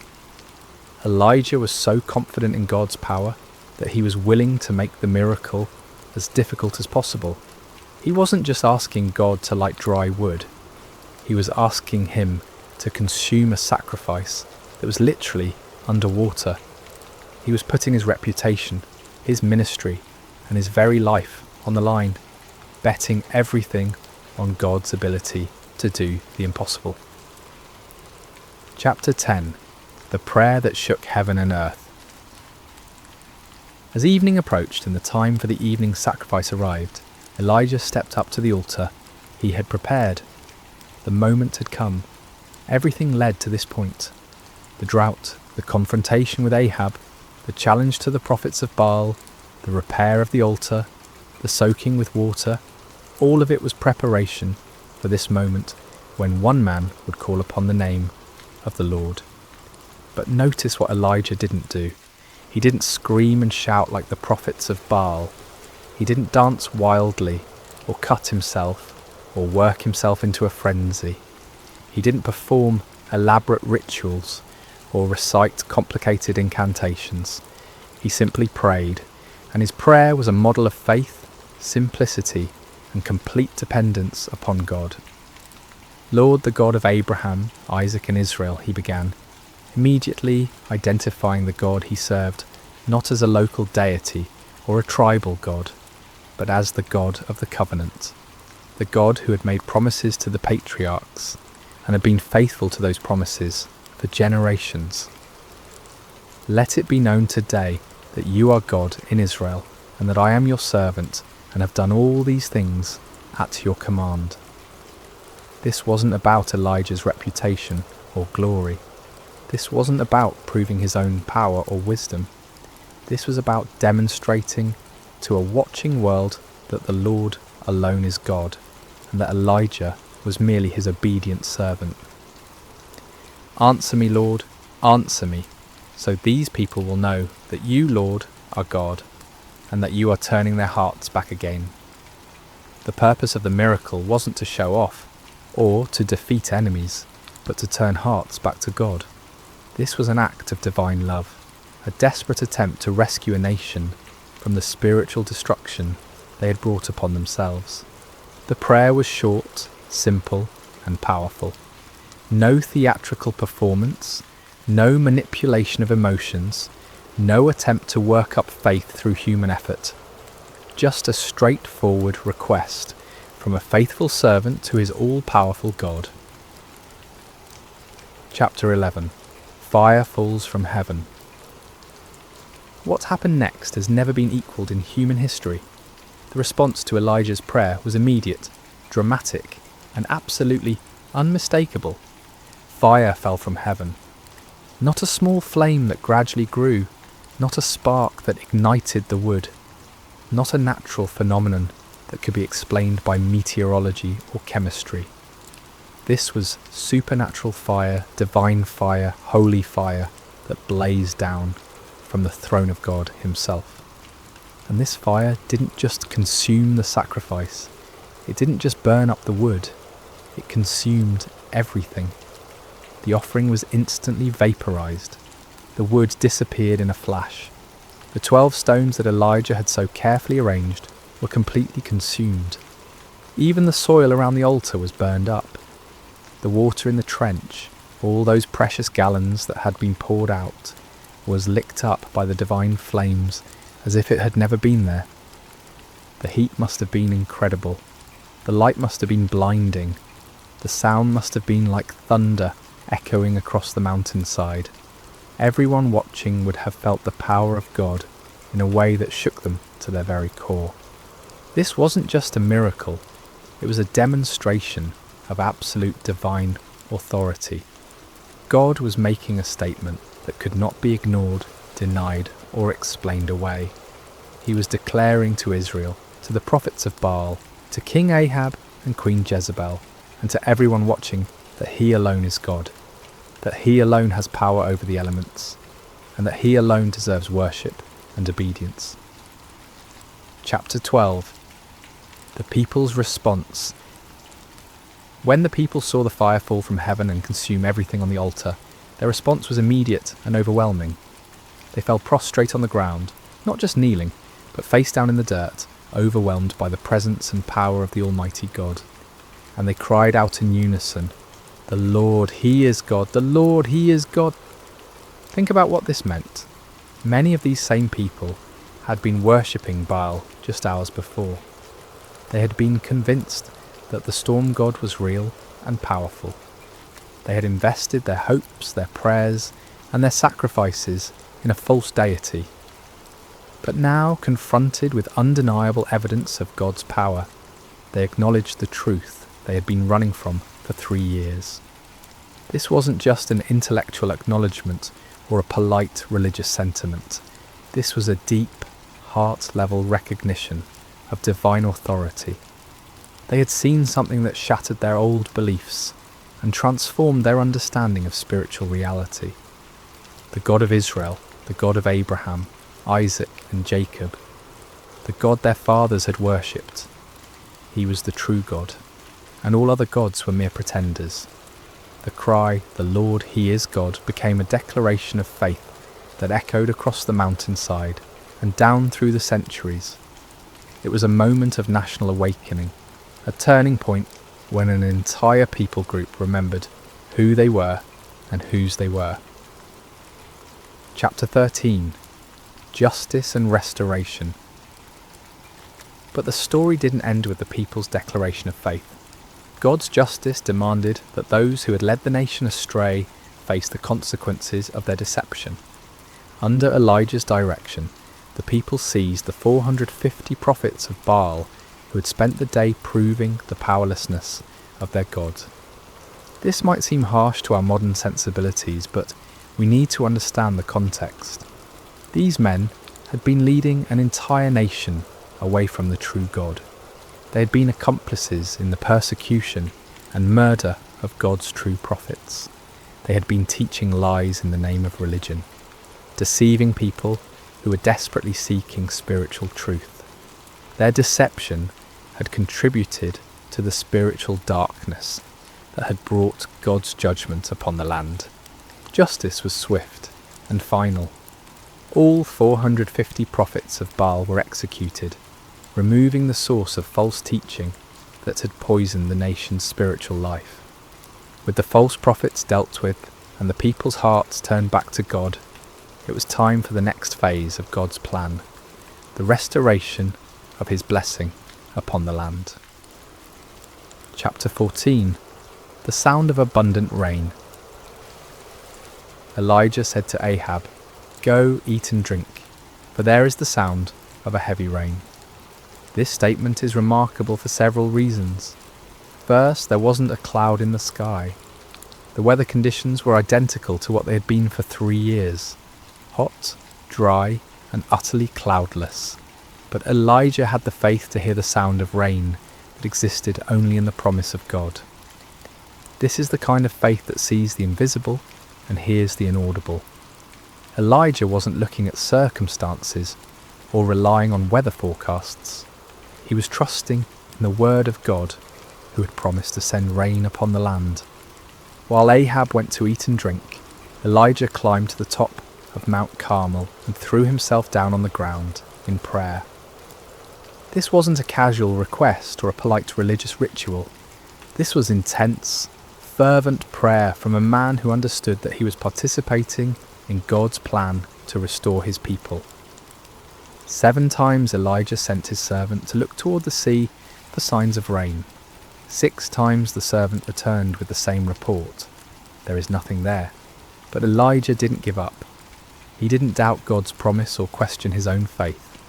He kept praying, kept believing, kept expecting God to fulfill his word. On the 7th time, the servant returned with different news. A cloud as small as a man's hand is rising from the sea. To most people, a tiny cloud on the horizon wouldn't seem significant, especially after 3 years of drought. But to the eyes of faith, that small cloud was the beginning of God's abundant provision. Elijah immediately told his servant to run to Ahab with this message: "Hitch up your chariot and go down before the rain stops you." Chapter 15. The Storm of Restoration. What followed was one of the most dramatic weather changes in recorded history. The tiny cloud that had appeared on the horizon quickly grew and multiplied. The sky, which had been clear blue for 3 years, suddenly turned black with storm clouds. The wind began to blow with increasing intensity, and then the rain began to fall. But this wasn't a gentle shower or a light drizzle. This was a torrential downpour, a deluge that made up for 3 years of drought in a matter of hours. The rain came down in sheets so heavy that visibility was reduced to just a few feet. The ground, which had been hard as concrete from years of drought, couldn't absorb the water fast enough, and soon rivers of rainwater were flowing down every hillside and through every valley. It was as if God was saying, "You thought I had forgotten how to send rain? You believed that Baal was the god of storms? Let me show you what real divine power looks like." The storm was so intense that King Ahab, travelling in his royal chariot, had difficulty making the journey back to his palace in Jezreel. But here's one of the most amazing details of the entire story. The power of the Lord came on Elijah, and tucking his cloak into his belt, he ran ahead of Ahab's chariot all the way to Jezreel. Picture this scene. A middle-aged prophet who had just spent an entire day in intense spiritual warfare, who had just called down fire from heaven and orchestrated the execution of 450 false prophets who had just prayed intensely for rain. This same man was given supernatural strength to outrun a horse-drawn chariot for about 17 miles through a driving rainstorm. This wasn't natural human endurance. This was divine empowerment, God's way of putting an exclamation point on the entire day's events. Even in the storm, even in the exhaustion that should have followed such an intense spiritual battle, God's power was sufficient to carry his faithful servant. Chapter 16. Lessons for today. The story of Elijah on Mount Carmel is far more than just an exciting historical account. It's a template for understanding how God works in our world today and how he calls each of us to live lives of faith and courage. First, we see the power of standing alone for truth. Elijah was outnumbered 450 to 1, but he wasn't really alone because God was with him. In our culture today, it often feels like those who stand for biblical truth are vastly outnumbered by those who have embraced the false gods of our age. Materialism, relativism, hedonism, and secular humanism. But numbers don't determine truth, and God's power isn't limited by human statistics. Second, we learn that false gods will always disappoint. The prophets of Baal cried out to their God from morning until evening, but he never answered because he wasn't real.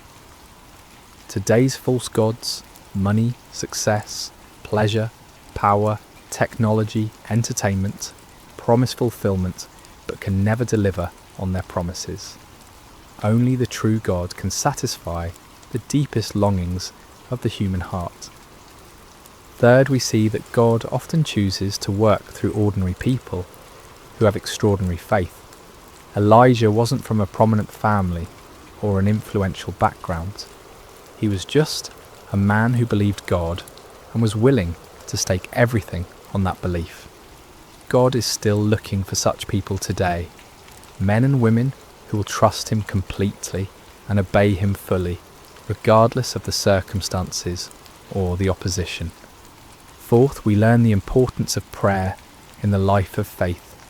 Elijah's prayer was simple but powerful because it was offered in complete faith and alignment with God's will.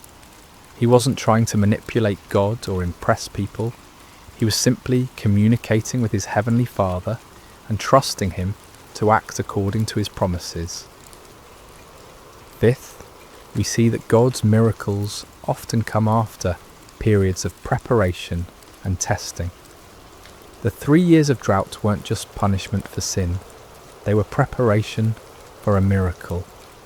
God was setting the stage for a demonstration of his power that would be undeniable and unforgettable. Sometimes what looks like delay in our lives is actually divine preparation for something greater than we could imagine. Conclusion. Where is your Mount Carmel? As we conclude this incredible story, I want to ask you a personal question. Where is your Mount Carmel? What situation in your life is calling for a clear demonstration of God's power and faithfulness? What false gods have you been trusting instead of the one true God? What impossible circumstance are you facing that only divine intervention can resolve? Maybe you're facing a financial crisis that seems hopeless and you need God to provide for your needs in supernatural ways. Perhaps you're dealing with a health challenge that has left doctors puzzled, and you need the great physician to demonstrate his healing power. It could be that you're struggling with a relationship that seems beyond repair, and you need the God of restoration to work a miracle in your marriage or family. Or maybe your Mount Carmel is more internal. Maybe you've been worshipping the false gods of success, approval, comfort, or control, and you need to experience the reality of God's presence and power in a fresh way. Maybe you've been trying to live the Christian life in your own strength, and you need to discover what it means to depend completely on God's power rather than your own abilities. The same God who answered Elijah's prayer with fire from heaven is still on the throne today. He still hears the prayers of his people. He still demonstrates his power in impossible situations. He still turns hearts back to himself and brings restoration where there has been devastation. But like Elijah, we must be willing to stake everything on God's faithfulness. We must be prepared to stand alone if necessary, to trust when circumstances seem impossible, to pray with faith rather than doubt, and to give God the opportunity to show his power in ways that will leave no doubt about his reality and love. The fire that fell on Mount Carmel that day wasn't just about proving that the Lord is God, though it certainly did that. It was about a loving Father reaching out to his wayward children, demonstrating his power not to destroy them but to draw them back to himself. It was about restoration, redemption, and the kind of love that will go to any lengths to rescue those who are precious to him. That same love is reaching out to you today. That same power is available to you in your situation. That same God who answered Elijah is waiting to answer your prayers and demonstrate his faithfulness in your life.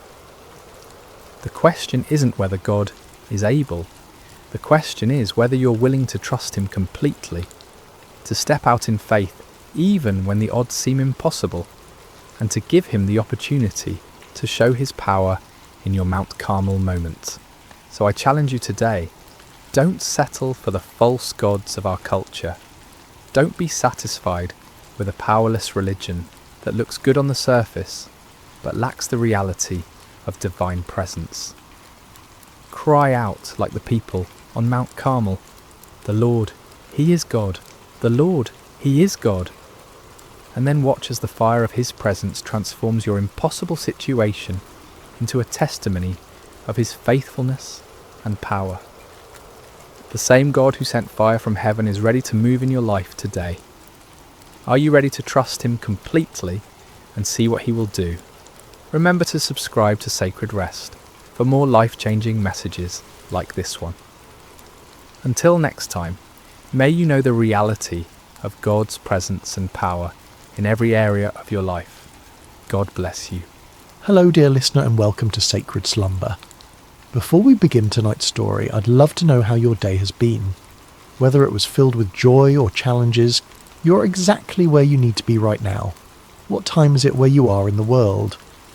Are you settling down for the evening, or perhaps finding a quiet moment in the middle of your day? Wherever you are listening from, know that you are part of our global community of souls, seeking peace and spiritual connection. If this is your first time joining us, please consider subscribing to Sacred Slumber. We're here to bring you stories that nourish the spirit and calm the mind. Tonight, we journey to ancient Judah, to a time when God called a young man named Jeremiah to carry a message of both warning and hope. This is a story about divine calling, about being reshaped by loving hands, and about finding purpose even in the midst of struggle. So settle in, take a deep breath, and let us begin. In the 13th year of King Josiah's reign over the kingdom of Judah, when the morning mist still clung to the hills of Anathoth, a young man named Jeremiah sat beneath the shade of an ancient olive tree. The leaves whispered secrets in the gentle breeze, and somewhere in that whisper something stirred within his heart. Something he couldn't yet name, but could feel as surely as the warm earth beneath his feet. Jeremiah was not like the other young men of his village. While they spoke boldly of their plans and dreams, he preferred the quiet company of his thoughts. While they gathered in the marketplace to debate and jest, he found himself drawn to solitary places where he could listen to the deeper rhythms of life.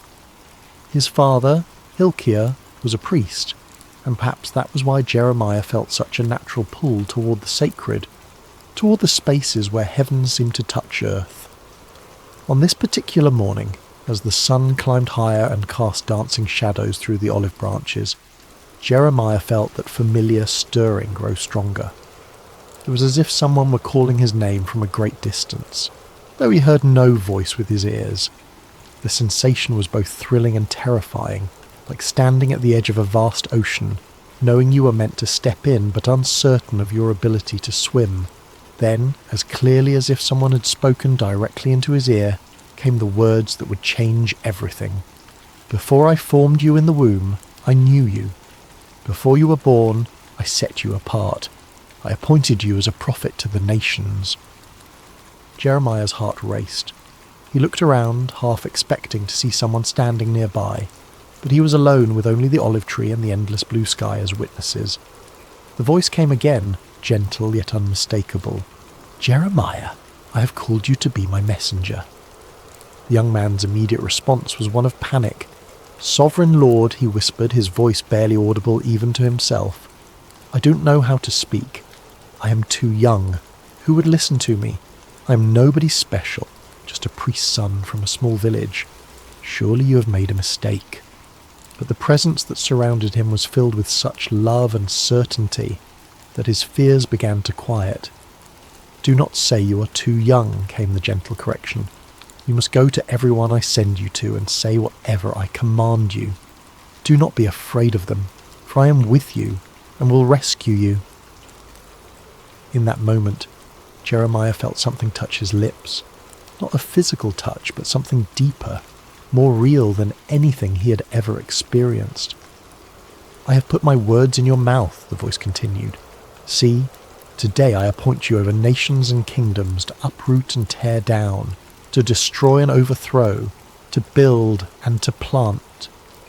As the presence gradually faded, leaving only the normal sounds of morning, birds singing, leaves rustling, the distant lowing of cattle, Jeremiah remained sitting beneath the olive tree, stunned by what had just occurred. His life had been ordinary just moments before, and now he was being called to something extraordinary. The weight of it should have crushed him, but instead he felt a strange peace settling over his spirit. He didn't yet understand what lay ahead, couldn't foresee the years of rejection and persecution that awaited him, or the deep wells of sorrow he would have to draw from. He only knew that the God of his fathers had spoken to him, had chosen him for a purpose that was both terrible and wonderful, and though he trembled at the thought of it, something deep within him whispered back, "Yes, Lord, I will go." Months passed after Jeremiah's calling, and he found himself struggling with the enormity of his task. The messages that came to him were not easy ones, words of warning about the spiritual condition of Judah, prophecies of coming judgment if the people didn't turn back to their God. How could he, a young man with no credentials or authority, stand before the elders and priests and kings with such heavy words? One morning, as Jeremiah prayed in the quiet of his chamber, seeking guidance for this impossible mission, he heard the familiar voice of the Lord speaking to him once again. "Go down to the potter's house, and there I will give you my message." Jeremiah had passed by the potter's house countless times in his life, but had never paid it much attention. It was a humble building on the outskirts of the village, marked by the constant sound of the spinning wheel and the earthy smell of wet clay. As he approached that day, however, he felt a sense of anticipation, as if he were about to witness something profound. The potter was an elderly man named Malachi, whose hands bore the calluses and clay stains of decades spent at his craft. His hair was white as wool, and his eyes held the patient wisdom of someone who had spent his life creating beauty from formless earth. When Jeremiah arrived, Malachi looked up from his wheel and smiled, as if he'd been expecting him. "Shalom, young prophet," Malachi said, his voice warm with genuine kindness. "Please sit and watch. I have work to do." Jeremiah settled himself on a wooden stool in the corner of the workshop, fascinated despite himself. He had never really watched a potter at work before, had never paid attention to the intricate process of creation that happened in this simple space. The wheel began to turn, and Malachi placed a lump of clay in the centre, his hands moving with practiced precision. At first the clay seemed to resist, wobbling and threatening to collapse, but Malachi's hands were steady and sure, applying just the right amount of pressure, guiding the clay upward into the beginning of what would become a vessel. Jeremiah watched in wonder as the formless lump slowly took shape, a wide base, curving sides, the promise of something beautiful and functional. But then something went wrong. Perhaps there was a stone in the clay, or a dry patch that wouldn't bend. The emerging vessel began to collapse, its sides caving in despite the potter's careful ministrations. Jeremiah expected to see frustration on Malachi's face, perhaps anger at the ruined work. Instead, the old man simply smiled and pressed the clay back into a lump ready to begin again. "The clay has its own nature," Malachi explained, his hands already starting to reshape the material. "Sometimes it has hard spots, or air bubbles, or impurities that make it difficult to work with. But clay is forgiving. It can always be reformed, reshaped, made into something new." As Jeremiah watched, the potter began again, this time working the clay more thoroughly, removing the impurities that had caused the first attempt to fail. Slowly, patiently, lovingly, a new vessel began to emerge, different from the first but no less beautiful. In fact, this second creation seemed to have a character all its own, shaped by the very challenges that had destroyed its predecessor. It was then that Jeremiah heard the voice of the Lord speaking to him, as clear as if someone were standing beside him. "Can I not do with you, Israel, as this potter does?" Like clay in the hand of the potter, so are you in my hand." The words hit Jeremiah like a revelation. He understood now why he had been sent to this place, why he needed to witness this simple yet profound act of creation. The people of Judah were like clay in God's hands, sometimes stubborn, sometimes marred by the impurities of sin and rebellion. But God was not a harsh taskmaster who would discard them when they failed to take shape properly. He was like Malachi, patient and loving, willing to reshape them again and again until they became the vessels he had always intended them to be. "The message I want you to carry," the Lord continued, "is not just one of judgment, but of hope. Yes, I must sometimes tear down what is corrupt and broken, but I tear down in order to build up again, in order to create something better and more beautiful than before." Jeremiah felt tears welling up in his eyes as he watched the potter's hands continue their gentle work. Here was a picture of God's character that he had never fully grasped before. Not the angry judge he had sometimes imagined, but the patient artist who sees potential in every lump of clay, who never gives up on his creation, who can bring beauty from the most unlikely materials. "Thank you," he whispered to Malachi as he prepared to leave. The old potter looked up from his work and smiled. "The clay thanks the potter by yielding to his hands," Malachi replied. "Perhaps that is all any of us can do, yield to the hands that know how to shape us into something beautiful." As Jeremiah walked home through the narrow streets of his village, he felt a new understanding of his calling beginning to take root in his heart. He was not just a bearer of bad news, but a messenger of hope. The God who had called him was not a destroyer but a creator, not a tyrant but a loving craftsman who would never abandon his work. The words came to him then, the message he would carry to the people of Judah. "If at any time I announce that a nation or kingdom is to be uprooted, torn down and destroyed, and if that nation I warned repents of its evil, then I will relent and not inflict on it the disaster I had planned. And if at another time I announce that a nation or kingdom is to be built up and planted, and if it does evil in my sight and does not obey me, then I will reconsider the good I had intended to do for it." It was a message of both warning and promise, of judgment and mercy intertwined. Like the potter's hands, God's discipline was always aimed at restoration, always working toward the creation of something more beautiful than before. Armed with this new understanding, Jeremiah began his prophetic ministry in earnest.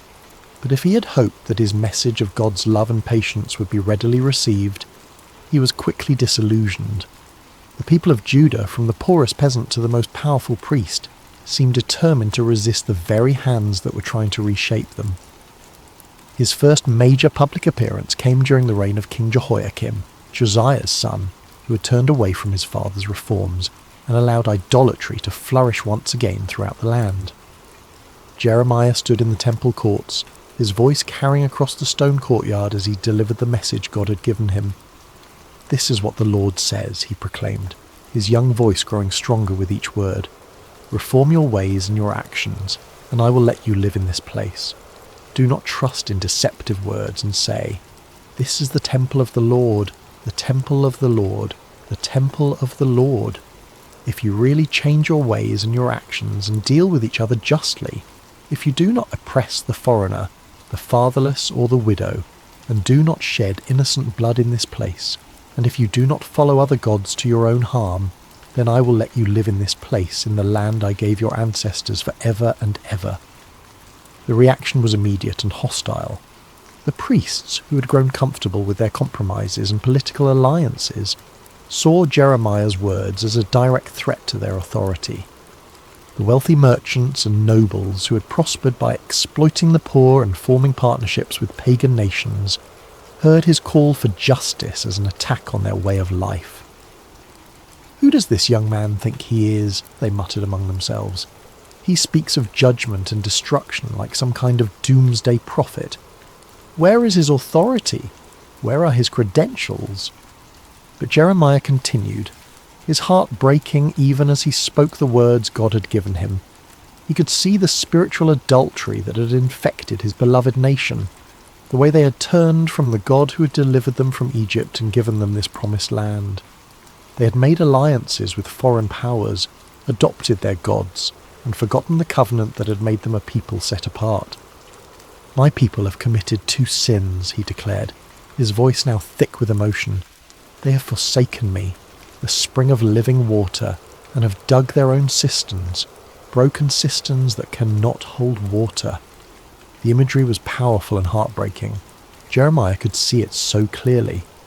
A nation that had access to the purest, most life-giving water imaginable, yet had chosen instead to dig broken wells that left them thirsty and desperate. They had exchanged their glory for worthless idols, their security for political alliances that would ultimately fail them. As the weeks and months passed, Jeremiah's message remained consistent, but the opposition grew fiercer. He was mocked in the streets, his words dismissed as the ravings of a madman. Children threw stones at him, and adults crossed to the other side of the road to avoid his presence. The loneliness was crushing, but what hurt most was seeing the people he loved rushing toward destruction, their ears closed to the voice of the one who wanted to save them. One particularly dark day, after being physically threatened by a group of priests who wanted to silence him permanently, Jeremiah found himself wondering if he had misunderstood his calling. Perhaps God hadn't really spoken to him at all. Perhaps he was just a deluded young man with an overactive imagination and a tendency toward melancholy. But then he remembered the potter's house, the gentle hands shaping and reshaping the clay, and he understood something profound about the nature of love. True love doesn't just tell people what they want to hear. It tells them what they need to hear, even when that truth is painful. The potter sometimes had to apply pressure to the clay, had to work out the impurities and air bubbles, and this process wasn't always comfortable for the clay, but it was necessary for the clay to become what it was meant to be. "I am not their enemy," Jeremiah whispered to himself as he walked through the quiet streets late one evening. "I am their friend. I am speaking these hard words because I love them, because God loves them, because we can't bear to see them destroy themselves." The revelation gave him strength to continue, even as the opposition intensified. He began to write down his prophecies, creating a record of God's words that could be preserved even if his voice was silenced. He wrote of the coming judgment, but also of the hope that lay beyond it, the promise of a new covenant, a time when God would write his law on their hearts rather than on tablets of stone. "The days are coming," he wrote, his hand moving quickly across the parchment, "when I will make a new covenant with the people of Israel and with the people of Judah. It will not be like the covenant I made with their ancestors when I took them by the hand to lead them out of Egypt, because they broke my covenant, though I was a husband to them. This is the covenant I will make with the people of Israel after that time. I will put my law in their minds and write it on their hearts. I will be their God, and they will be my people." Even in the midst of his loneliness and rejection, Jeremiah held on to this vision of hope. The potter was still at work, still shaping, still creating something beautiful from the clay of human hearts. The process might be painful, but the end result would be worth it all. There came a time when the weight of his calling became almost too much for Jeremiah to bear. The constant rejection, the threats, the loneliness of being God's messenger to a people who didn't want to hear from God. It all pressed down on him like a physical burden. He had been faithful to his calling for years now, and what did he have to show for it? A nation that seemed more rebellious than ever, leaders who actively opposed him, and a heart that felt like it might break from the strain. The breaking point came when Pashur, the priest who was chief officer in the temple, had Jeremiah beaten and put in stocks overnight for prophesying that Jerusalem would be destroyed. The humiliation was complete, displayed like a common criminal in front of the very people he was trying to save. When he was released the next morning, bruised and aching, Jeremiah's first instinct was to flee. He made his way to his favourite spot of solitude, a small grove of trees outside the city where he often went to pray. There, surrounded by the peaceful sounds of nature, he poured out his heart to God in words that were both complaint and lament. "You deceived me, Lord, and I was deceived," he cried out, his voice raw with emotion. "You overpowered me and prevailed. I am ridiculed all day long, everyone mocks me. Whenever I speak, I cry out proclaiming violence and destruction. So the word of the Lord has brought me insult and reproach all day long." The words felt almost blasphemous as they left his lips, but they were honest words, torn from the depths of his soul. He had given everything to this calling: his youth, his dreams of a normal life, his relationships with family and friends. And for what? To be treated as a pariah, a madman, a troublemaker. In that moment of deepest despair, Jeremiah made a decision that felt like the only sane choice left to him. He would be silent. No more prophecies, no more warnings, no more attempts to turn the hearts of a stubborn people back to their God. He would find a quiet corner of the world and live out his days in peace, letting others worry about the spiritual condition of the nation. The resolve felt good at first, like setting down a burden that had been crushing him. For several days, he said nothing about the visions that continued to come to him, ignored the urgings in his spirit to speak out against the injustices he witnessed. He tried to live like a normal person, to find satisfaction in simple pleasures and everyday concerns. But something strange began to happen. The more he tried to suppress the words God had given him, the more they seemed to burn within him. It was as if a fire had been kindled in his bones, a flame that grew hotter the more he tried to smother it. The visions wouldn't stop coming. The burden for his people wouldn't lift, and the words of God seemed to be blazing inside him like a furnace. "But if I say, I will not mention his word or speak any more in his name," he found himself whispering, "his word is in my heart like a fire shut up in my bones. I am weary of holding it in. Indeed, I cannot." The realization came to him gradually, like dawn breaking over the mountains. He couldn't stop being a prophet any more than he could stop being human. This wasn't just something he did. It was who he was. God had formed him in the womb for this purpose, had written this calling into the very fabric of his being. To deny it would be to deny himself, to attempt to live as someone he was never meant to be. But more than that, he began to understand that his struggles and sufferings were not signs that he had failed in his calling, but evidence that he was fulfilling it exactly as God intended. The potter sometimes had to apply intense heat to the clay to make it strong and durable. The fire in his bones wasn't a punishment. It was the very thing that qualified him to speak for God. "The Lord is with me like a mighty warrior," he declared, his voice growing stronger with each word. "So my persecutors will stumble and not prevail. They will fail and be thoroughly disgraced. Their dishonour will never be forgotten." The change in perspective was revolutionary. Instead of seeing his sufferings as evidence of God's abandonment, Jeremiah began to understand them as proof of God's presence. The fire in his bones wasn't consuming him. It was refining him, purifying him, making him into the kind of vessel that could carry God's words to a broken world. He thought again of the potter's house, of the way Malachi had worked the clay with such patience and skill. Sometimes the potter had to put the vessel into the fire to make it strong, to burn away the impurities and set the shape permanently. The heat wasn't cruelty, it was love, the kind of love that was willing to do whatever it took to create something beautiful and lasting.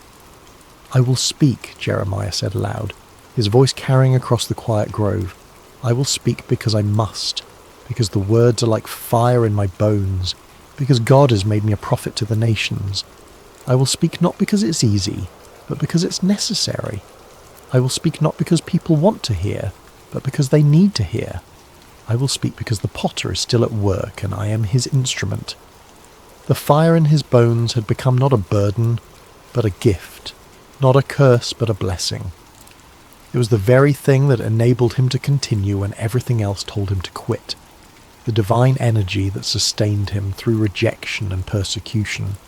He was not just a messenger, he was a burning message, a living embodiment of God's passionate love for his people. The years passed, and Jeremiah's prophecies began to unfold with heartbreaking accuracy. The Babylonian army, led by King Nebuchadnezzar, laid siege to Jerusalem just as God had warned through his prophet. The city that had been called the joy of the whole earth was now surrounded by enemy forces, its people trapped within walls that had once seemed impregnable. During the siege, Jeremiah found himself in an impossible position. His prophecies of judgment were being fulfilled before everyone's eyes, but instead of vindicating him, this only increased the hostility toward him. The leaders of Jerusalem accused him of being a traitor, of collaborating with the enemy by undermining morale with his gloomy predictions. "You're deserting to the Babylonians," they shouted when he tried to leave the city on a simple errand. They arrested him, beat him, and threw him into a dungeon where he remained for many days, forgotten and alone. But even in that dark place, the word of the Lord continued to come to him, and strangely, it was not a word of judgment, but of hope. "Call to me and I will answer you," came the familiar voice in the darkness. "I will tell you great and unsearchable things you do not know." The message that came to him there in the dungeon was one of the most beautiful and hopeful prophecies he had ever received. It spoke of a time when the city would be rebuilt, when the people would return from exile, when joy and celebration would once again fill the streets of Jerusalem. It was a promise of restoration so complete and wonderful that it seemed almost too good to be true. "I will bring health and healing to it," God promised. "I will heal my people and will let them enjoy abundant peace and security. I will bring Judah and Israel back from captivity, and will rebuild them as they were before. I will cleanse them from all the sin they have committed against me, and will forgive all their sins of rebellion against me. Then this city will bring me renown, joy, praise and honour before all nations on earth that hear of all the good things I do for it." Even as the sounds of warfare grew louder outside his prison walls, Jeremiah held on to these words of hope. The potter was still at work, still shaping, still creating something beautiful from the broken clay of human hearts and human history. When the city finally fell, it was as devastating as Jeremiah had predicted. The temple was destroyed, the walls torn down, the leaders killed or carried away into exile. The sight of Jerusalem in ruins was almost more than the prophet could bear. This was the city where God had chosen to dwell, the place where his people had worshipped for centuries. Now it lay in smoking rubble, its streets filled with the debris of a civilization that had forgotten its God. In the aftermath of the destruction, Jeremiah sat among the ruins and wept. The tears came not from a heart that said, "I told you so," but from one that was genuinely broken for the suffering of his people. He had warned them, yes, but he had never wanted to see them destroyed. He had hoped until the very end that they would turn back to God and avoid this terrible fate. It was then that he began to write what would become known as the Book of Lamentations, a collection of funeral songs for a dead city, poems of grief and mourning that captured the full depth of the tragedy that had befallen Jerusalem. But even in the midst of this profound sorrow, hope refused to be extinguished. "Because of the Lord's great love we are not consumed," he wrote, his hand trembling as he formed the words. "For his compassions never fail. They are new every morning. Great is your faithfulness." The words seemed to come from somewhere deeper than his own understanding, as if the Spirit of God was using his human grief to express a divine truth that transcended the immediate circumstances. Yes, Jerusalem had fallen. Yes, the people were scattered and the temple destroyed. But God's love had not failed. His faithfulness had not ended. His compassions were indeed new every morning, even in the darkest of times. "The Lord is good to those whose hope is in him," he continued, "to the one who seeks him. It is good to wait quietly for the salvation of the Lord." As he wrote these words, Jeremiah began to understand something profound about the nature of hope. It wasn't based on circumstances or on the absence of suffering. True hope was rooted in the character of God himself, in his unchanging love and faithfulness. The potter might allow the clay to be broken, but he would never abandon it. He might permit the vessel to be shattered, but only so that he could create something even more beautiful from the pieces. "For no one is cast off by the Lord forever," he wrote, his voice growing stronger with each word. "Though he brings grief, He will show compassion. So great is his unfailing love. For he does not willingly bring affliction or grief to anyone. The ruins of Jerusalem became, in a strange way, a place of worship for Jeremiah. There among the broken stones and scattered debris, he found a closeness to God that he had never experienced before. The external symbols of faith were gone, but faith itself remained. The building had been destroyed, but the builder continued his work. People would come to him there, survivors of the siege who were struggling to make sense of what had happened. They would ask him why God had allowed such suffering, why the innocent had to pay for the sins of the guilty, why the city of God had been given over to pagan armies. "I cannot answer all your questions," Jeremiah would tell them gently, "but I can tell you what I've learned in my years of walking with the Lord. He is like a potter who shapes clay, and sometimes the shaping process is painful. But he never works without purpose, and he never abandons what he has begun. The vessel may be broken, but the potter's hands are still at work creating something new from the pieces." In the final years of his life, Jeremiah found himself in Egypt, carried there against his will by a group of Jewish refugees who feared remaining in the land of Judah. It was not where he had expected to end his days, far from the city he had loved and served for so many years. But even in this foreign land, he continued to speak the words God gave him, continued to comfort and challenge the people who had been scattered by the winds of history. As he sat one evening by the banks of the Nile watching the sunset over the ancient land of the Pharaohs, Jeremiah reflected on the long journey that had brought him to this place.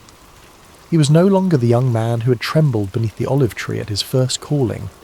His hair was now white, his hands marked by years of writing and rewriting God's words, his heart scarred by decades of rejection and persecution. But he was not bitter. Somehow, through all the pain and struggle, he had learned to see his life as part of a larger tapestry that God was weaving through history. He was just one thread in that tapestry, but he had been woven in exactly the right place, at exactly the right time, for exactly the right purpose. A young Jewish woman approached him as he sat by the water, her eyes reflecting the same uncertainty and pain he had seen in so many faces over the years. "Prophet," she said softly, "my heart is broken. I have lost everything, my home, my family, my future. How can I believe that God still cares about me?" Jeremiah smiled and gestured for her to sit beside him. "Let me tell you a story," he said, his voice warm with the wisdom of long experience. "Once God sent me to a potter's house to watch him work. The potter was shaping a vessel on his wheel, but something went wrong. The clay became marred, misshapen, useless for its intended purpose." The young woman leaned forward, intrigued despite her sorrow. "I expected the potter to throw the clay away," Jeremiah continued. "After all, it was ruined, wasn't it? But instead, he gathered it up and began again. He worked the clay, removed the impurities, and slowly shaped it into something new. The second vessel was different from the first, but it was beautiful in its own way. Perhaps even more beautiful because it bore the marks of the potter's patient love." "But what does this mean for me?" the woman asked. "How does this help me with my broken heart?" Jeremiah reached down and picked up a small piece of clay from the riverbank.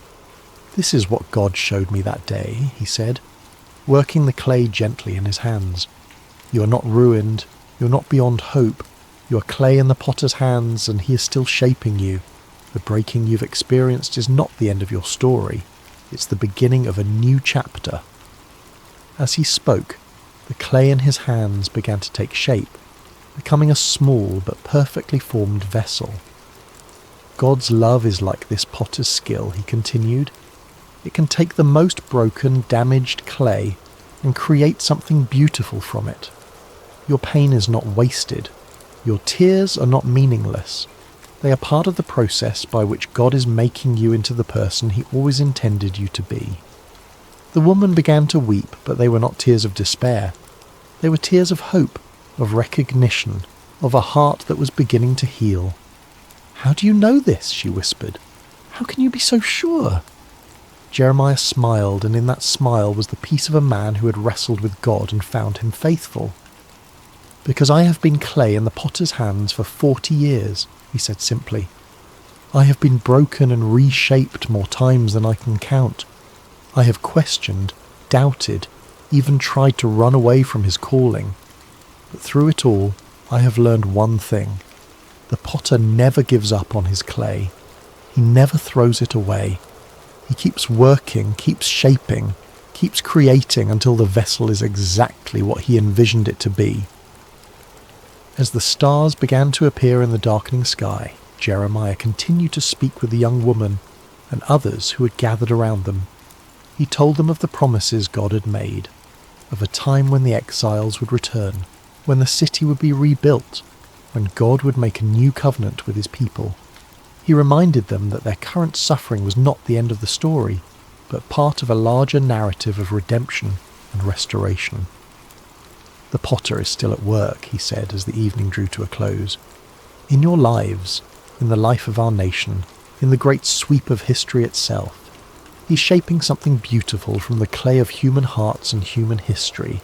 Trust his hands, yield to his touch, and know that whatever he is creating in you and through you, it will be more wonderful than you can imagine." That night, as Jeremiah lay down to sleep, he thought once more of the potter's house and the lesson that had shaped his entire ministry. He had been privileged to be God's messenger, to speak his words to a generation that desperately needed to hear them. He had endured rejection, persecution, and exile, but he had also experienced the incredible intimacy of walking with God through every trial. His life had not been easy, but it had been meaningful. He had been clay in the potter's hands, shaped and reshaped according to God's perfect will. And though he would not live to see the full fulfillment of the promises he had proclaimed, he knew with absolute certainty that the potter's work would continue. The hands that had shaped him would continue to shape others, generation after generation, until the final masterpiece was complete. The last words he wrote in his journal that night were these: "The steadfast love of the Lord never ceases. His mercies never come to an end. They are new every morning. Great is your faithfulness. The Lord is my portion, says my soul, therefore I will hope in him." And in the quiet darkness of a foreign land, far from the ruins of Jerusalem but close to the heart of God, Jeremiah slept peacefully, knowing that the potter's hands were still at work, still shaping, still creating something beautiful from the clay of human hearts. The message he had carried for 4 decades would outlive him, would speak to countless generations of broken people who needed to know that they were not beyond hope, that the potter never gives up on his clay, and that his love truly is new every morning. The story of Jeremiah reminds us that even in our darkest moments, even when our lives seem shattered beyond repair, we are never beyond the reach of the potter's hands. Like clay on the wheel, we may be broken, but we are never discarded. We are loved, shaped, and reshaped by hands that know exactly what we can become. And in the end, that is enough. That is everything. In the quietness of this story's end, may you find the peace that comes from knowing you too are clay in the potter's hands, being shaped with infinite love and patience into something beautiful beyond your wildest dreams. The potter is still at work, still shaping, still creating, and his love for you is new every morning. Hello, dear soul, and welcome to tonight's sacred story. Before we begin, I'd love to gently invite you to share. Where in the world are you listening from tonight? And what time is it as you begin to rest? It's always beautiful to see how far this quiet circle of peace and God's word stretches around the world. And if you find peace and comfort tonight in this gentle story, please consider subscribing to Sacred Rest, where you can drift into sleep surrounded by scripture, stillness, and the tender presence of God. Now, take a slow, calming breath and settle in. Tonight, we walk through golden fields of faith as we enter the book of Ruth. In the gentle hills of Judah, beneath a sky that once poured abundance upon the land, The town of Bethlehem, whose name itself means house of bread, had become a place of emptiness. The fields lay parched, the grain stores depleted, and hunger walked freely through the streets that once overflowed with harvest songs. In one small home, a woman named Naomi whispered prayers as she packed what little remained of her family's possessions. Her husband Elimelech stood at the threshold, his eyes fixed on the horizon, toward the land of Moab where rumours of plenty had reached their desperate ears. Their 2 sons, Mahlon and Chilion, young men with dreams still unformed, helped secure their meagre belongings for the journey ahead. "Is this truly what Yahweh wishes for us?" Naomi asked softly, her hands trembling slightly as she folded a well-worn shawl. "To leave the land of our fathers?" Elimelech's voice was gentle but firm. "Sometimes faith means following the path of provision wherever it leads. We go to survive, beloved. We go to live." And so they set out, a small family among many who sought survival beyond their homeland's borders. The road stretched long before them, a winding path into uncertainty. With each step away from Bethlehem, Naomi felt the weight of leaving grow heavier, like gathering storm clouds behind them. Moab received them with fields less barren than those they had left. They built a simple life there, foreigners in a strange land that worshipped strange gods. They kept to themselves, honouring the Sabbath in quiet ways, speaking of Yahweh in evening whispers when the day's work was done. But sorrow knows no boundaries, respects no borders. It found them even there, across the Dead Sea from their homeland. First came the quiet, unexpected night when Elimelech did not wake with the dawn. Naomi wept as they buried him according to their customs, as best they could in foreign soil. Her sons stood like slender reeds on either side of her, bending in the wind of grief but not breaking. Time continued its patient march. The sons found wives among the Moabite women. Mahlon married Ruth, a woman with gentle eyes and a voice like summer rain. Chilion took Orpah, whose laughter could brighten even their darkest days of longing for home. For 10 years they lived thus, not in abundance, but in enough, until enough became too little and the shadows returned. First Mahlon grew ill, his strength fading like evening light. Then Chilion, as if unable to walk this world without his brother, followed him into that quiet night from which no traveller returns. 3 widows remained, their grief a shared language that needed no translation.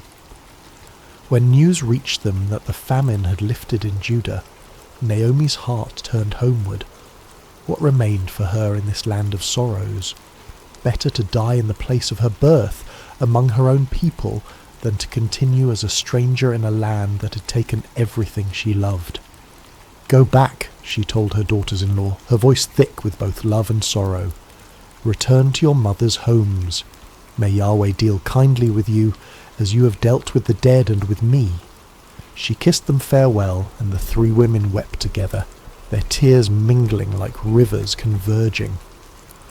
Orpah's departure was a slow, reluctant walking away, her form growing smaller on the horizon, turning back once, twice, before finally disappearing around a bend in the road. But Ruth stayed. When Naomi urged her again to follow Orpah's path, Ruth's embrace tightened, her voice steady despite her tears. "Do not urge me to leave you," she whispered, the words flowing from somewhere deeper than thought. "Where you go, I will go. Where you stay, I will stay. Your people will be my people, and your God, my God. Where you die, I will die, and there I will be buried. May Yahweh deal with me, be it ever so severely, if even death separates you and me."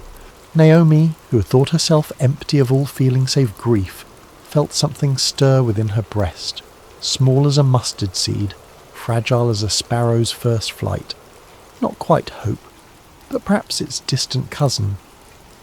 and so they walked together, two widows on the road to Bethlehem, Naomi returning, Ruth arriving.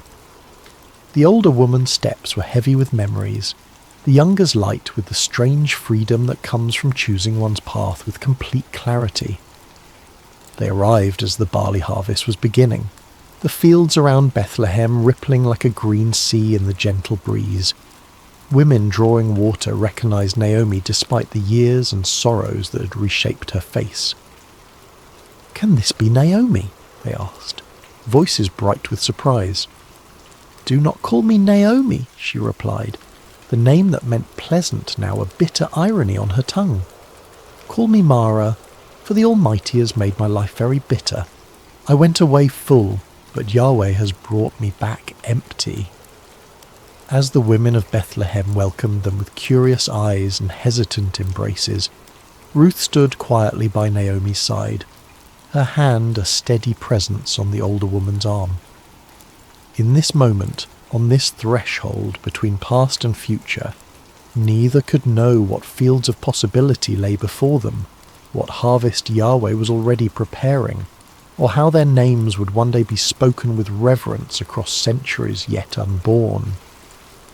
They knew only this: the road behind them was empty, and the road ahead unknown, but they would walk it together, step by faithful step, beneath the watchful eyes of a God who sees even sparrows when they fall.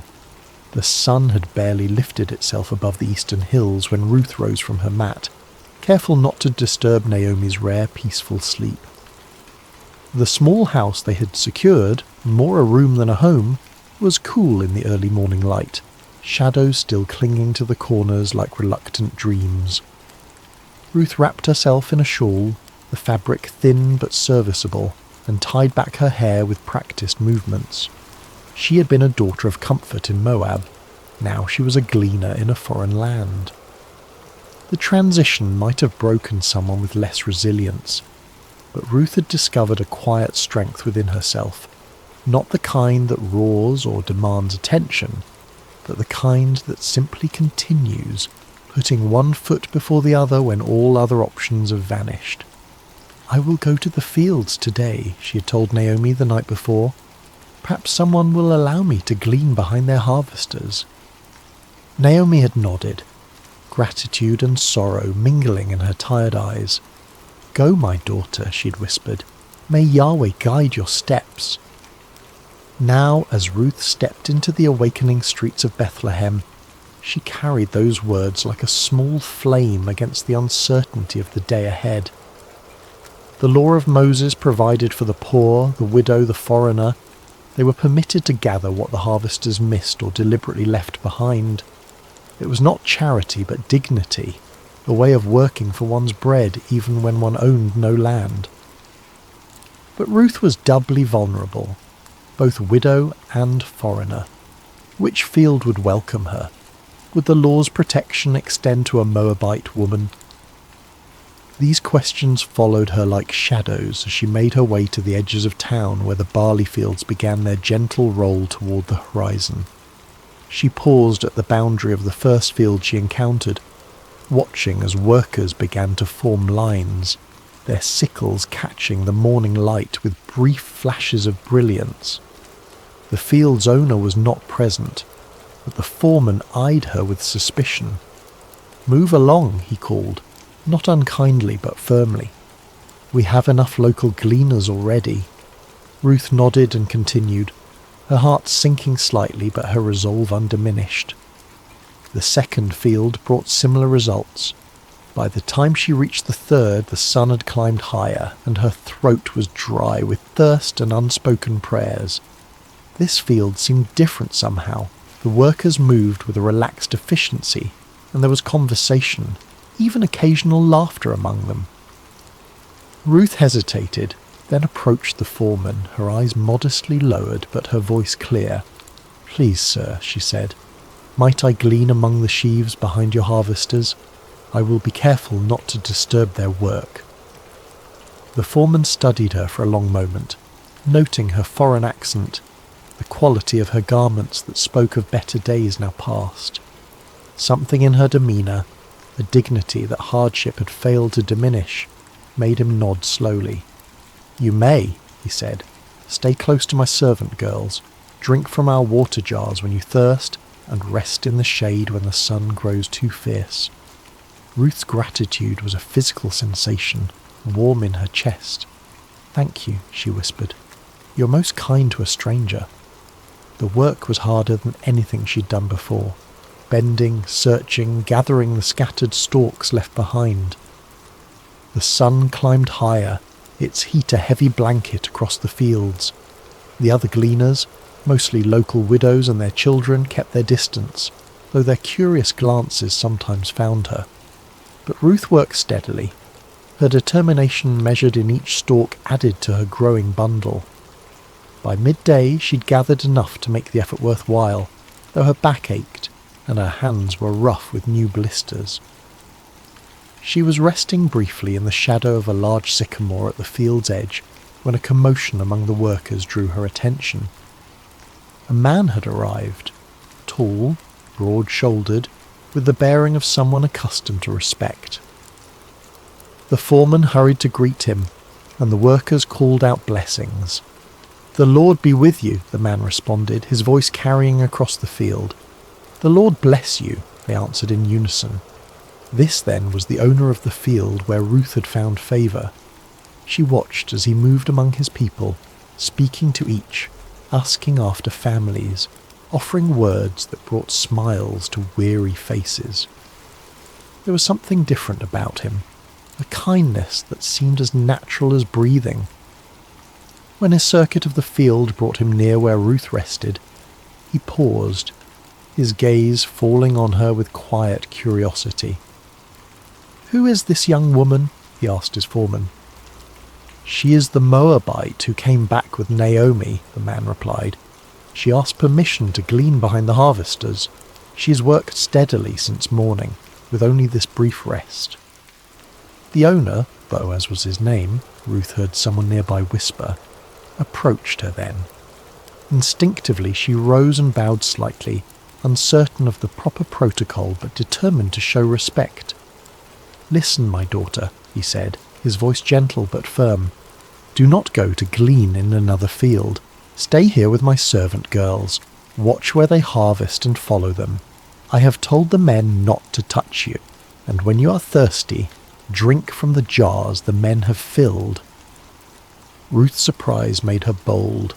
She bowed lower, her voice barely audible even to herself. "Why have I found such favour in your eyes that you notice me, a foreigner?" Boaz's answer was unexpected in its thoughtfulness. "I have been told all that you have done for your mother-in-law since your husband's death, how you left your father and mother and your homeland to come to a people you did not know before. May Yahweh repay you for what you have done. May you be richly rewarded by the God of Israel, under whose wings you have come to take refuge." His words washed over Ruth like cool water on a parched day.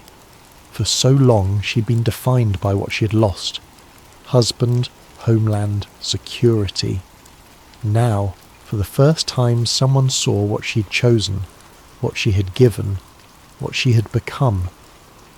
"You have put me at ease, my lord," she said, her voice steadier now. "You have spoken kindly to your servant, though I do not have the standing of one of your servant girls." When the meal break came, Boaz himself invited her to share bread with the harvesters. He handed her roasted grain, more than she could eat, and she saved some for Naomi. Throughout the afternoon, Ruth noticed that the harvesters seemed to be dropping more grain than seemed accidental. Once she caught the foreman's eye as he instructed a worker to deliberately leave a small bundle behind. He looked away quickly, but not before she glimpsed something like approval in his gaze. When evening came and Ruth gathered her gleaning, an effort of barley, far more than she had dared hope for, she felt something she had not expected to feel again: the quiet satisfaction of provision, of having enough for tomorrow.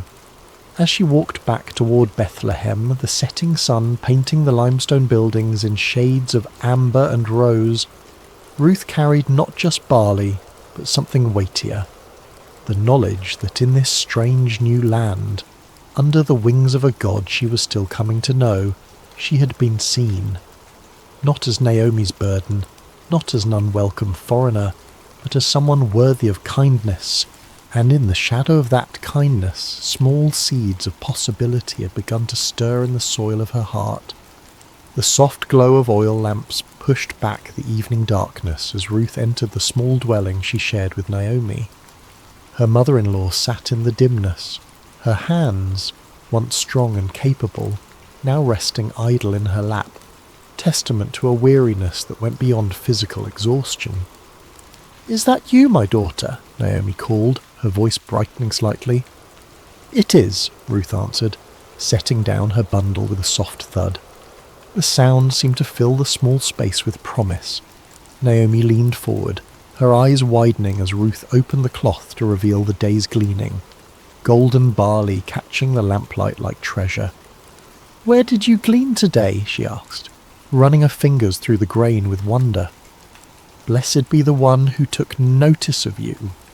Ruth began to prepare a portion of the grain for their evening meal as she recounted the day's events, the field, the unexpected kindness, the owner who had spoken to her with respect rather than suspicion.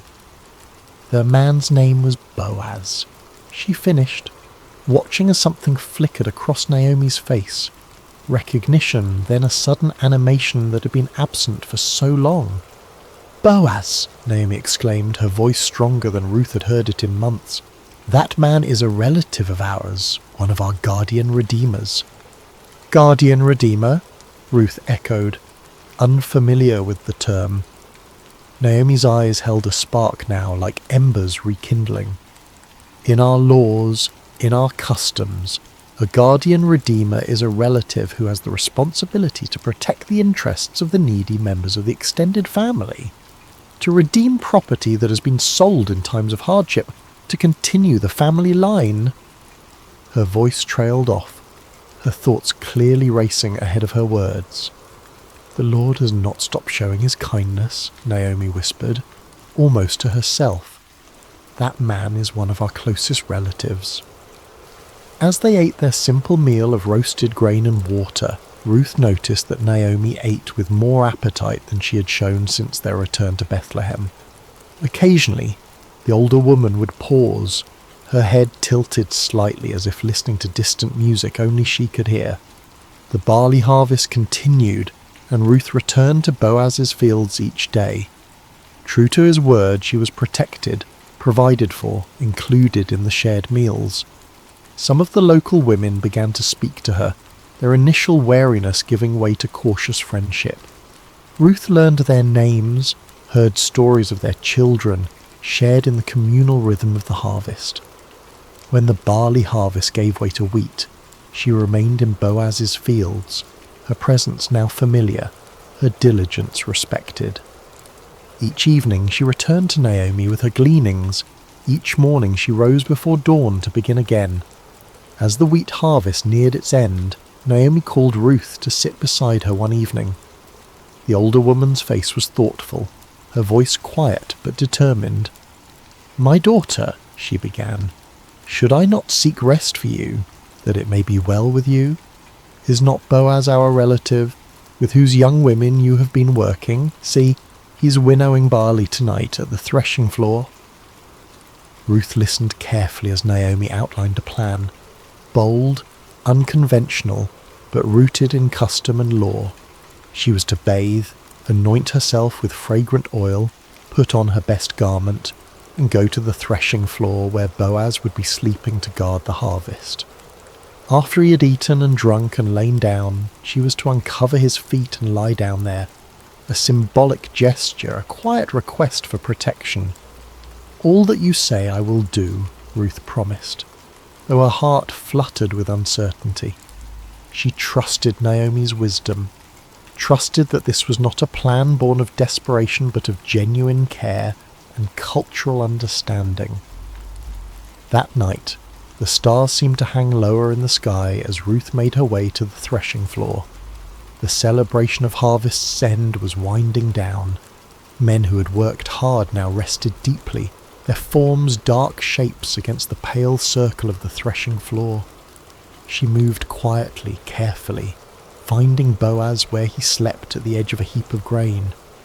With trembling hands she uncovered his feet and lay down, her heart pounding so loudly she feared it might wake him before the right moment. The night air was cool, the ground hard beneath her, but Ruth remained still, waiting. Near midnight, Boaz stirred, startled to find someone at his feet. "Who are you?" he asked, his voice thick with sleep but not angry. "I am Ruth, your servant," she answered, her voice barely above a whisper. "Spread the corner of your garment over me, for you are a guardian redeemer." There was a long silence during which Ruth could hear only her own heartbeat and the distant call of a night bird. Then Boaz spoke, his voice warm with emotion she hadn't expected. "The Lord bless you, my daughter," he said gently. "This kindness is greater than what you showed earlier. You have not run after younger men, whether rich or poor, and now don't be afraid. I will do for you all you ask. All the people of my town know that you are a woman of noble character." His words washed over her like a blessing, affirming not just her request but her person, her character, her choices, her worth. "It is true that I am a guardian redeemer," he continued, his voice thoughtful. "But there is a guardian redeemer more closely related than I. Stay here for the night, and in the morning, if he wants to redeem you, good, let him redeem you. But if he is not willing, as surely as the Lord lives, I will redeem you. Now, lie here until morning." Ruth lay at his feet until dawn began to paint the eastern sky with the first pale colours of day. Before it was light enough for people to recognize each other, Boaz gently woke her. "Let it not be known that a woman came to the threshing floor," he said, practical and protective. Then he measured out 6 measures of barley, a generous gift, a promise of more to come, and placed it in her shawl. "Don't go back to your mother-in-law empty-handed," he explained. When Ruth returned and recounted the night's events, Naomi's eyes shone with a mixture of tenderness and satisfaction. "Wait, my daughter," she counselled, "until you find out what happens, for the man will not rest until the matter is settled today." And as the morning light filled their small home, Ruth felt a strange peace settle over her. Not the peace of certainty, for much remained unresolved, but the peace that comes from having taken a step in faith, from having placed one's future in hands both human and divine. Outside, the streets of Bethlehem were coming to life. Somewhere in the town, Boaz was already moving toward the city gate, where matters of law and redemption were settled. Whatever the day would bring, Ruth knew that she had been seen, heard and valued, not despite her foreignness, her widowhood, her poverty, but somehow mysteriously, because of the person these circumstances had revealed her to be. And in that knowledge, she found a quiet strength to wait, to hope, to trust in the unfolding of a story that suddenly seemed larger than her own life. A story written in fields of barley and wheat, in promises spoken in the darkness, in the steadfast love of a God who sees the sparrow fall and counts the hairs on every head. The morning light spilled across Bethlehem like honey warm and golden. Boaz had risen early, his mind filled with purpose, his heart with a mixture of hope and determination. He made his way to the town gate, the place where elders gathered, where business was conducted, where justice was administered in full view of the community. He had barely settled himself when the guardian redeemer he had mentioned to Ruth approached. "Come over here, my friend," Boaz called, motioning to a seat beside him. "Sit down here." The man complied, curious about this formal invitation. Boaz then gathered 10 elders of the town, asking them to sit as witnesses. What was about to transpire was no small matter. It concerned inheritance, redemption, the continuation of a family line that had nearly been extinguished. "Naomi, who has returned from Moab," Boaz began carefully, "is selling the piece of land that belonged to our relative Elimelech. I thought I should bring the matter to your attention and suggest that you buy it in the presence of these seated here and in the presence of the elders of my people." The relative's eyes brightened with interest. Land was wealth, security, legacy. "I will redeem it," he said promptly. But Boaz was not finished. His next words were measured, precise, laying out the full implications of redemption. "On the day you buy the land from Naomi, you also acquire Ruth the Moabite, the dead man's widow, in order to maintain the name of the dead with his property." The relative's expression shifted. To redeem the land was one thing, a sound investment, but to marry Ruth meant dividing his own inheritance, complicating his family line. His enthusiasm visibly cooled. "Then I cannot redeem it," he said. "Because I might endanger my own estate. You redeem it yourself. I cannot do it." To formalize the transaction, the man removed his sandal, an ancient custom signifying the transfer of redemption rights. "Buy it yourself," he said, handing the sandal to Boaz. Boaz turned to the elders and all the people gathered at the gate. "Today you are witnesses," he declared, his voice carrying across the morning stillness, "that I have bought from Naomi all the property of Elimelech, Kilion, and Mahlon. I have also acquired Ruth the Moabite, Mahlon's widow, as my wife, in order to maintain the name of the dead with his property, so that his name will not disappear from among his family or from his hometown." The elders and all at the gate responded with one voice, "We are witnesses. May the Lord make the woman who is coming into your home like Rachel and Leah, who together built up the family of Israel. May you have standing in Ephrathah and be famous in Bethlehem. Through the offspring the Lord gives you by this young woman, may your family be like that of Perez, whom Tamar bore to Dia." Their blessing echoed against the stone walls of Bethlehem, a public proclamation of hope and expectation. In that moment, among witnesses and with proper legal procedure, Ruth's journey from widow to wife, from foreigner to family, from gleaner to landowner was complete. When Boaz returned to tell Ruth what had transpired, he found her helping Naomi prepare the midday meal, her movements graceful despite the humble task. At the sight of him in the doorway, both women paused, their eyes questioning. "It is done," he said simply. "All that I promised has been accomplished." Ruth's marriage to Boaz was celebrated with the quiet joy of those who have known sorrow and found unexpected sweetness on the other side. Naomi, who had returned to Bethlehem empty, now found herself part of a home filled with new beginnings. The seasons turned, bringing change to the land and to the small family. When Ruth's time came to deliver her first child, the women of Bethlehem gathered around her. The same women who had once whispered about the foreign daughter-in-law, now offering support and wisdom as she laboured. The child was a son, strong and healthy. They placed him in Naomi's arms, this woman who had lost both husband and sons, who had called herself bitter and empty. Now, as she cradled her grandson, the women of Bethlehem blessed her. "Praise be to the Lord, who this day has not left you without a guardian redeemer. May he become famous throughout Israel. He will renew your life and sustain you in your old age.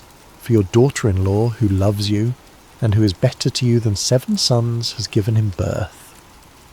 They named the child Obed, which means serving or worshipping, a name that spoke of gratitude, of recognition that this child was not just the continuation of a family line, but a gift from a God who sees the end from the beginning.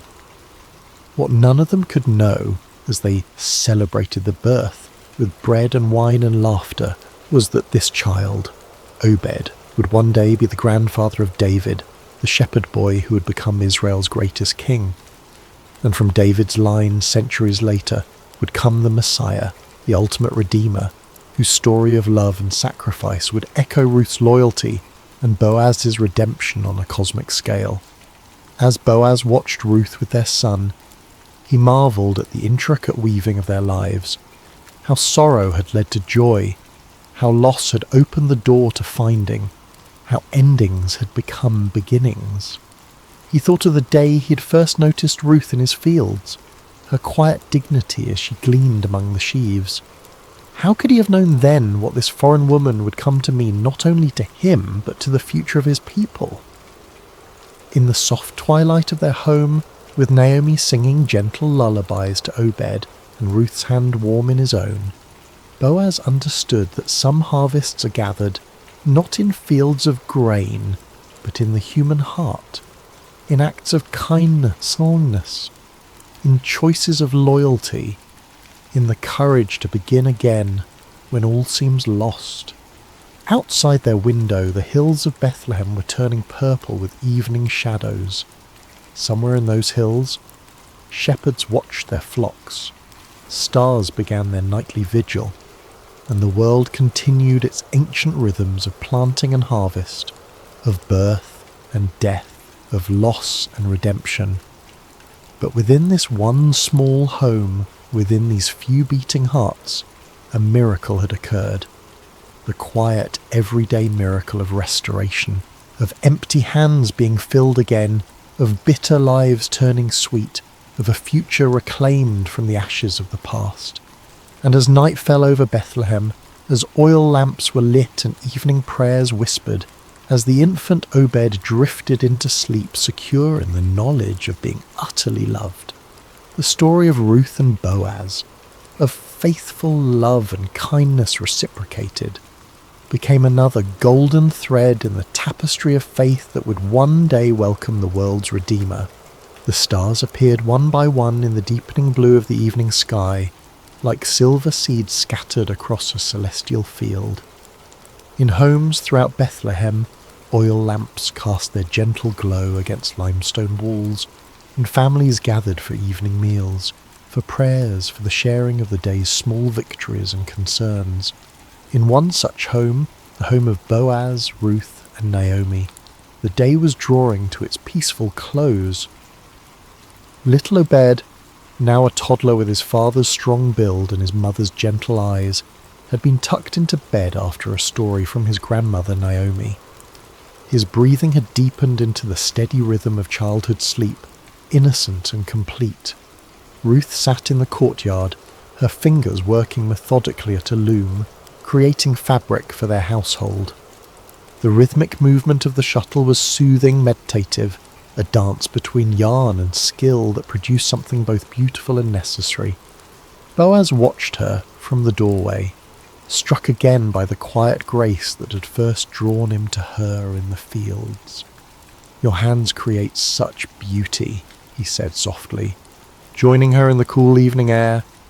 Ruth smiled, her eyes never leaving her work. "My mother taught me to weave when I was a child," she replied. "She said that the making of cloth is like the making of a life, thread by thread, day by day, until a pattern emerges that was invisible at the beginning." Naomi appeared in the doorway, carrying a small cup of wine. "The child sleeps," she announced, her voice warm with contentment. "He asked again for the story of how his mother came from a distant land." "And did you tell him?" Boaz asked, making room for Naomi on the bench beside him. "I did," Naomi nodded, taking a small sip of wine. "I told him how Ruth chose love over safety, how she gleaned in the fields, how you noticed her and showed kindness." "He likes that part," Ruth added with a smile, "the part where his father was the hero." Boaz shook his head gently. "If there is a hero in our story, beloved, it is not I. It is you who left everything familiar to follow Naomi. It is Naomi who endured loss upon loss, yet found the strength to return home. It is the Lord who guided each step, though we could not see the path ahead." The three sat in comfortable silence for a moment, each lost in their own thoughts. The night air was cool but not cold, fragrant with the scent of ripened fruit from the small orchard that bordered their property. In the distance, a shepherd's flute played a melancholy tune, its notes drifting over the sleeping town like a blessing. "Do you ever think," Naomi said eventually, her voice thoughtful, "of how differently things might have unfolded if the famine had never come, if my sons had lived, if Ruth had returned to her mother's house as Orpah did?" Boaz reached for Ruth's hand, his calloused palm enveloping her smaller one. "I think of it often," he admitted, "how 1,000 different choices, 1,000 different circumstances might have led us all elsewhere. Yet here we are, brought together by both sorrow and joy." Ruth set aside her weaving, her eyes reflecting the first bright stars. "In Moab," she said softly, "we had a saying, 'The path to the garden often leads through the desert.' I did not understand it fully until I lived it."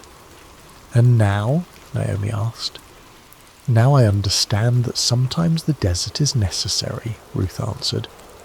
"Sometimes the empty road, the lonely field, the long night of waiting, these are not detours from God's plan, but the very path itself."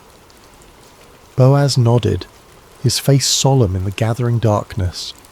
"When I was a younger man," he said, "I often questioned why the Lord had not blessed me with a wife, with children. I watched my friends build families while I built barns and storehouses. I wondered if I had somehow missed the fullness of life."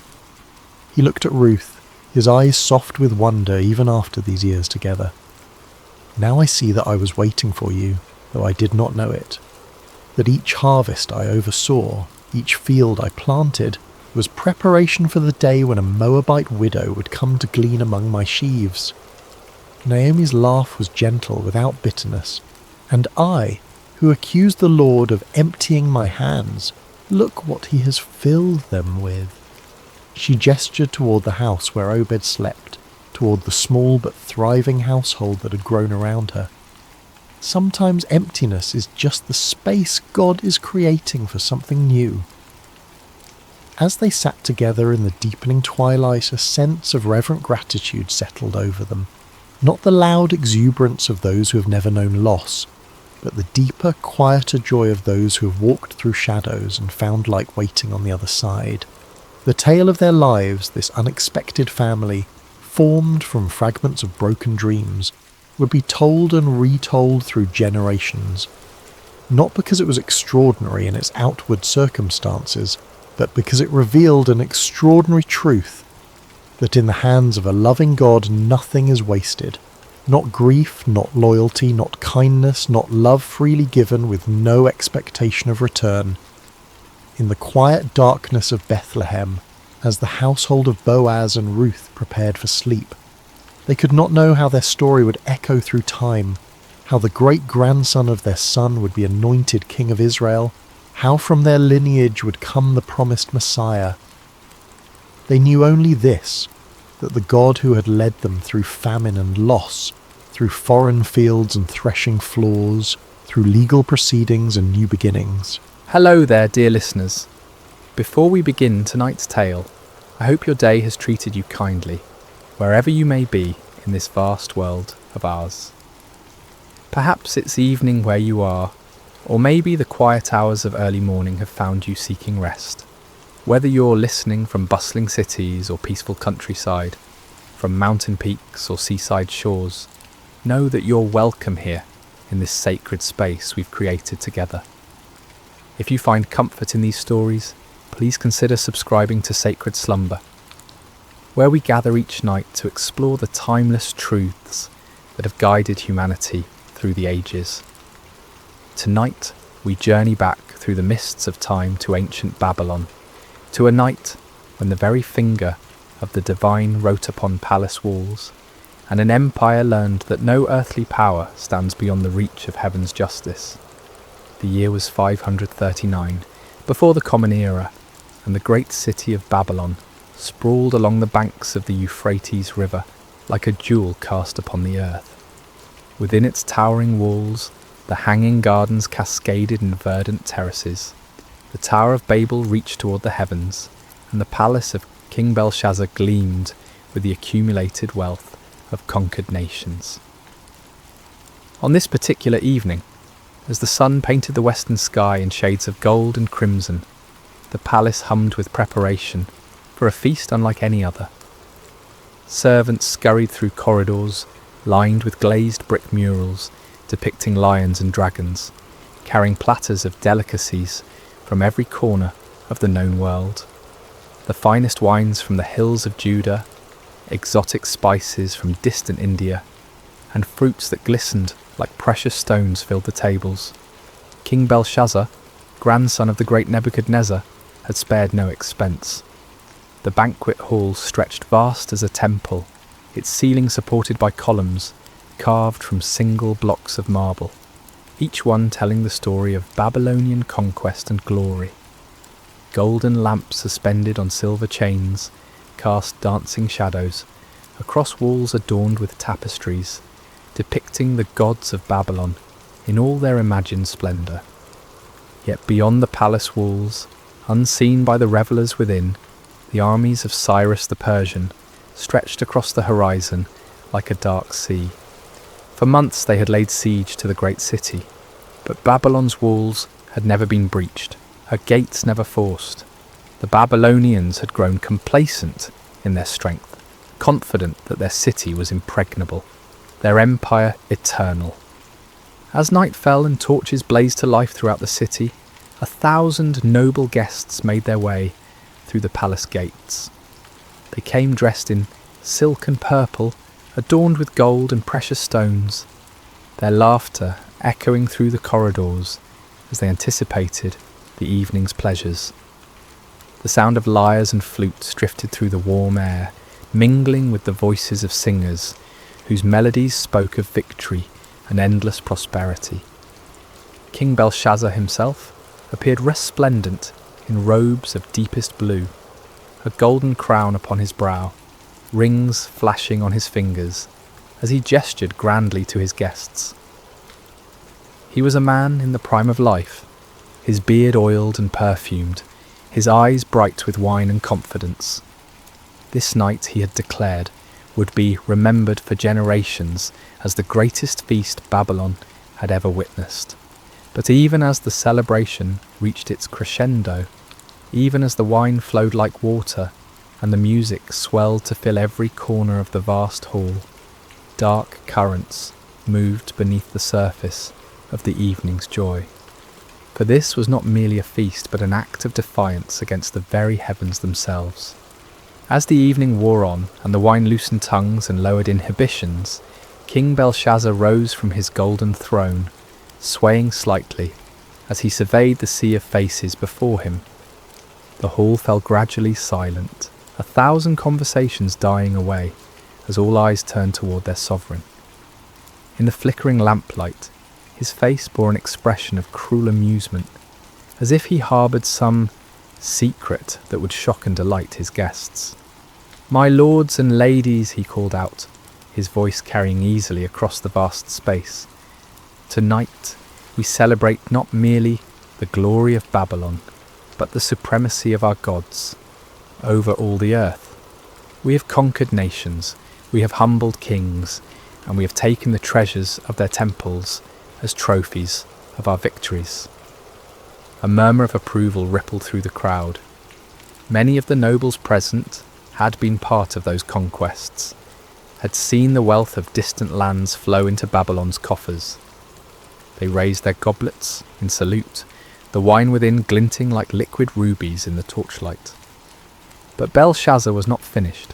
His eyes gleamed with a dangerous light as he continued, "Yet there is one treasure, taken from one temple, that we have never properly honoured.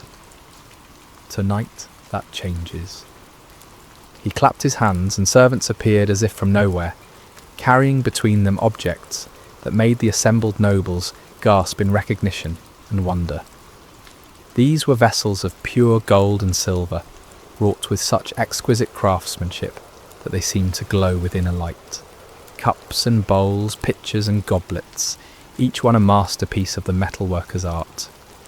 These were the sacred vessels of Solomon's temple in Jerusalem, taken by Nebuchadnezzar when he conquered that holy city decades before. They had been stored away in the temple of Marduk, treated with the respectful caution due to objects sacred to another people's god. But tonight, under the influence of wine and the intoxication of power, Belshazzar had decided to make them part of his feast. "Behold," the king proclaimed, lifting one of the golden goblets high above his head, "the vessels of the God of the Jews, who could not protect his own temple from our armies, whose people even now languish in exile throughout our empire. Tonight we drink from these cups and show all the world which gods truly hold dominion over the earth." The crowd erupted in cheers and applause, though some of the older nobles shifted uncomfortably in their seats. They remembered the strange stories told about the Hebrew God, the plagues that had befallen Egypt, the walls of Jericho falling at the blast of trumpets.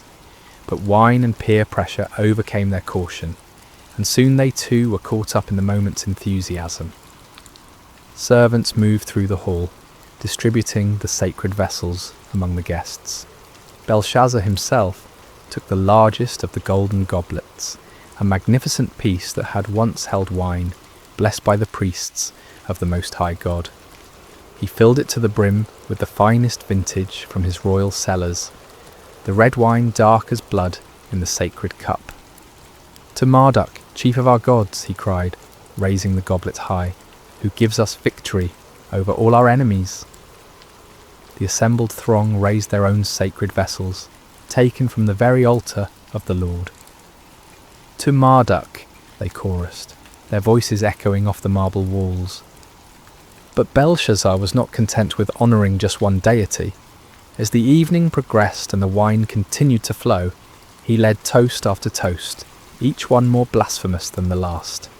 "To the gods of gold," he proclaimed, and the crowd drank deeply from vessels that had once held the showbread of the temple. "To the gods of silver," he continued, as goblets that had caught the blood of sacrifices now brimmed with Babylonian wine. "To the gods of bronze and iron," the king shouted, his voice growing hoarser with each proclamation. "To the gods of wood and stone, who have made Babylon the greatest empire the world has ever seen." With each toast the revelry grew wilder, the laughter louder, the dancing more frenzied. Noble ladies spun in their silk gowns, their jewellery catching the lamplight as they moved.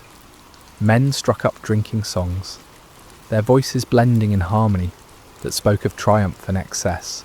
The very air seemed thick with incense and wine fumes, creating an atmosphere of decadent celebration. But high above the palace, in the courts of heaven, other eyes watched this display of pride and blasphemy. The sacred vessels, fashioned for the worship of the one true God, profaned by lips that praised idols of metal and wood. The moment had come for divine justice to make itself known upon the earth. It was in the midst of the wildest revelry, as the feast reached its crescendo of blasphemous celebration, that the atmosphere in the great hall began to change. At first it was subtle, a gradual shift that few noticed amid the chaos of music and laughter. The temperature seemed to drop slightly, though the braziers still burned brightly, and the press of bodies should have kept the air warm. A strange stillness crept into the room, not the absence of sound, but something deeper, as if the very air had grown heavy with an unseen presence. King Belshazzar stood near his throne, swaying slightly from the effects of wine, his golden goblet raised in yet another toast to the gods of Babylon. His nobles surrounded him, their faces flushed with drink and excitement, sacred vessels clutched in their hands as they prepared to echo their sovereign's words. The musicians played with passionate intensity, their instruments weaving melodies that spoke of earthly glory and endless prosperity. And then, in the space of a single heartbeat, everything changed. The music faltered first, not as if the musicians had stopped playing, but as if the very air had grown too thick to carry their melodies. Conversations died mid-sentence, laughter cut off as abruptly as if severed by a blade. Even the flickering flames of the lamps seemed to burn lower, their light growing dim and uncertain. It was then that someone screamed. The cry came from a noble woman near the eastern wall, her voice sharp with terror as her trembling finger pointed upward. Every head in the vast hall turned to follow her gaze, and what they saw there drove the colour from their faces and the strength from their limbs. There, upon the wall directly opposite the king's throne, a human hand had appeared, not attached to any arm or body, but suspended in the air as if emerging from the very substance of eternity itself. The hand was illuminated by its own light, pale and ghostly, yet undeniably real, casting shadows that danced across the painted murals of Babylonian gods. The fingers were long and elegant, neither young nor old, but possessed of a timeless quality that spoke of power beyond human understanding. They moved with deliberate precision, as if guided by a will that brooked no resistance, no hesitation. And as the assembled throng watched in growing horror, those fingers began to write.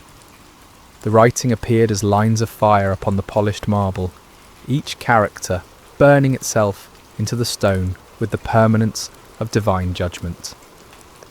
The script was unlike any earthly language, neither Babylonian cuneiform nor Hebrew letters, but something older and more fundamental, as if the very essence of meaning was being carved directly into reality itself. King Belshazzar felt his knees begin to shake, his golden goblet slipping from nerveless fingers to shatter upon the floor. The sacred vessel that moments before had held wine, offered in mockery to false gods, now lay broken, its precious contents spreading like blood across the marble. His face, so recently flushed with wine and arrogance, had gone pale as death, his eyes wide with a terror he had never before experienced. The hand continued its work, unmoved by the chaos it had caused in the hall below. Characters appeared one after another, each one blazing within a fire before settling into a steady glow that seemed to penetrate the very souls of all who looked upon it. The writing was clear and bold, demanding attention, impossible to ignore or dismiss. Around the hall, the reaction was immediate and visceral. Some of the nobles had fallen to their knees, whether from terror or instinctive reverence, it was impossible to say. Others pressed against the walls, as if trying to escape through solid stone, their eyes never leaving the supernatural display before them. The sacred vessels of Solomon's temple lay scattered across the floor, abandoned by hands that now trembled too violently to hold them. The musicians had long since set down their instruments, their faces pale masks of fear. Servants cowered in doorways, torn between the desire to flee and their duty to remain. The dancing girls who moments before had spun and laughed now stood frozen like statues, their silk scarves trailing forgotten around their feet. But it was upon King Belshazzar that the greatest terror fell. As the ruler who had ordered the profanation of the sacred vessels, as the one who had led the blasphemous toasts, he felt the weight of divine displeasure focusing upon him like the heat of a burning glass. His crown, so recently a symbol of earthly power, now felt heavy as lead upon his brow. His royal robes, dyed in the finest purples and blues, seemed to hang upon him like grave clothes. The hand finished its work and faded from view as suddenly as it had appeared, leaving behind only the words burning upon the wall like coals of fire. But even in its absence, the presence that had guided it remained, filling the hall with an atmosphere of judgment that made every breath a struggle. Silence reigned in the great banquet hall of Babylon, broken only by the occasional sob or whispered prayer. The greatest feast in the empire's history had become a scene of terror and divine revelation, and upon the wall, where gods and heroes had been painted in their imagined glory, 4 words now blazed with the fire of heaven's judgment. Mene, Mene, Tekel, Parsin. In the awful silence that followed the hand's disappearance, King Belshazzar stood transfixed, his gaze locked upon the burning words that seemed to sear themselves deeper into his consciousness with each passing moment. The weight of divine judgment pressed down upon the hall like a physical force, and the king's breath came in short, sharp gasps, as if the very air had grown too thin to sustain life. Gradually, as the initial shock began to wear off, the practical reality of the situation asserted itself. Here were words written by a supernatural hand, clearly intended as some form of message or warning, but their meaning remained utterly mysterious. The script was unlike anything in the libraries of Babylon, the characters seeming to shift and dance, even as they maintained their fixed positions upon the wall. "The wise men," Belshazzar managed to croak, his voice barely recognisable. "Summon all the wise men of Babylon, every magician, every astrologer, every diviner in the city. Bring them here at once." His command galvanised the paralysed servants into action. They scattered like leaves before a wind, grateful for any excuse to leave the presence of those terrifying words. Throughout the palace and into the city they ran, pounding upon doors and rousing from sleep the learned men whose wisdom had served the empire for generations. The first to arrive were the court magicians, men whose elaborate robes and mystical instruments had earned them places of honour at royal ceremonies. They entered the banquet hall with confidence, their heads held high and their voices ready with the usual formulas of greeting and flattery. But one look at the writing upon the wall, one glimpse of those characters that seemed to burn within a fire, and their confidence evaporated like mist before the sun. They approached the wall cautiously, their heads tilted at various angles as they studied the mysterious script. They consulted ancient tablets and scrolls, compared the characters to every known form of writing, whispered incantations and cast lots according to their various arts. But though they laboured long into the night, turning the problem over from every conceivable angle, they could make no sense of the divine message. The astrologers came next, men who claimed to read the future in the movements of stars and planets. They examined the writing with instruments of bronze and silver, measuring the angles and proportions of each character as if they were constellations written across the heavens. They calculated and computed, referenced their star charts, and consulted their ancient tables, but the meaning of the words remained as hidden as the dark side of the moon.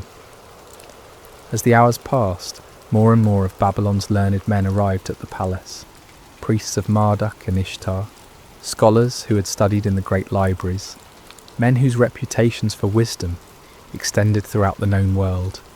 Each group brought their own methods and their own certainty that they would succeed where others had failed.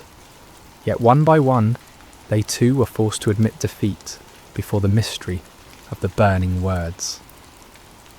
King Belshazzar grew increasingly desperate as each attempter failed. He paced before his throne like a caged lion, his robes dishevelled and his crown askew. The sacred vessels of Solomon's temple lay scattered and forgotten across the floor, their golden surfaces reflecting the supernatural light from the wall in fractured gleams that hurt the eyes to look upon. "Gold," the king proclaimed suddenly, his voice cracking with strain. "I will give gold beyond counting to whoever can read these words. Silver and precious stones, lands and titles, whatever they desire shall be theirs." But even the promise of unlimited wealth could not unlock the meaning of heaven's message. The wise men huddled together in small groups, whispering their theories and hypotheses, but none dared claim understanding of what clearly lay beyond human comprehension. It was then, as the night wore on toward dawn and desperation reached its peak, that a new figure entered the banquet hall. She was an elderly woman, her hair white as snow, but her back still straight and her eyes bright with intelligence. This was Nitocris, the Queen Mother, widow of Nebuchadnezzar and grandmother to Belshazzar himself.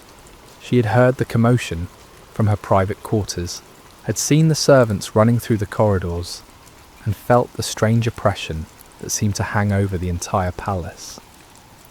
Now she made her way through the crowd of baffled wise men, her presence commanding respect even in the midst of chaos. "My Lord King," she said, her voice carrying clearly across the hall, despite her advanced years. "I see that you are troubled, that the colour has left your face and your limbs shake with fear. Do not let your thoughts alarm you, and do not look so pale." Belshazzar turned toward her, her hope flickering in his eyes like a candle flame in a dark room. "Grandmother, you have seen much in your long life. You were wife to great Nebuchadnezzar. You know the secrets of the empire. Can you tell me what these words mean?" The Queen Mother approached the wall, studying the burning characters with the careful attention of one who had witnessed many supernatural events during her husband's reign. "I cannot read these words, my grandson," she said at length, "but I know of one who might." She turned back to face the assembly, her aged voice somehow carrying more authority than all the learned men combined. "There is a man in your kingdom in whom is the spirit of the holy gods. In the days of your grandfather, light and understanding and wisdom, like the wisdom of the gods, were found in him. King Nebuchadnezzar appointed him chief of the magicians, enchanters, Chaldeans, and astrologers." A murmur ran through the crowd at these words. Many of the older nobles remembered stories from Nebuchadnezzar's time, tales of a Hebrew exile who had interpreted dreams and solved mysteries that baffled all others. But in the years since the great king's death, this man had faded from prominence, forgotten in the new reign's focus on younger advisers. "This man Daniel," the Queen Mother continued, "whom the king named Belteshazzar, has an excellent spirit, knowledge, and understanding to interpret dreams, explain riddles, and solve problems. Let Daniel be called, and he will tell you what the writing means." As the name Daniel echoed through the hall, Belshazzar felt a mixture of hope and apprehension. He had heard the stories, knew of the Hebrews' reputation for wisdom and divine favour, but he also knew that Daniel had served his grandfather faithfully and might not be inclined to help the king who had dishonoured the vessels of his people's God. Nevertheless, desperation overcame pride, and Belshazzar gave the command, "Find Daniel the Hebrew, bring him here immediately. If he can read these words, he shall be clothed in purple and have a chain of gold around his neck, and he shall be the third ruler in the kingdom." As servants rushed to obey this new command, the burning words continued to glow upon the wall, patient as eternity, waiting for the one who had been chosen to unlock their meaning and pronounce the doom of Babylon. The dawn was breaking over Babylon when Daniel arrived at the palace, summoned from sleep by urgent messengers, who spoke in hushed, fearful tones of supernatural writing and royal desperation. He was an old man now, his beard white with age and his face marked by the lines of many years spent in faithful service to foreign kings. Yet his eyes remained clear and bright, reflecting a wisdom that came not from human learning, but from communion with the eternal God. As he entered the banquet hall, Daniel paused for a moment to take in the scene before him. The remnants of the great feast lay scattered about like the debris of a broken dream. Golden plates and silver cups, many of them the sacred vessels of Solomon's temple, littered the floor, among pools of spilled wine and trampled delicacies. The nobles who had revelled so wildly just hours before now stood in small frightened groups, their fine clothes dishevelled and their faces pale with terror. But it was the writing upon the wall that commanded his attention, those 4 words blazing with divine fire that no earthly wisdom could extinguish. Daniel looked upon them without fear, for he recognised the hand that had written them, and he understood that he stood in the presence of the Almighty's judgment. King Belshazzar approached him with hasty, desperate steps, his royal dignity forgotten in his need for answers. "Are you Daniel, one of the exiles from Judah, whom my grandfather the king brought from Judah?" he asked, though he already knew the answer. "I have heard of you. that the spirit of the gods is in you, and that light and understanding and excellent wisdom are found in you." The king gestured toward the wall with a trembling hand. "Now the wise men and enchanters have been brought in before me to read this writing and make known to me its interpretation, but they could not show the interpretation of the matter. But I have heard that you can give interpretations and solve problems. Now if you can read the writing and make known to me its interpretation, you shall be clothed with purple and have a chain of gold around your neck, and shall be the third ruler in the kingdom." Daniel listened to these promises of wealth and power with the patience of one who had seen empires rise and fall, who had served in the courts of kings and understood the vanity of earthly honours. When Belshazzar finished speaking, the old prophet's response came with quiet authority that somehow filled the vast hall more completely than the king's desperate entreaties.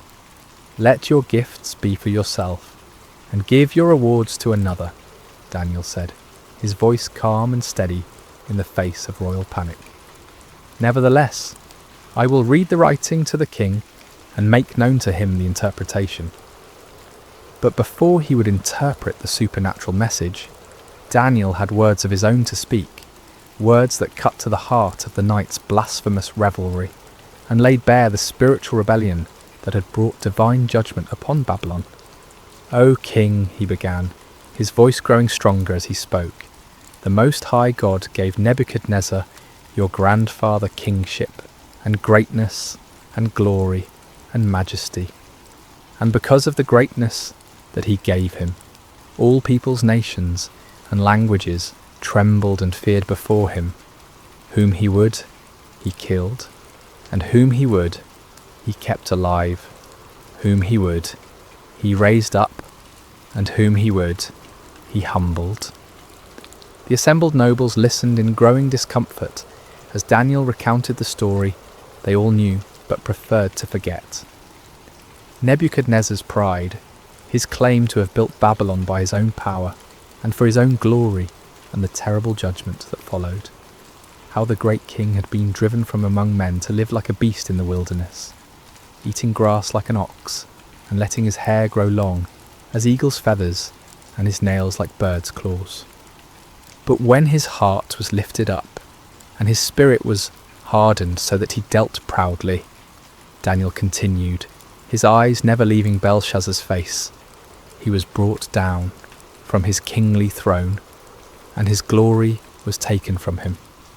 He was driven from among the children of mankind, and his mind was made like that of a beast, and his dwelling was with the wild donkeys. He was fed grass like an ox, and his body was wet with the dew of heaven, until he knew that the Most High God rules the kingdom of mankind, and sets over it whom he will. The silence in the hall was absolute as Daniel paused, letting the weight of his words sink into the hearts of all who heard them. Then, with the authority of one who spoke for the God of heaven, he delivered his devastating rebuke. "And you, his son Belshazzar, have not humbled your heart, though you knew all this," he declared, his voice now ringing with prophetic power. "But you have lifted up yourself against the Lord of heaven, and the vessels of his house have been brought in before you, and you and your lords, your wives, and your concubines have drunk wine from them. And you have praised the gods of silver and gold, of bronze, iron, wood and stone, which do not see or hear or know, but the God in whose hand is your breath, and whose are all your ways you have not honoured." Each word fell upon the assembled company like blows from a hammer, shattering their illusions of security and exposing the full extent of their rebellion against the Most High. Belshazzar himself seemed to shrink before Daniel's accusing words, his royal robes hanging loose about his diminished frame, his crown sitting askew upon a head bowed with shame and terror. The sacred vessels lay scattered around the hall like silent witnesses to the truth of Daniel's words. These cups and bowls, crafted for the worship of the one true God, had been defiled by lips that praised idols of metal and stone. The wine that had flowed so freely in blasphemous toasts, now seemed to accuse those who had drunk it, its red stains upon the marble floor, like drops of blood that cried out for justice. Then from his presence the hand was sent, Daniel concluded, pointing toward the burning words upon the wall, and this writing was inscribed. The hall remained wrapped in profound silence, as all waited to hear the interpretation that would seal Babylon's fate. The wise men who had laboured through the night stood humbled before this Hebrew exile who had succeeded where they had failed. The nobles who had revelled in their blasphemy now cowered before the prospect of divine judgment. And King Belshazzar, who had thought himself secure in his power, waited to hear the doom that had been written by the finger of God upon his palace wall. Daniel turned from the cowering king to face the wall where the divine words blazed with undiminished fire. The characters seemed to pulse within a light, each one carrying the weight of heaven's judgment and the certainty of prophetic fulfillment. In the profound silence of the great hall, the aged prophet lifted his voice and began to speak the words that would seal the fate of the Babylonian Empire. "And this is the writing that was inscribed," Daniel announced, his voice carrying to every corner of the vast space. "Many, many tekel and parsin." He paused, allowing the strange words to echo through the hall, their sounds somehow both foreign and familiar, like a half-remembered dream that carries portents of future sorrow. The assembled nobles leaned forward despite their fear, desperate to understand the message that had struck such terror into their hearts. "This is the interpretation of the matter," Daniel continued, his aged voice gaining strength as he spoke for the God of heaven. "Mene, God has numbered the days of your kingdom and brought it to an end." The first word fell upon the assembly like a death sentence.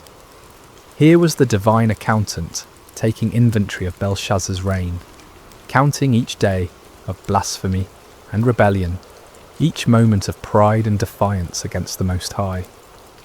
The king's face went even paler, if such a thing were possible, and several of the nobles gasped aloud at the finality of the pronouncement.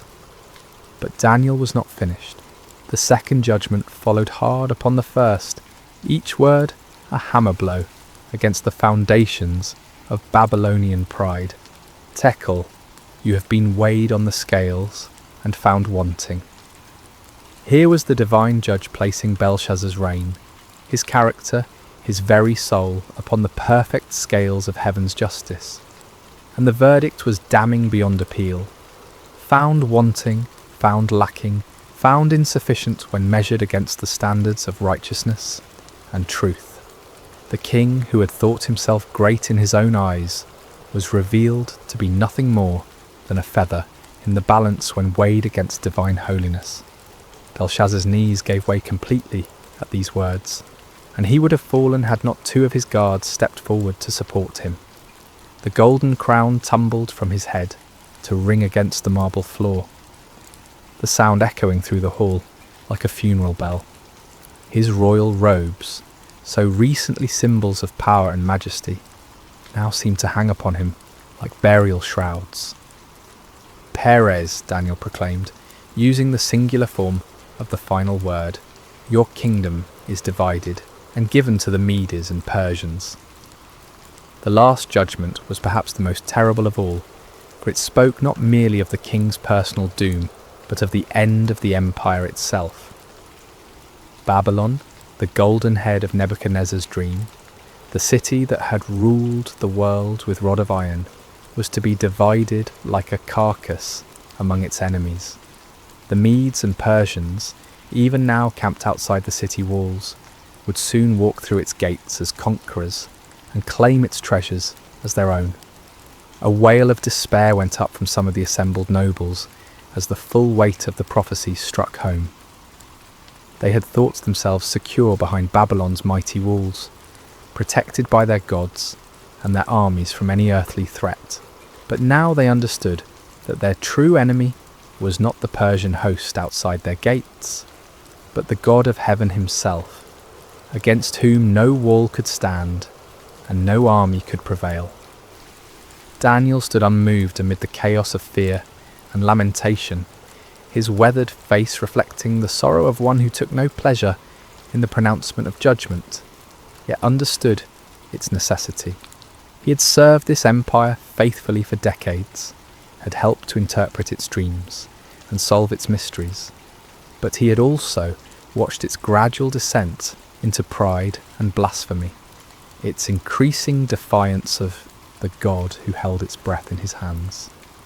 The Most High God rules in the kingdom of men, he said, his voice cutting through the din of panic and despair. He removes kings and sets up kings.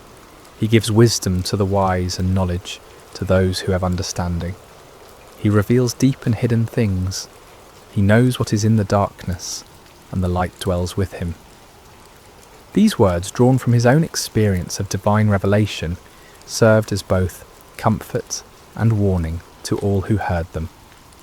Comfort to those who trusted in the sovereign God, for they could be assured that no earthly power could stand against his ultimate purposes, but warning to those who set themselves against heaven's will, for they would surely be brought low in their appointed time.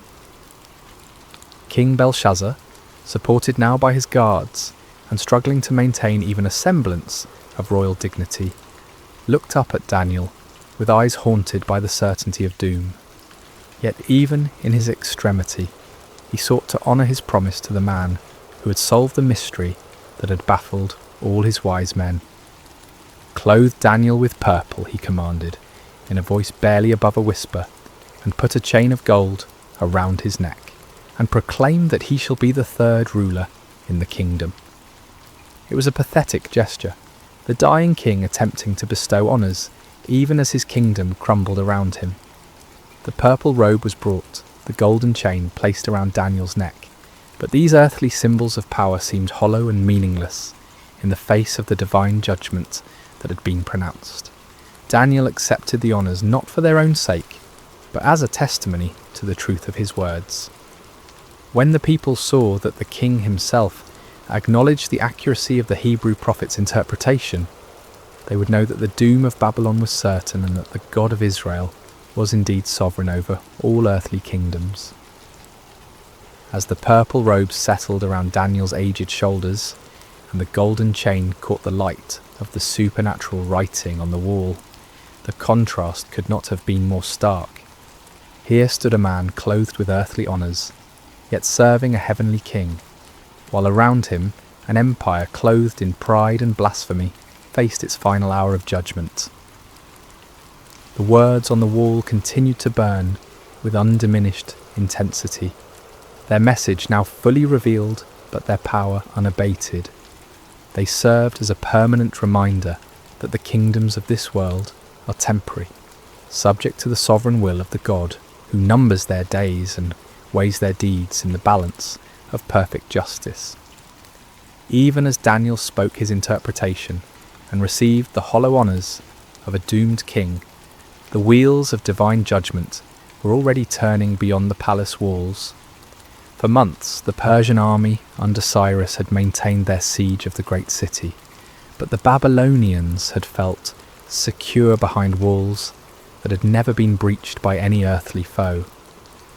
They had provisions to last for years, abundant water from the Euphrates River, and an unshakable confidence in the strength of their defences. But on this night, the supernatural writing blazed upon the palace wall, and prophecy sealed the empire's fate. Cyrus was putting into motion a plan of breathtaking audacity that would prove that no human fortress can stand against the purposes of the Almighty.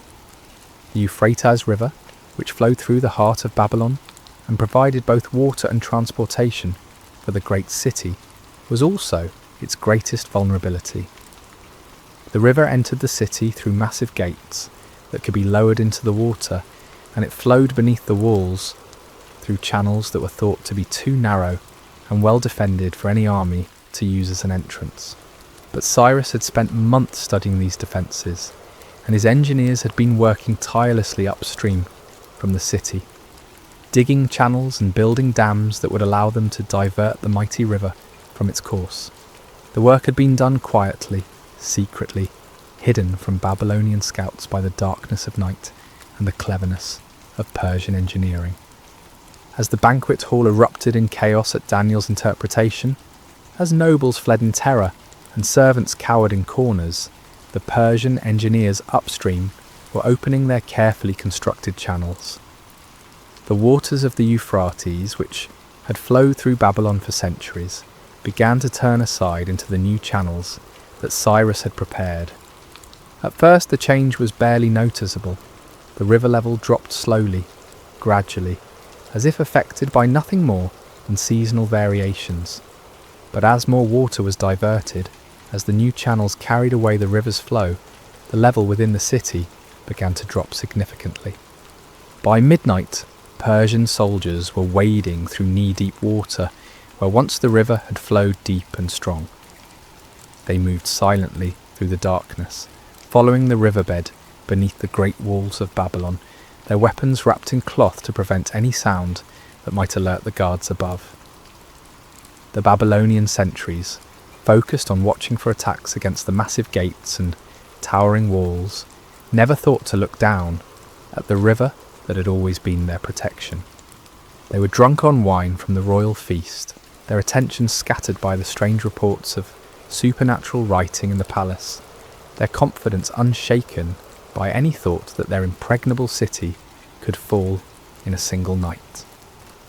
The first Persian soldiers emerged from the river channels near the heart of the city, just as Daniel finished pronouncing his interpretation. While the prophet spoke of kingdoms divided and given to the Medes and Persians, those very conquerors were already inside Babylon's walls, moving swiftly through streets where citizens slept peacefully, unaware that their empire was breathing its last. The palace guards, those few who remained at their posts while most had crowded into the banquet hall to witness the supernatural spectacle, were overwhelmed before they could raise an alarm. Persian steel, sharp and silent in the darkness, found its mark with deadly efficiency. Within minutes, the palace was secured, its approaches controlled by Cyrus's elite troops. In the banquet hall, King Belshazzar was still struggling to comprehend the magnitude of his doom when the great doors burst open and Persian soldiers poured into the room. The nobles, already terrified by the supernatural writing and Daniel's interpretation, now faced the earthly fulfillment of heaven's judgment. Some tried to flee, but found every exit blocked by armed men. Others fell to their knees, begging for mercy that would not come. The sacred vessels of Solomon's temple, scattered across the floor where they had been dropped in blasphemous revelry, now reflected the gleam of Persian bronze and steel in their golden surfaces. Belshazzar himself stood frozen for a moment, the weight of prophecy and the reality of conquest crashing together in his mind like colliding worlds. The writing on the wall blazed with undiminished fire, its message now fulfilled before his very eyes. The Medes and Persians had indeed inherited his kingdom, just as the divine hand had written and Daniel had interpreted. The end came swiftly. Persian soldiers, their orders clear and their duty unwavering, moved through the hall with grim efficiency. King Belshazzar, the ruler who had mocked the God of heaven and profaned his holy vessels, fell beneath Persian swords before the night was through. The golden crown that had tumbled from his head lay forgotten on the marble floor, while his blood mingled with the spilled wine from the sacred goblets. Throughout the great city, the same scene was repeated. Persian forces, having entered through the river channels, swept through Babylon like an irresistible tide. The gates were opened from within, the walls manned by conquerors rather than defenders, the mighty empire brought to its knees in a single night of divine judgment. By dawn, Cyrus's standards flew from the towers of Babylon, and Darius the Mede had been installed as the new ruler of the greatest city in the world. The empire that had seemed eternal, the walls that had appeared impregnable, the power that had dominated the known world for generations, all had fallen before the sovereign will of the God who rules in the kingdoms of men. As the sun rose over conquered Babylon, painting the great city in shades of gold and crimson that seemed somehow fitting for its fall, Daniel stood again before the wall where the supernatural writing continued to glow with divine fire. The banquet hall was empty now, save for the debris of the feast and the silent testimony of judgment fulfilled. Mina, Tekel, Parsin, the words that had sealed an empire's fate, now served as an eternal reminder of truths that transcend the rise and fall of earthly kingdoms. God had indeed numbered the days of Belshazzar's reign and brought it to an end. The king had been weighed in heaven's perfect scales and found wanting. The kingdom had been divided and given to the Medes and Persians, just as the supernatural hand had written and the faithful prophet had interpreted. The sacred vessels of Solomon's temple, once profaned by blasphemous lips, would soon be restored to their proper place of honour. Under Cyrus's benevolent rule, the Jewish exiles would be free to return to Jerusalem and rebuild their temple, carrying with them the golden cups and silver bowls that had witnessed both the depths of human pride and the certainty of divine justice. Daniel himself, now clothed in the purple of a dying empire, yet serving the eternal kingdom of heaven, had once again demonstrated that those who trust in the Most High God will never be disappointed. Through him, the sovereignty of the Almighty had been proclaimed in the halls of earthly power, and the vanity of human pride had been exposed for all to see. The lesson of that terrible night echoes through the corridors of history, speaking to every generation that dares to lift itself up against the Lord of heaven. Kingdoms rise and fall like waves upon the shore. Empires that seem eternal prove to be as fleeting as morning mist, but the kingdom of God endures forever. No wall can stand against his purposes, no power can resist his will, no pride can escape his judgments. In our own age, when earthly kingdoms still vie for dominion and human pride still challenges heaven's authority, the writing on Babylon's wall remains as relevant as ever. We who read these ancient words would do well to remember that the God who humbled Nebuchadnezzar, who numbered Belshazzar's days, who gave Babylon to the Medes and Persians, is the same yesterday, today, and forever. The scales of divine justice still weigh the actions of nations and individuals. The sovereign hand that writes the destiny of empires still guides the course of human history, and the kingdom that Daniel served, the kingdom that outlasted Babylon and Persia and all the empires that followed, remains the only power that will never pass away. As night falls once again over the ancient site where Babylon once stood in all its glory, as stars appear in the darkness above ruins that once housed the pride of earthly kingdoms, the eternal truth proclaimed by that supernatural hand continues to shine with undiminished light. The Most High God rules in the kingdom of men, and blessed are those who humble themselves before his throne. May we who hear this ancient story find in it not merely a tale of judgment long past, but a present reminder of the God who sees all, knows all, and judges all with perfect righteousness. And may we, like Daniel, serve faithfully in whatever earthly kingdom we find ourselves, while keeping our ultimate allegiance to the kingdom that cannot be shaken, the kingdom that endures forever and ever. The writing is on the wall, dear friends.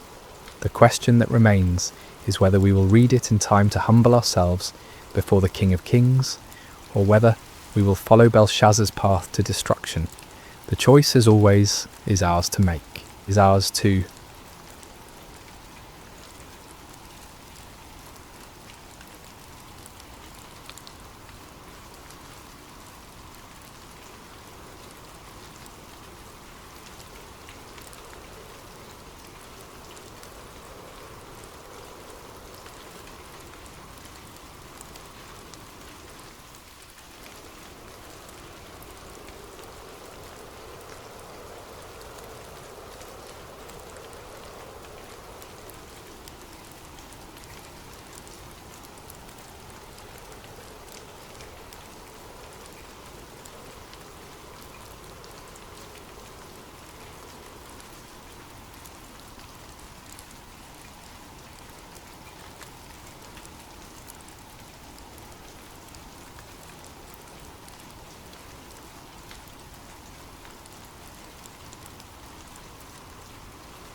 Hello, dear friend, and welcome to Sacred Slumber.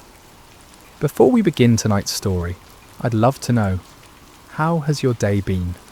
Whether you're listening to this in the quiet hours of evening, perhaps as the sun sets wherever you are in the world, or if it's late at night and you're ready to rest, I hope you'll find peace in the story we're about to share together. Are you listening from a cozy bedroom in America, perhaps from a small town in England, or maybe from somewhere across the vast expanses of Australia or Canada? Wherever you are, whatever time zone cradles you tonight, you're welcome here. If this is your first time with Sacred Slumber, I invite you to subscribe so these stories can accompany you through many peaceful nights ahead.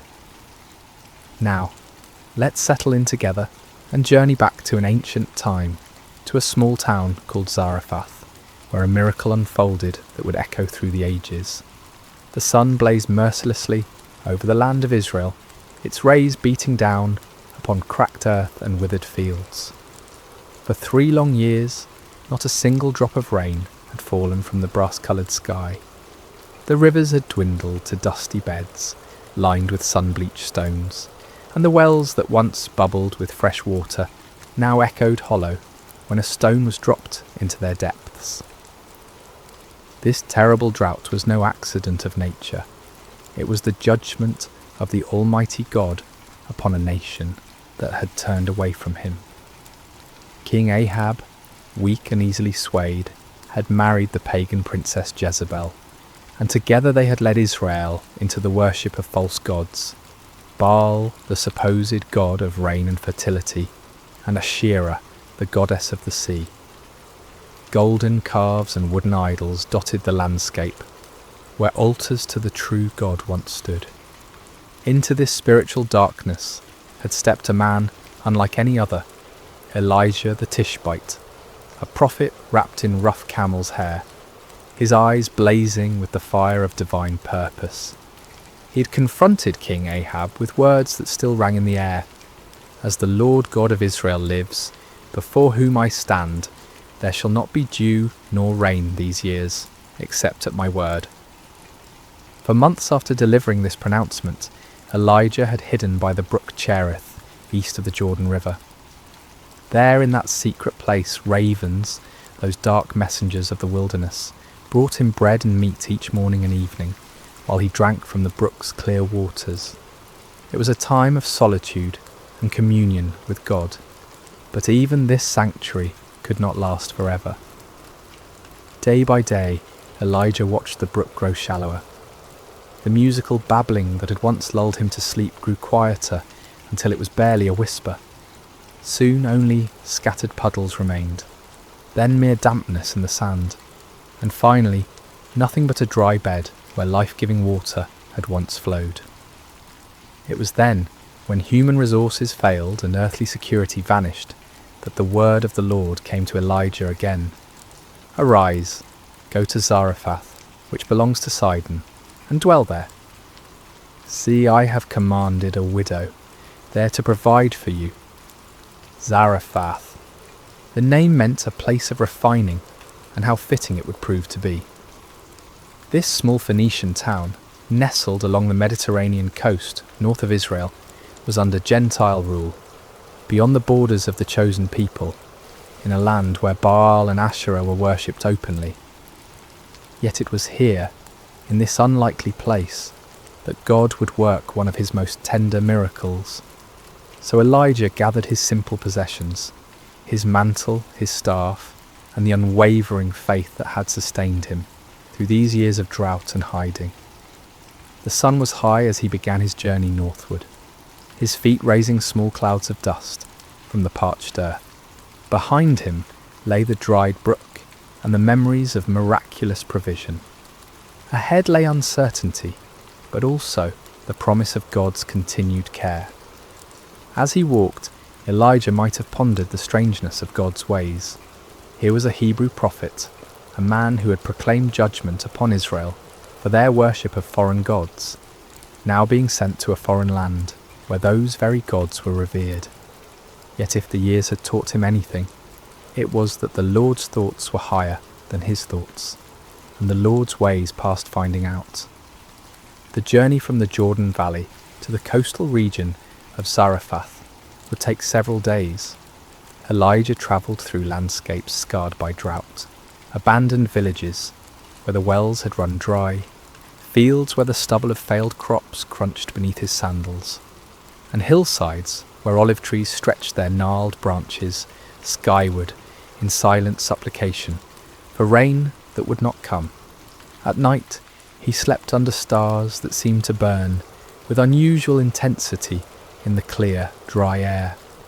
The moon, when it appeared, cast sharp shadows on the lifeless landscape, and sometimes he could hear, in the distance, the mournful cry of jackals searching for water in the empty wadis. But even as the physical landscape spoke of judgment and desolation, Elijah's heart remained anchored in hope. The same God who had sent ravens to feed him, who had made water spring from rock for Moses, who had provided manna in the wilderness for the children of Israel, had promised that a widow in Zarephath would care for him. It seemed impossible, even absurd. What widow in this time of famine would have enough to share? Yet Elijah had learned that impossibility was often the very stage upon which God chose to display his glory.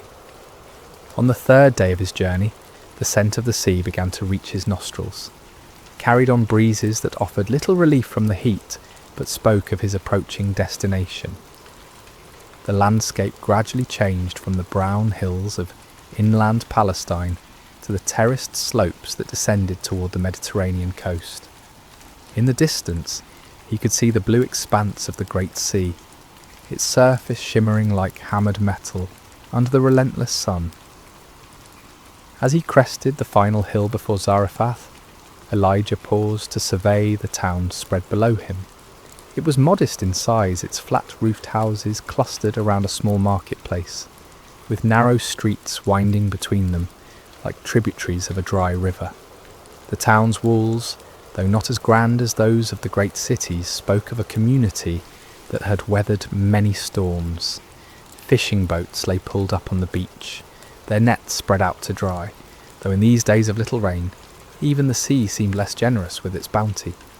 Smoke rose from only a few chimneys, a sign that even here, far from Israel, the effects of the drought were being felt. Fuel was precious, when every piece of wood might be needed for cooking what little food remained, and families were learning to make do with cold meals and carefully rationed provisions. As Elijah descended the hill toward the town gate, his stomach reminded him that it had been hours since his last meal. The ravens no longer came with their mysterious daily provision, and the bread in his travelling pouch was long since consumed. For the first time in months, the prophet experienced the gnawing uncertainty that had become the constant companion of countless families throughout the region. But even as hunger and weariness pressed upon him, Elijah's step remained steady. Somewhere in this foreign town was a widow whom God had prepared to be his instrument of provision. The prophet did not know her name, her face, or her circumstances. He knew only that the Lord had spoken, and that was enough. The sun was now approaching its zenith as Elijah neared the gates of Zarephath, his shadow a small dark pool at his feet. Soon, very soon, he would meet the woman through whom God intended to demonstrate that his care extends beyond all human boundaries, his provision beyond all human understanding, and his power beyond even the finality of death itself. The stage was set for a miracle that would begin with a simple request for water and a piece of bread, but would culminate in wonders that neither the prophet nor the widow could have imagined. In this place of refining, in this encounter between a Hebrew man of God and a Gentile woman of faith, the character of the Almighty would be revealed in ways both tender and magnificent. The gates of Zarephath stood open in the midday heat, their wooden beams weathered and worn by countless seasons of sun and storm. As Elijah approached, he could see that the usual bustle of a town entrance was notably absent. No merchants haggled over goods, no children played in the dust, No elders sat in the shade discussing the affairs of the day. The drought and its accompanying famine had drained the life from this place, leaving behind only the essential movements of survival. Elijah's throat was parched from his long journey, and his lips were cracked from the dry air. Each step sent small puffs of dust up from the hard-packed earth, and the prophet found himself scanning the area, hopefully for any sign of a well or fountain. His eyes, accustomed to the blazing light of the Palestinian sun, squinted as he tried to make out the details of his surroundings. It was then that he noticed her, just outside the town gates near a grove of scraggly olive trees that had somehow managed to survive the prolonged drought. A woman was bent over, methodically gathering fallen sticks and dead branches. Her movements were slow and deliberate, speaking not of laziness but of the careful conservation of energy that comes from prolonged hunger. Her clothing, once perhaps a deep blue or brown, had faded to the nondescript colour of dust and wear, patched in several places with fabric that didn't quite match. As Elijah drew closer, he could see that she was neither young nor old, but somewhere in that middle season of life, where a woman's beauty becomes less about the freshness of youth and more about the character etched in her features by joy and sorrow, hope and disappointment. Her dark hair, streaked with premature grey that spoke of hardship born before its time, was partially covered by a worn headscarf that had slipped back as she worked.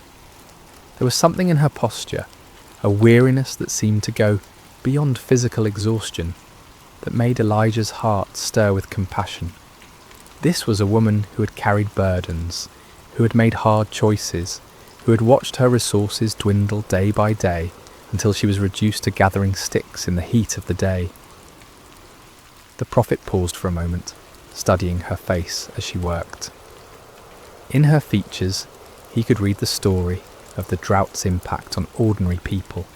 Her cheeks were hollow, her eyes shadowed with the particular kind of worry that comes from watching a child grow thin. Yet there was also a quiet dignity about her, a refusal to surrender to despair, even in the face of seemingly impossible circumstances. "Excuse me," Elijah called softly, his voice rough from thirst and travel. The woman looked up, startled.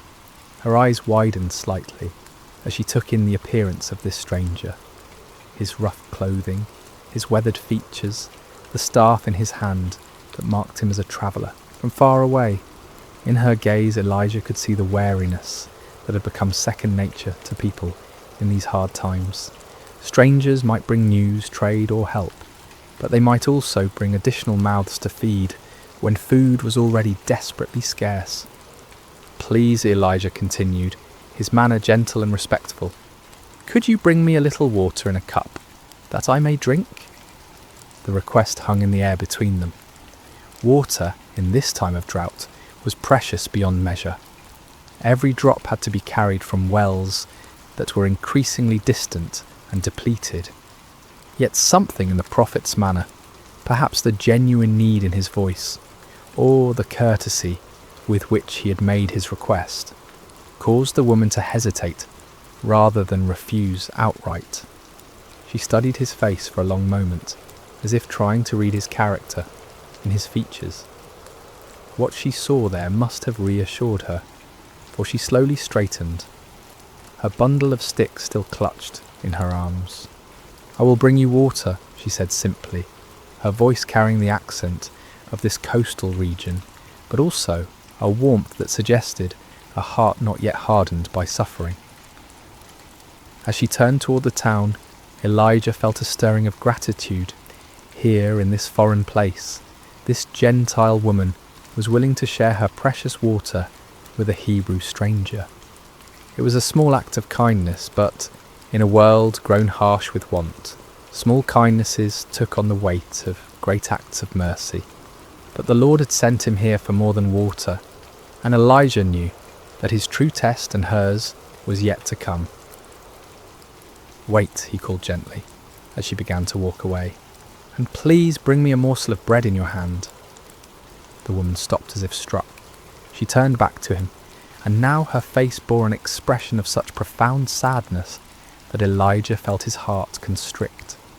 The weariness he had noticed before was nothing compared to the look of desperate finality that now clouded her features. "As the Lord your God lives," she replied, and there was no anger in her voice, only a crushing weariness and the terrible honesty of someone who has nothing left to lose. "I do not have bread, only a handful of flour in a bin and a little oil in a jar. See, I am gathering a couple of sticks that I may go in and prepare it for myself and my son, that we may eat it and die." The words fell between them like stones dropping into a deep well. This was not the casual refusal of someone unwilling to share, nor the calculated response of someone hoarding resources.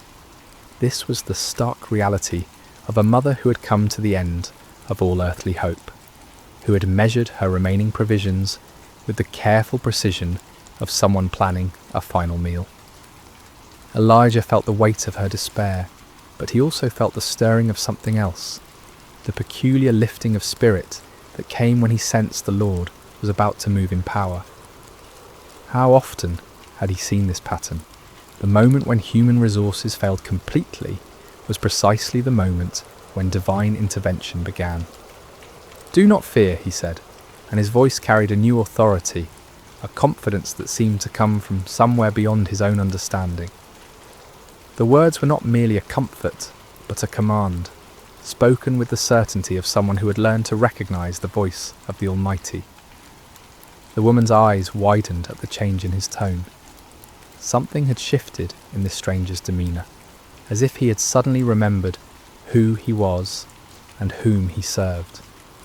"Go and do as you have said," Elijah continued, "but make me a small cake from it first and bring it to me, and afterward make some for yourself and your son." The request seemed almost cruel in its audacity. Here was a woman who had just confessed that she and her child were preparing to eat their last meal before death, and this stranger was asking her to give him the first portion. By any human standard of fairness or compassion, the request was outrageous, but Elijah was not speaking from human wisdom now. He was speaking as one who had learned to see beyond the visible, to understand that sometimes the pathway to blessing required actions that seemed to defy common sense. "For thus says the Lord God of Israel," he proclaimed, and now his voice carried the full weight of prophetic authority. "The bin of flour shall not be used up, nor shall the jar of oil run dry, until the day the Lord sends rain on the earth." The promise hung in the air between them, like a bridge spanning an impossible chasm. On one side stood the widow's desperate reality, empty bins, empty jars, and the approaching spectre of death. On the other side stood the word of a God she barely knew, spoken through a stranger whose only credentials were the conviction in his voice and the authority with which he spoke. The woman stared at him, her mind undoubtedly racing. Everything in her experience told her that flour and oil, once consumed, were gone forever. Everything she had learned about the world spoke against the possibility of vessels that never emptied, of resources that renewed themselves. She had no reason to trust this foreigner, no evidence that his God was any more real or powerful than the gods her neighbours worshipped. Yet something in his eyes, something in the absolute certainty with which he had spoken, gave her pause. She had lived long enough to recognise truth when she heard it, even when that truth seemed to contradict everything she thought she knew about the world. The choice before her was stark and simple, yet it carried implications that reached far beyond the immediate moment. She could refuse, clinging to what little she had, and eat her final meal with her son in the privacy of her own home. Or she could trust stepping out in faith toward a promise that seemed too wonderful to believe, risking the immediate needs of her child on the word of a stranger's God.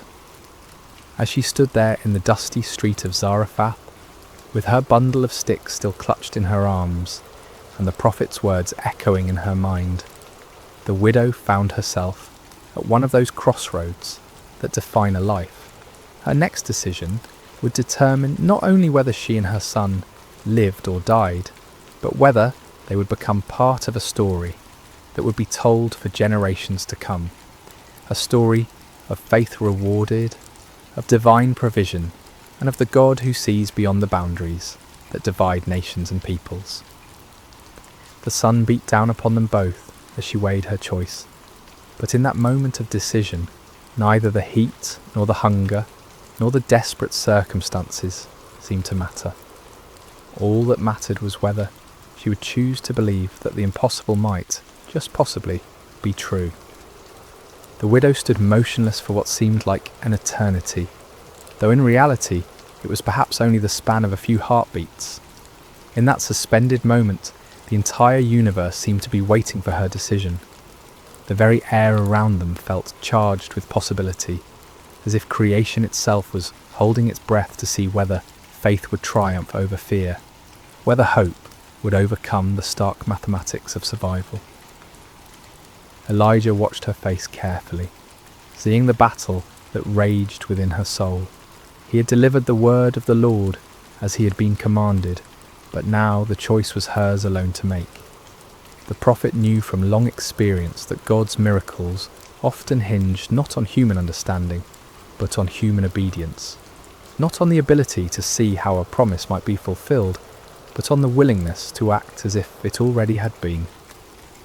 The woman's eyes moved from Elijah's face to the bundle of sticks in her arms, then toward the town gates where her small home awaited, where her son was undoubtedly waiting for her return, probably listening for the sound of her footsteps that would signal the beginning of their final meal together. She thought of his thin face, his two bright eyes that spoke of a child who had learned too young what it meant to be hungry, and her heart clenched with the fierce protectiveness of motherhood. Yet something else stirred within her as well, a memory perhaps of stories she had heard as a child about the God of the Hebrews, the one who was said to part seas and rain bread from heaven. Or perhaps it was simpler than that, nothing more than the recognition that she'd already lost everything that could be lost, and in that place of complete surrender there was a strange kind of freedom. "I will do as you have said," she whispered finally, her voice so quiet that Elijah had to lean forward to hear her words. The decision, once made, seemed to infuse her with new energy. She straightened her shoulders, adjusted her grip on the bundle of sticks, and began walking toward the town gates with a purpose that had been absent from her movements before. Elijah followed at a respectful distance, marvelling at the courage it must have taken for her to choose trust over terror, faith over the apparent facts of her situation. The narrow streets of Zarephath were largely empty in the heat of midday, but the few people they encountered looked at the odd pair with curiosity. The widow, known to her neighbours as a woman facing starvation, was walking with determined steps beside a foreign stranger whose very presence seemed to radiate an unusual intensity. Word would spread quickly through the small community that something unusual was happening at the house of the widow woman. Her home, when they reached it, was modest even by the standards of a fishing town. The flat-roofed dwelling was built of the local stone, its walls weathered by countless seasons of Mediterranean storms. A small courtyard in front contained an outdoor oven that had seen little use in recent weeks, its stones cold and covered with a fine layer of dust. A few clay pots stood in the shade, and a wooden door, worn smooth by years of use, led into the main room of the house. As they approached, the door opened and a boy appeared, perhaps 10 or 11 years old, with his mother's dark eyes and hair. His frame was thin in the way that spoke of prolonged hunger, but his face lit up with genuine joy at seeing his mother return. That joy dimmed slightly as he noticed a stranger accompanying her, replaced by the cautious curiosity of a child who had learned to be wary of unexpected changes in routine. "Mother?" he said, his voice carrying a question that encompassed much more than the single word could express. The widow reached out and touched her son's face gently, a gesture that spoke of infinite tenderness and perhaps also of farewell. "This is Elijah, a prophet of the Lord God of Israel," she said simply. "We're going to prepare food and he will eat with us." The boy's eyes widened. In their current circumstances, sharing food with anyone, even a guest, represented an act of generosity that bordered on the impossible. Yet he had learned to trust his mother's judgment, and if she said this man would eat with them, then somehow it would be so. Inside, the house was cool and dim, a welcome relief from the blazing heat outside. The main room served as both living area and kitchen, with sleeping quarters in a small adjoining chamber.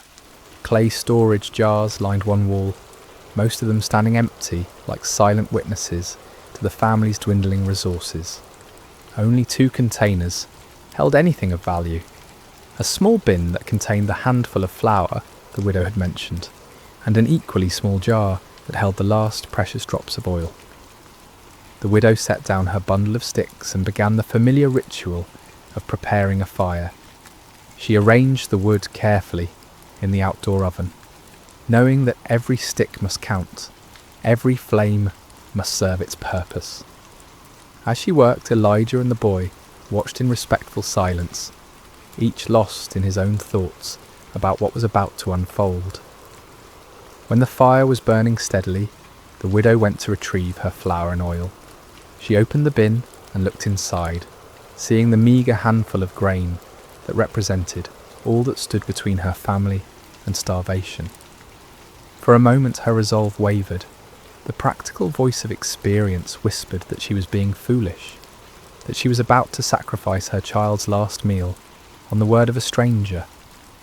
But then she remembered the authority in Elijah's voice when he had spoken his promise, the absolute certainty that had rung in his words like a bell struck in a clear mountain air. She had heard many people speak in her lifetime, merchants making promises they wouldn't keep, neighbours offering help they couldn't deliver, officials making proclamations that meant nothing. This had been different. This had carried the weight of truth spoken by someone who knew the one who held the universe in his hands. With steady hands, she measured out the flour, not all of it, but enough to make a small loaf, as Elijah had requested. She added the precious oil, drop by careful drop, then water from their dwindling supply. As she kneaded the dough, she found herself praying to the God of Israel, a God she knew only by reputation, but whom she was now trusting with everything she held dear. The bread baked quickly in the hot oven, filling the small courtyard with an aroma that made all their mouths water and their stomachs clench with longing. When it was finished, golden brown and still steaming, the widow placed it on a wooden plate and carried it to where Elijah sat waiting. "Here," she said simply, offering him the bread that might well be the last her household would ever eat. Elijah received the loaf with the gravity it deserved, understanding that he held in his hands not just food, but an act of faith that would echo through eternity. He broke it carefully, offering portions to both the widow and her son before taking any for himself. The bread was simple fare, coarse flour baked with skill born of necessity, but it tasted like the finest feast to 3 people who had known real hunger. As they ate, a comfortable silence settled over the small courtyard. The bread satisfied their immediate hunger, but more than that, it seemed to nourish something deeper.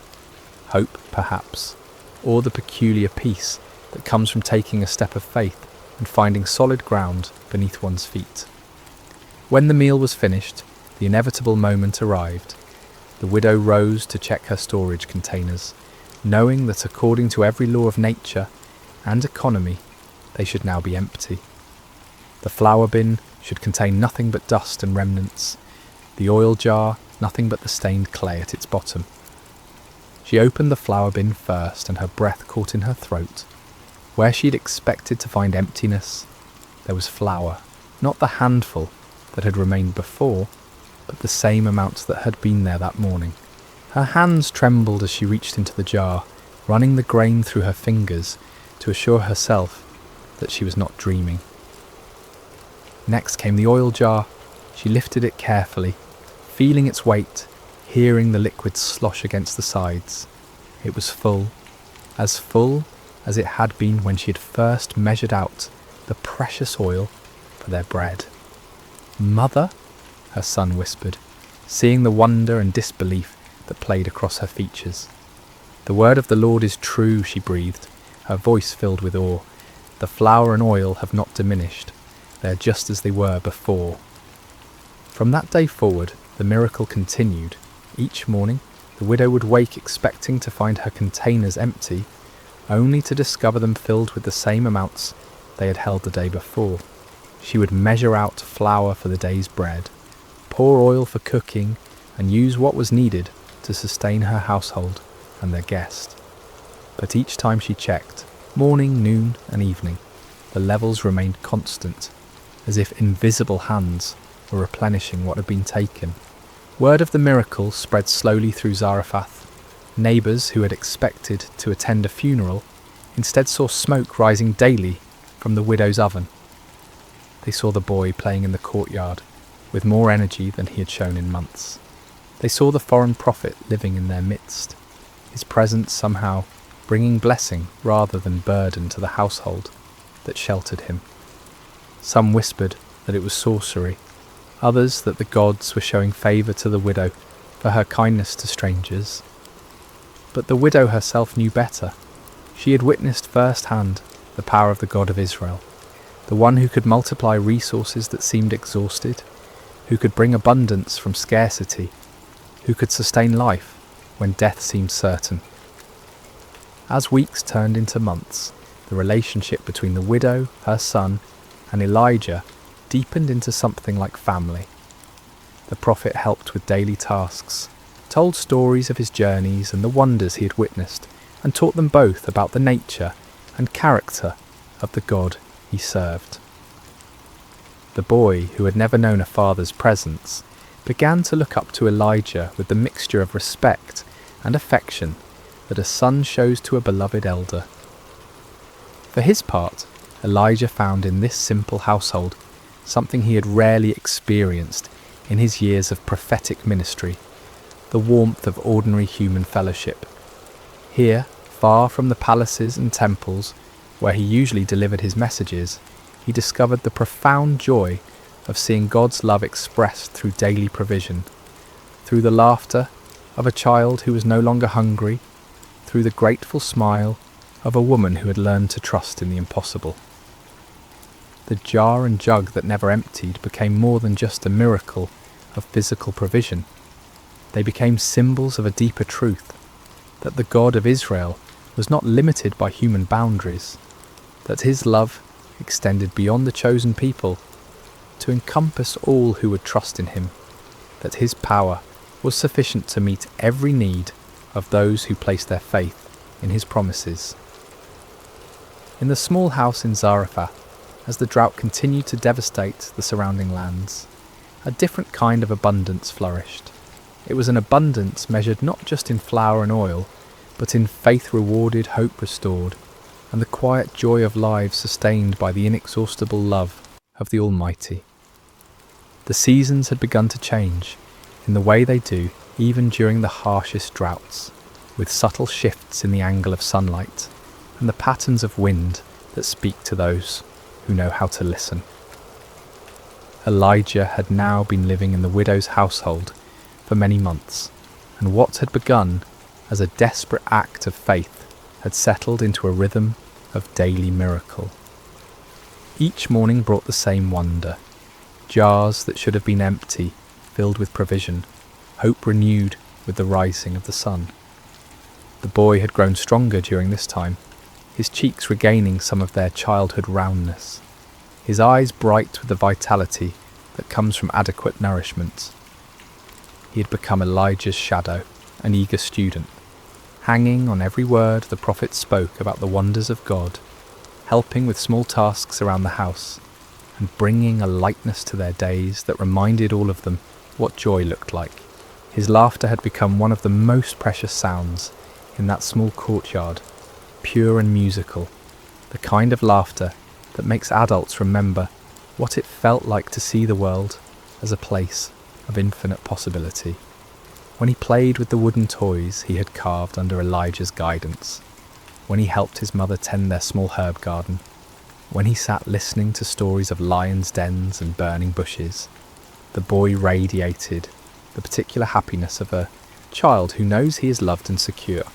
The widow, too, had blossomed during these months of miraculous provision. The constant worry that had carved lines around her eyes had softened, replaced by a quiet confidence that spoke of faith tested and proven true. She had learned to trust not just in the daily renewal of flour and oil, but in the character of the God who provided them. Her relationship with Elijah had evolved from desperate gratitude to genuine friendship, seasoned with the deep respect she held for his calling and his God. In the evenings, when the heat of the day had passed, the three of them would often sit together in the courtyard, watching the stars emerge in the clear sky. Elijah would tell them stories of his people's history, of Abraham's faith, of Moses' courage, of David's psalms, and gradually the widow and her son came to understand that they were not merely recipients of divine charity, but participants in a story much larger than themselves. It was during one of these peaceful evening conversations that the boy first began to cough. At first it seemed like nothing, perhaps a bit of dust in the throat, or the dry air that had been their constant companion throughout the drought. The widow offered him water, and he drank gratefully, the coughing subsiding as quickly as it had begun. They thought nothing more of it, and continued their conversation about the time when Elijah had called down fire from heaven to consume a sacrifice on Mount Carmel. But the next morning the boy woke with a flush in his cheeks that spoke of fever rather than health. His mother noticed immediately, the way mothers always do, and pressed her palm to his forehead with the practised concern of one who had nursed many childhood illnesses. He was warm, not dangerously so, but enough to cause worry. "It's nothing serious," she assured Elijah when she saw the concern in the prophet's eyes. "Children often take fevers during the changing of seasons. I have herbs that will help, and with rest he'll be well in a few days." Elijah nodded, but something in his spirit was troubled. He had learned over his years of walking with God to pay attention to such stirrings, even when they seemed to contradict the evidence of his natural senses.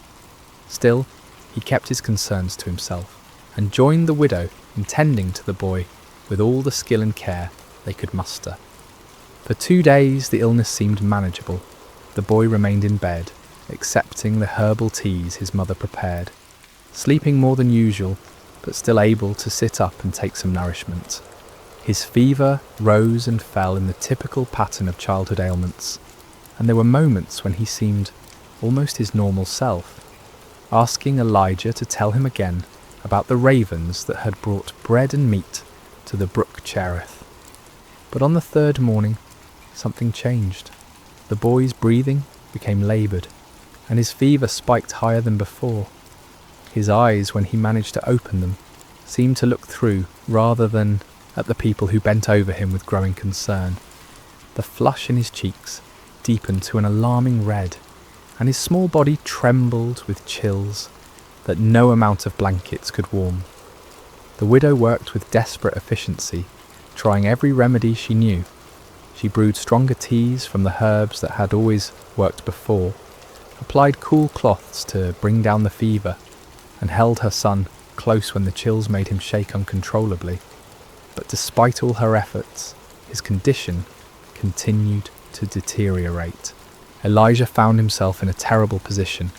He was a prophet, accustomed to speaking with divine authority about the will of God, yet here he felt helpless in the face of a child suffering. He prayed earnestly, seeking guidance, seeking healing, seeking any word from the Lord about what was happening and why. But the heavens seemed silent. offering no immediate answer to his urgent petitions. By the fourth day, the boy could barely keep his eyes open. His breathing had become so shallow that both his mother and Elijah found themselves leaning close, just to assure themselves that he was still alive. The widow had not slept in 2 nights, maintaining a constant vigil beside her son's bed, and the strain was beginning to show in every line of her face. Perhaps, she said to Elijah, during one of the boy's brief periods of peaceful sleep, perhaps we should send for the physician from the next town. I know we have little to pay him with, but surely the physicians have no more power over this illness than we do, Elijah replied gently. This is not a sickness that earthly medicine can cure.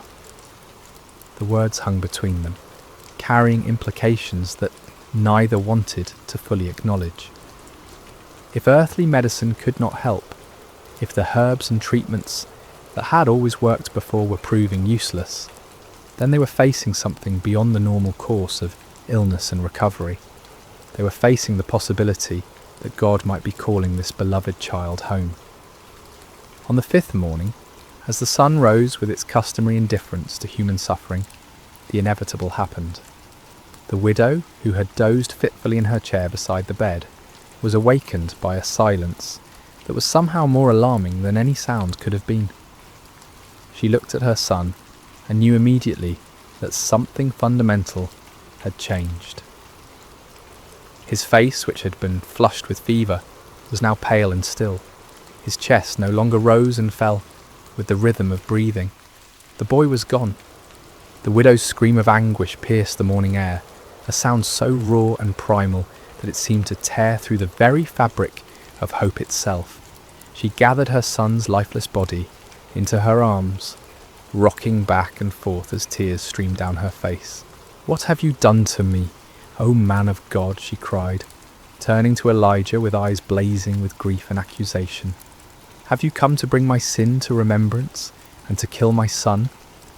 The words struck Elijah like physical blows. Here was a woman who had trusted him, who had shared her last meal based on his promise, who had opened her home to him for months. And now, in the presence of God's prophet, her only child lay dead. Without a word, Elijah gently took the boy from his mother's arms. "Give me your son," he said quietly, and despite her grief, something in his tone made her release her hold on the child. Elijah carried the boy to the upper room where he had been staying, laying him carefully on the bed. Then he fell upon his face before God, crying out with all the passion of his prophetic calling. "O Lord my God, have you also brought tragedy on the widow with whom I lodge, by killing her son?" 3 times Elijah stretched himself upon the child, calling out each time, "O Lord my God, I pray, let this child's soul come back to him." The silence that followed seemed to stretch into eternity. Then, like the first breath of dawn, after the longest night, the boy's chest rose. His eyes fluttered open, clear and bright, and he looked up at Elijah with wonder. "Teacher?" he whispered, his voice weak but unmistakably alive. Elijah gathered the boy in his arms, his own eyes wet with tears of joy and gratitude. "Come," he said, "let us go to your mother." When the widow saw her son walking down the stairs, alive and whole, she fell to her knees. "Now by this I know that you are a man of God," she declared through her tears, "and that the word of the Lord in your mouth is the truth." The miracle at Zarephath teaches us profound truths that echo through the ages. First, we learn about faith in scarcity, how the widow trusted God's promise, even when her cupboards were bare and death seemed certain. Her willingness to give from her need rather than her abundance shows us that God often asks us to step forward in faith before we can see how he will provide. Second, we see the power of obedience before understanding. The widow didn't need to comprehend how flour and oil could multiply. She simply needed to trust the word of the Lord and act upon it. Blessings flowed not because she understood the miracle, but because she believed in the one who promised it. Third, this story reveals God's care beyond all boundaries. Here was a Hebrew prophet ministered to by a Gentile widow, showing that God's love transcends nationality, culture, and religion. The miracle in Zarephath foreshadowed the day when God's salvation would be offered to all nations. Finally, through Elijah's intercession for the dead boy, we glimpse God's ultimate power over life and death itself. This miracle points forward to the resurrection, hope that would one day be fully revealed in Christ, reminding us that with God, even death is not the final word. As our story draws to a close, I invite you to consider the empty jars in your own life, those places where resources seem exhausted, where hope feels depleted, where you wonder if God sees your need. The widow of Zarephath discovered that the God of impossible things delights in filling what appears empty, in multiplying what seems insufficient, in bringing life where death has reigned. Perhaps tonight, as you prepare for rest, you can release your own impossibilities into his capable hands. Trust that the same God who filled flour jars and oil vessels in ancient Zarephath is still working miracles today, sometimes dramatic and visible, sometimes quiet and hidden, but always rooted in his unchanging love for his children. The sun has set over that ancient town by the sea, and a gentle breeze stirs the olive trees, where a widow once gathered sticks in desperation, and found instead a destiny of faith. In that small house, the jars remained full, the boy grew strong, and 3 hearts learned to trust in the God of endless provision. May you rest tonight knowing that your own story is being written by the same loving hand, and that tomorrow's provision is already prepared by the one who never fails to keep his promises. Sleep well, dear friend, and remember, with God the jar never truly empties and hope is always renewable.